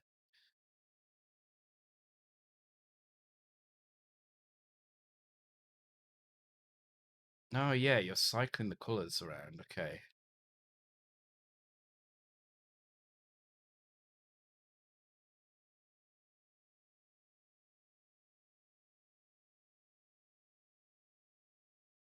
Are the memory locations correct? Yeah, they should be. Let me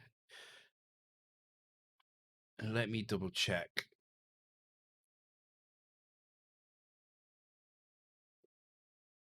Actually, let me bring this up on another screen.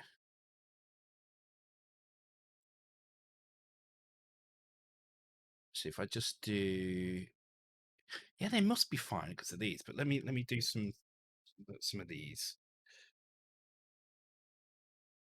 A lot of these wouldn't work otherwise. So, but yeah, this could be right. But again, it doesn't explain why that like color bar happens. It just makes no sense to me whatsoever. Um, it's just a random flashing bar for some reason, based on the color RAM, which is the bit that doesn't make any sense to me. I was thinking maybe there was a raster split that sets the background color at those positions. Actually, yeah, let me check that as well before I run this and get the new values. So when we do the raster splits, which are here,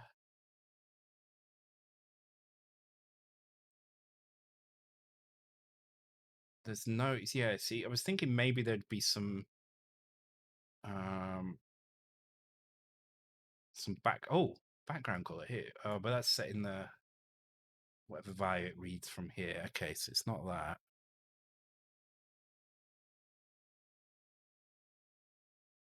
Because you'd expect that to change if I change this, right? So if I change that, if it was to do with the background color, then we would see something different. But this is going to give me enough to give me this list of values now.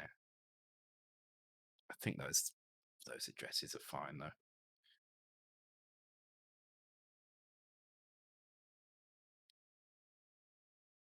Yeah, see now I've moved things down. It hasn't affected that at all. Let me just move it up.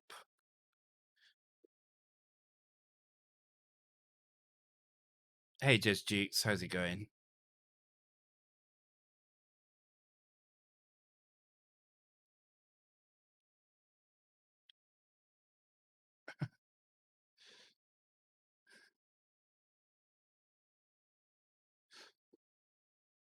Yeah, see, it hasn't changed that at all. So it's not to do with the raster split. So now let's go and have a look. Oh, I spelled colors like that. Ugh. Oh no, I didn't. It's because I copied it from there. I do want to do more streams towards the end of the year. I want to start doing more streams, probably when I move. And I do want to have a go at that GeoGuessr, so I might do a stream where we play GeoGuessr, because that's I do like that thing. I've had a go of it, but I'm not very good at it. So, but it'd be interesting to do it as a group on stream. I know it's quite popular with some Twitch streamers now.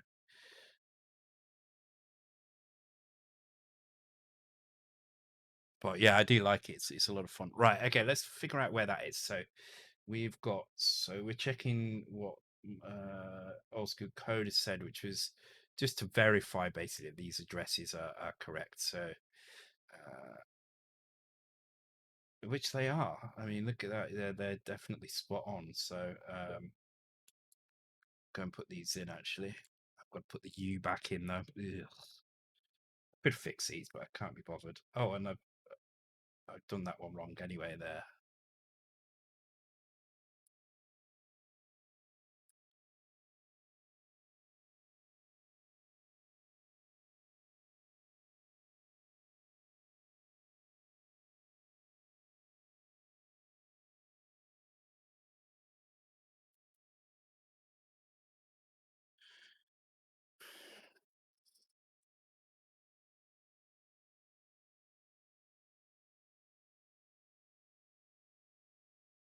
This is the bit that I don't understand, right? If I use these values, this is what I get with the flashing line. So it's this particular line here. This is the one that we're messing with here. Because if I just put a single color in, actually, maybe we can find the color. Oh no, it's any color, isn't it? So if I just put C1 in there, what happens?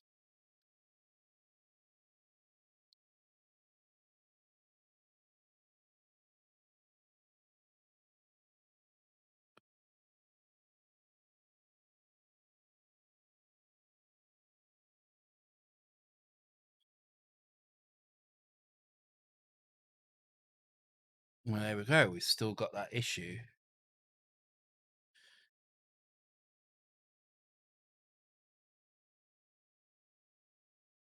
It's definitely, yeah, it is something to do with that range of colors for some reason. It's not to do with, no, the loop's not too long, right? So look, if I just set that value to C1, so I'm just setting the value to C1, which is a blue color.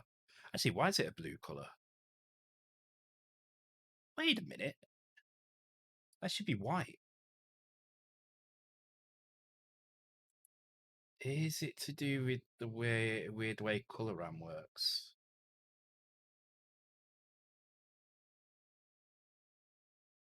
But then that wouldn't explain why the other areas look fine.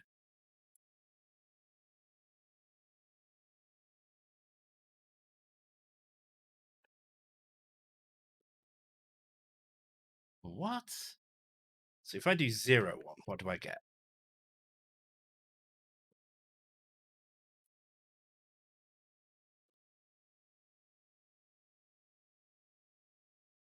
Yeah, that's what I'm thinking. Maybe it's to do with the coloram. But then it wouldn't explain why the background. Oh, mind you, background color is different.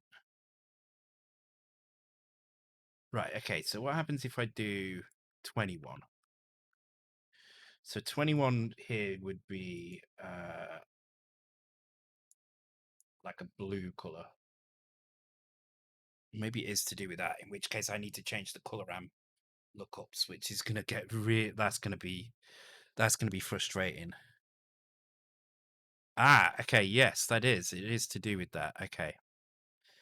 Ah, shit. Okay, right.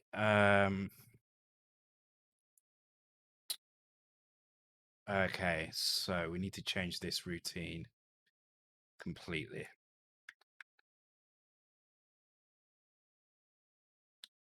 Oh wow, this is going to be fun.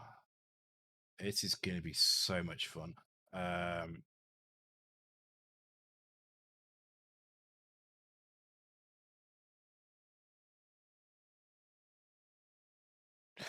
so annoyingly, the colors for obviously background splits work, right? But the problem with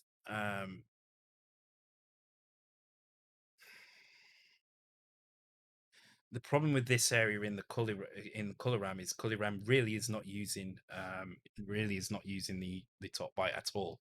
So we need to basically point this to our color RAM, which have we got it set up at all? Maybe we've already set this up.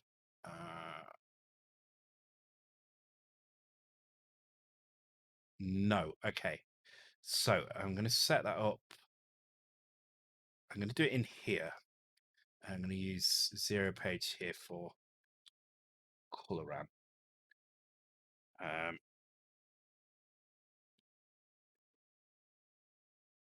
Actually, it doesn't matter what I put there, does it? Because it needs to be imported in here. So I'm going to do it in this bit when the palette's imported. So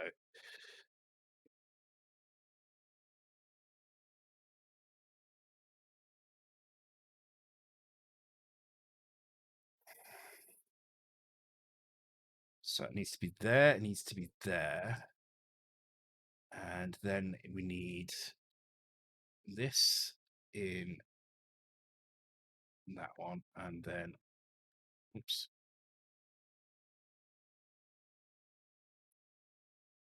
What is it? It's FF8, 1, 2, 3, 4. Yeah, so that was a weird way of doing that, but it worked. Right. Oh my god, I hope there's not a lot of color RAM stuff going on in here. I know there's a little bit in this section, so we probably are going to carry this over just one tiny little bit, but we'll do a little bit more on Saturday, but it's not going to take a lot. Okay, so this is the cycle text. So now what I need to do is I need to use the Z register. So the way I'm going to do this is I'm going to take the Z register here. Oh no, actually I need to do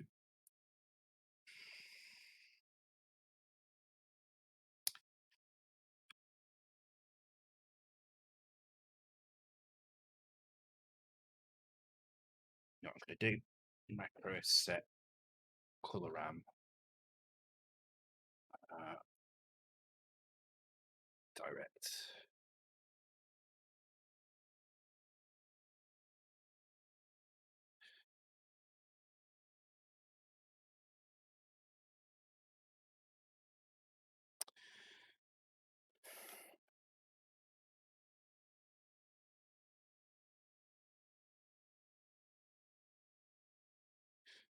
And then this is going to be 16 and FF. She should do that like this, really.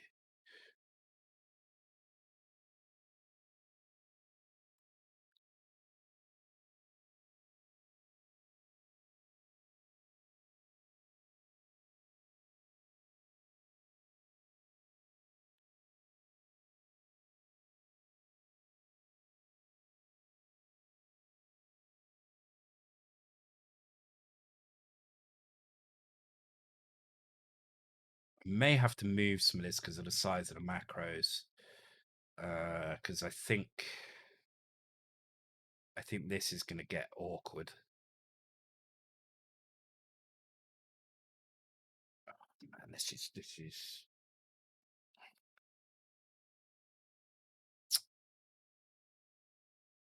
Okay, so this looks like it's shifting the colors. So let's just blank that out for now. So hopefully now the colors won't shift. Let's just see what happens there. Oh, it's going to fail because of that line. Okay.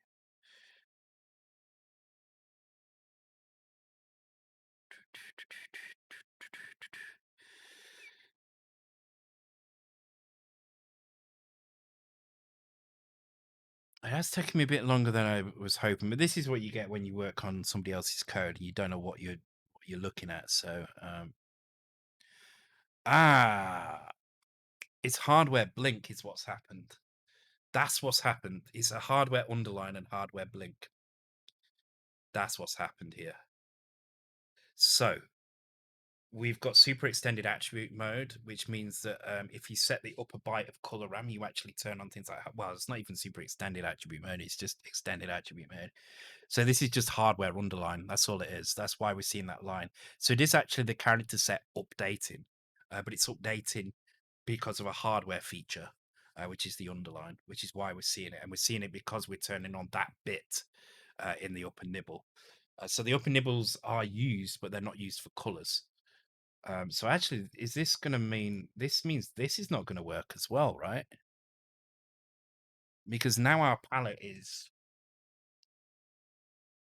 shit. How do we do the upper nibble of the palette then?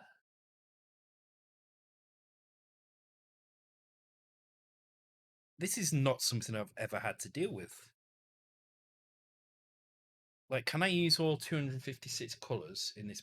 I don't think this is going to work. I don't think this is going to work. It's not going to. Even if I change the color RAM here, it's not going to work. It's going to be exactly the same problem. So this is actually fine. The problem is that I don't know how to set another section of the palette.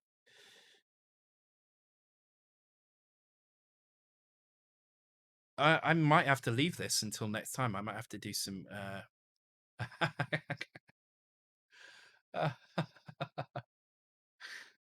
Brilliant.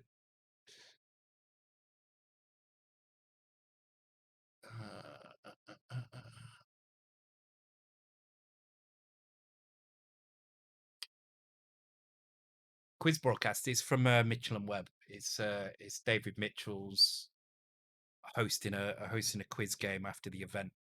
It's the Remain Indoors thing. Okay, so at least I know what's going on now. But I need to have a read up and find out if we can actually do this color scroll properly, because I have this awful feeling that we're limited to those 16 colors.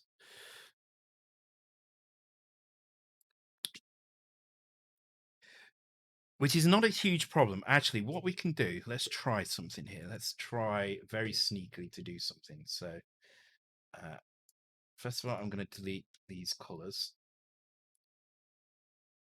I'm going to put this back to 256, which is like there. And then I'm going to set this color mode to RGB. And then I'm going to grab all of this.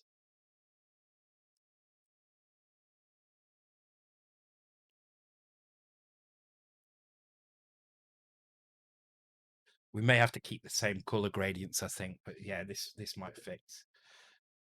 Okay, then it's back to 256 again. I don't know why it suddenly wants to jump to that many, but there we go.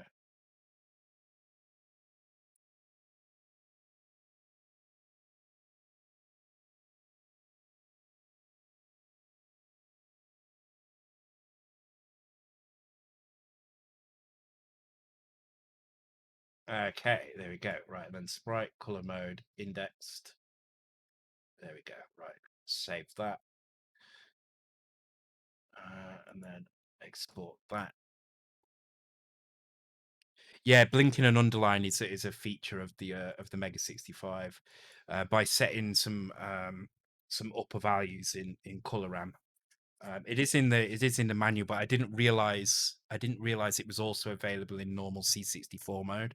So what they're doing in C64 mode is they're utilizing the upper nibble of color RAM in order to implement these things, which is fine. It's just something I didn't think of. So, but figured it out finally. So, Pretty Monkey, seriously, OnlyFans.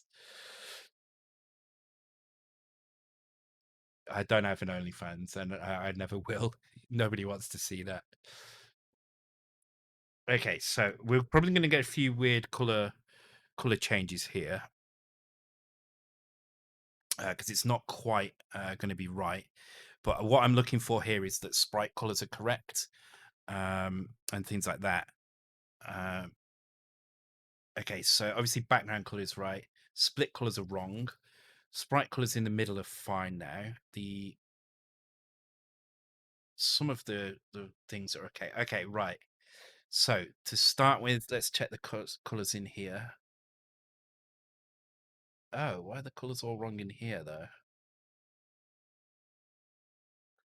Did I not save it right? Sprite color mode indexed. Yep.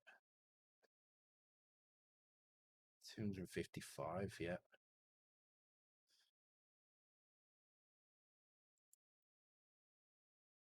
Tomizer. Mega65. 24.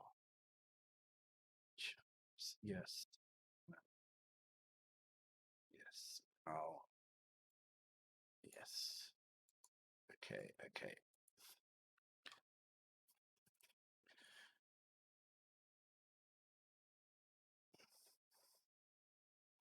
Yeah, some reason the timers are all broken for various things. I don't know why. It seems to just be the display of them though. Why is that all wrong there?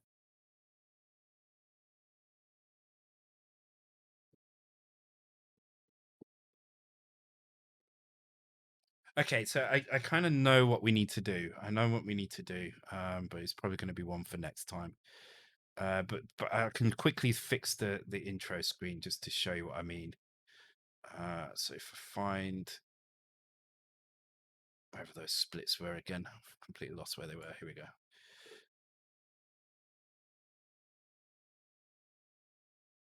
So here, so if I change this now back to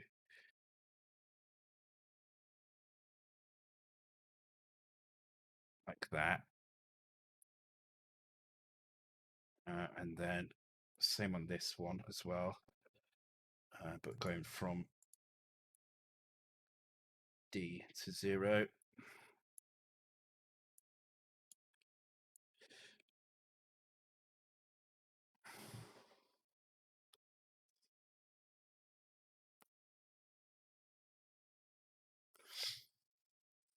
As I have already said today, quoting Douglas Adams to Andy, I think it was, uh, time is an illusion and lunchtime doubly so. Okay, so just need to set that background black to black, like so.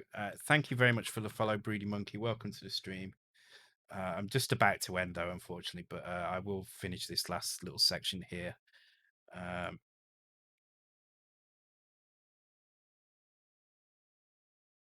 just gonna get this little bit in, and then I think we just need to fix the colors in the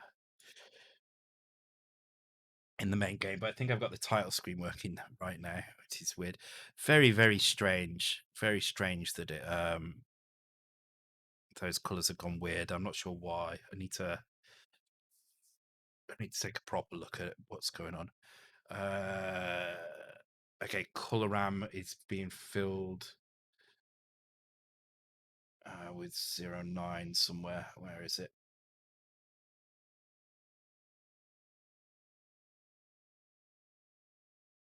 Oh, not there.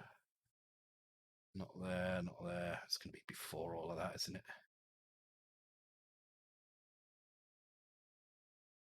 Oh, it would have been here, but apparently it's not.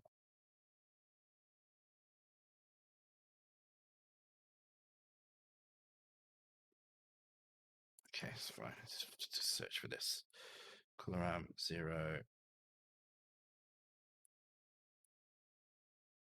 That's the cycle. There we go.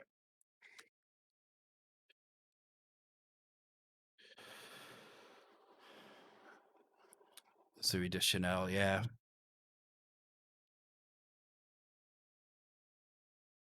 Hitchhiker's Guide to the Galaxy. I should do some more Hitchhiker stuff.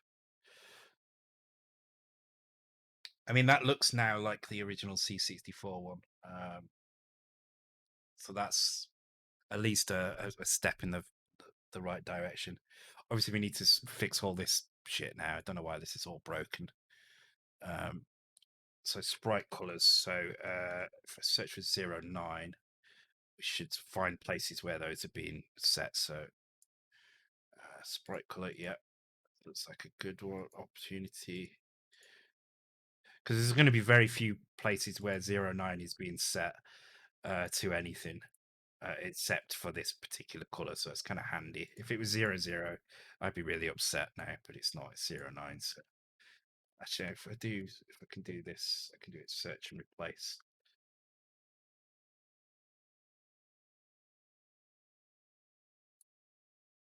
Oops. See, that one doesn't need changing.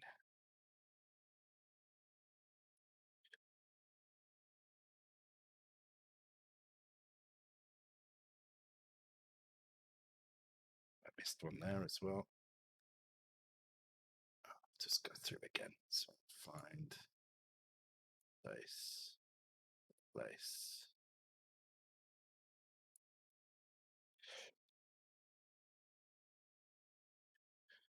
So the question is, why is the main game palette screwed up now? I do not know is the honest answer, but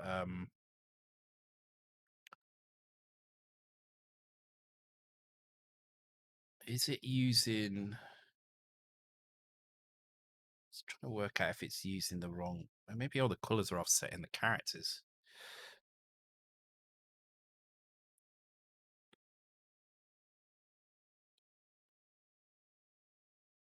Oh, hang on.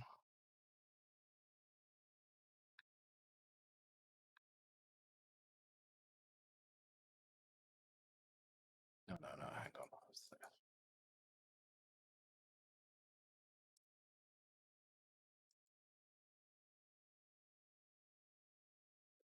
It could just be the way that the data was saved. So let me just.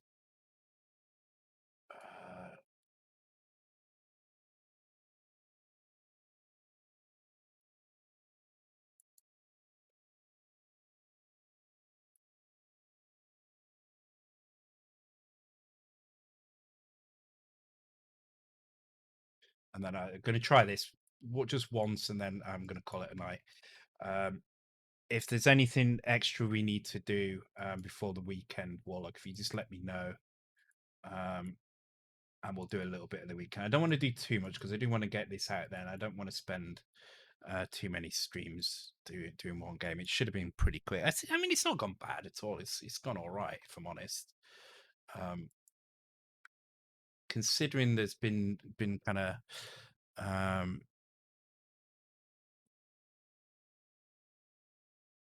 wait, where's that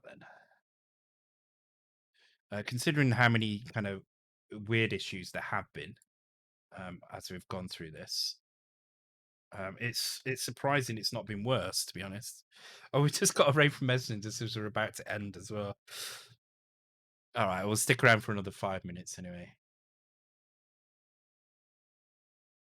Okay, I'm sure I had some issues with that monsters. Maybe I've got an older version of the script or something. Thanks for the raid, Esden. Welcome along. Hope you're doing well. Unfortunately, you catch me just as I'm about to end, so I've got about. I'll stay on for about another 5 minutes just while we sort out this this last little bit. Have I repeated it? God damn it! I've cancelled it out. I've removed code instead of. Yeah, look, there should be a 0 there as well. All right. So Yeah, I'm showing 50K. Currently doing some Mega65 code where we're just finishing porting a C64 game made by one of the viewers called Toxic Frenzy, and we're doing a port of it to the Mega65, which is it's gone kind of okay so far. There's been a few little issues, but nothing major. Returning your raid favors. Thank you very much, Esden. So yeah, go check Esden out. Esden does lots of kind of actually works with FPGAs as well. So there's lots of kind of electronics design, circuit design, building some cool stuff. I've not checked you out for a week or so. I do need to catch up with what you've been up to.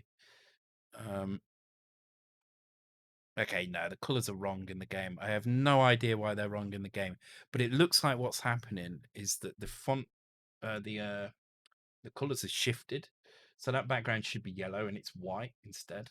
So the line on, it's not that line. Yes, so the windows here are like a cyan color, and they're blue. So everything's kind of shifted by two for some reason. And I cannot explain that at all. I think it's my palette reindexing has kind of screwed some stuff up. Yeah, the sprite colors are fixed because I fixed those. This is to do with the palette shifted. So what's happened is this has become just put that back on there. So this has been shifted up by 16 pixels, but now for some reason it's reading incorrectly. So I don't know if this palette is doing something odd to make that happen. Because it says index 0, index 1, so that all seems to be fine. Okay, let's make a new file. Let's copy that. It's the last thing I'm going to try, and then I'm going to call it a night. Thank you very much for the follow, Romeo6666. That's a lot of sixes. Welcome to the stream. Hope you're doing well. Okay, let's try exporting that. Let's save that as I'm just going to call that. I'll just call it temp. Don't really care what it's called. So this will need setting again. It seems to be pointing to the same place, but I'm going to do this anyway because I did have some problems with this before, I'm sure.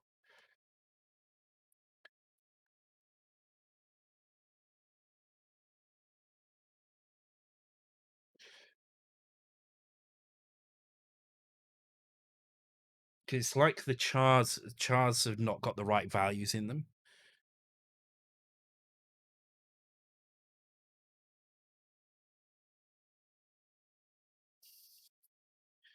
No, all right. Let's open this. So let's just go and take a look. So the very first value in the palette is the blank one, and we can see here. No, see, it should be using the right values. So that is. Oh, wait a minute. Wait a minute. I know what's wrong, and I'm being an idiot. It's fine. The game is fine. I need to update the SD card because the files are being loaded from the floppy disk. So I need to update that file with the correct values. So they were fine all along. So this is working. So we've just done a lot of messing around for no reason. So we need to replace that disk with the new disk from in this folder, which has the chars in.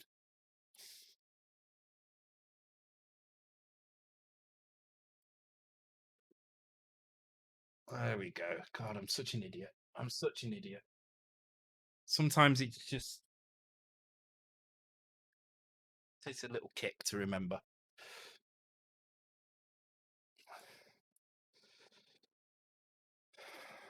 Drum roll. You got an extra 10 minutes because of it.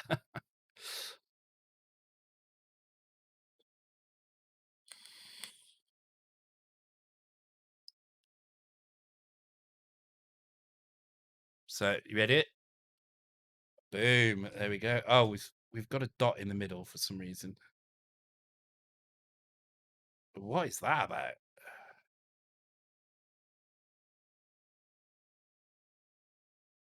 What?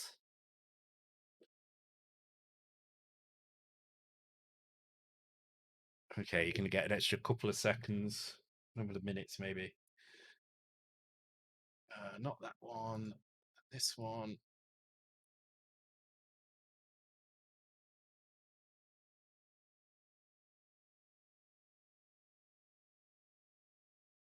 Oh, what's going on?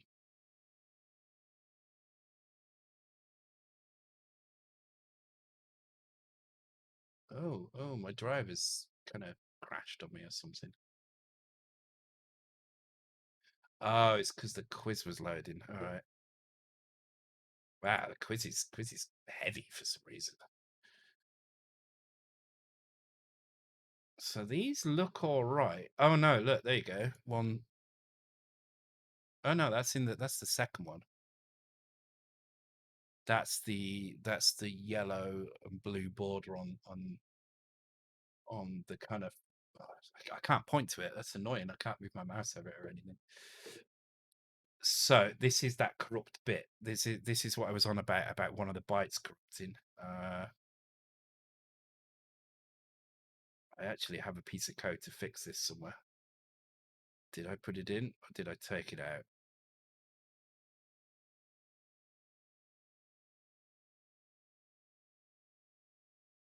It's yes, this bit here because I was fixing it by changing the God damn it! All right.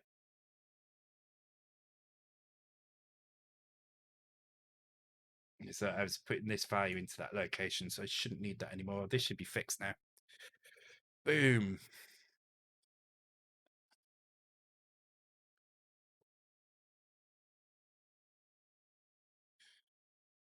Cool. All right, so we're almost done with this. As I say, I will um have a listen to the music. I'll try and get it working the same in both ears. Shouldn't be too difficult to do. I just need to copy the SID registers when the routine is finished. There we go, perfect. So I just let it finish. Um,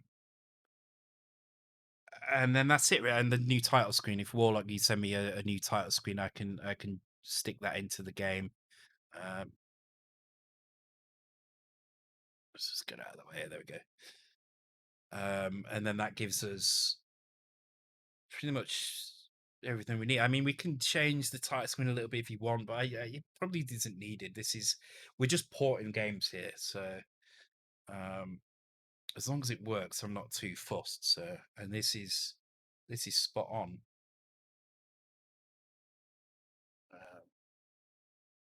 Okay, cool. All right. On that note, let's go and find someone to raid. We can't raid Esden because he's just raided us, so we need to find someone else. But yeah, there we go. That should be working. I don't think this is going to work on Xemu, unfortunately. Um,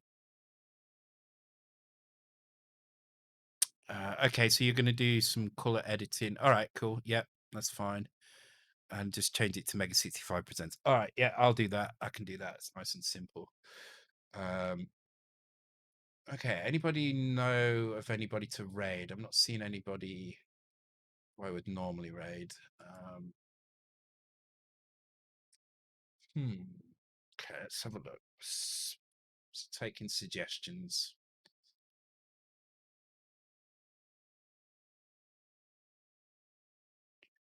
Blueberry Sprite should be flashing the set. Okay, that's a small change. We can fix that. Same blue as the Richmond mic. Okay, yeah, I'll figure that out. Yeah, that's fine. That's a minor thing, I think. Uh, damn, I don't know who to raid though.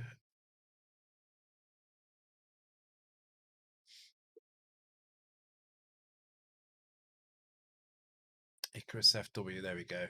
I'll just take any name. I don't know what they're doing. Let's find out.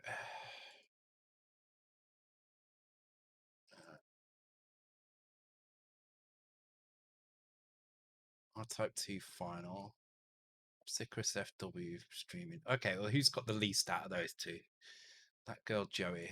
Let's have a look. I always like raiding somebody who's got the least. Okay, so that girl Joey's got 77. Icarus has got 50. So let's do Icarus. I think that's the one we'll go for. Okay, cool. Thanks everybody for joining tonight. It went pretty smoothly tonight, I think. Managed to figure some stuff out. The game looks almost exactly the same now, just with the high resolution in-game graphics. So pretty sweet. Start this raid. And cool. Thank you. I'm gonna fix a couple of things tomorrow, maybe. Like the little flashing sprite in the corner, and the text at the top. And then if you send me a new background, I shall drop that in as well. And then I'll have a go at the music as well. And once I get that done, I will give it to do I think you can test it? I could just put it straight on the file host. Actually, I'll put it on the file host. Oh yeah, let me know what you want the text in the scrolly to be. Yeah, well, look, I'll leave that up to you. You put whatever you want in there, and I'll drop it in. Okay, cool. Right, let's say goodnight, and I'll see you all on Thursday. We've got some Checkanoid on Thursday. Cool news. We've got the new map ready to go, mostly anyway. So, okay, cool. See you then. Bye. Thank you.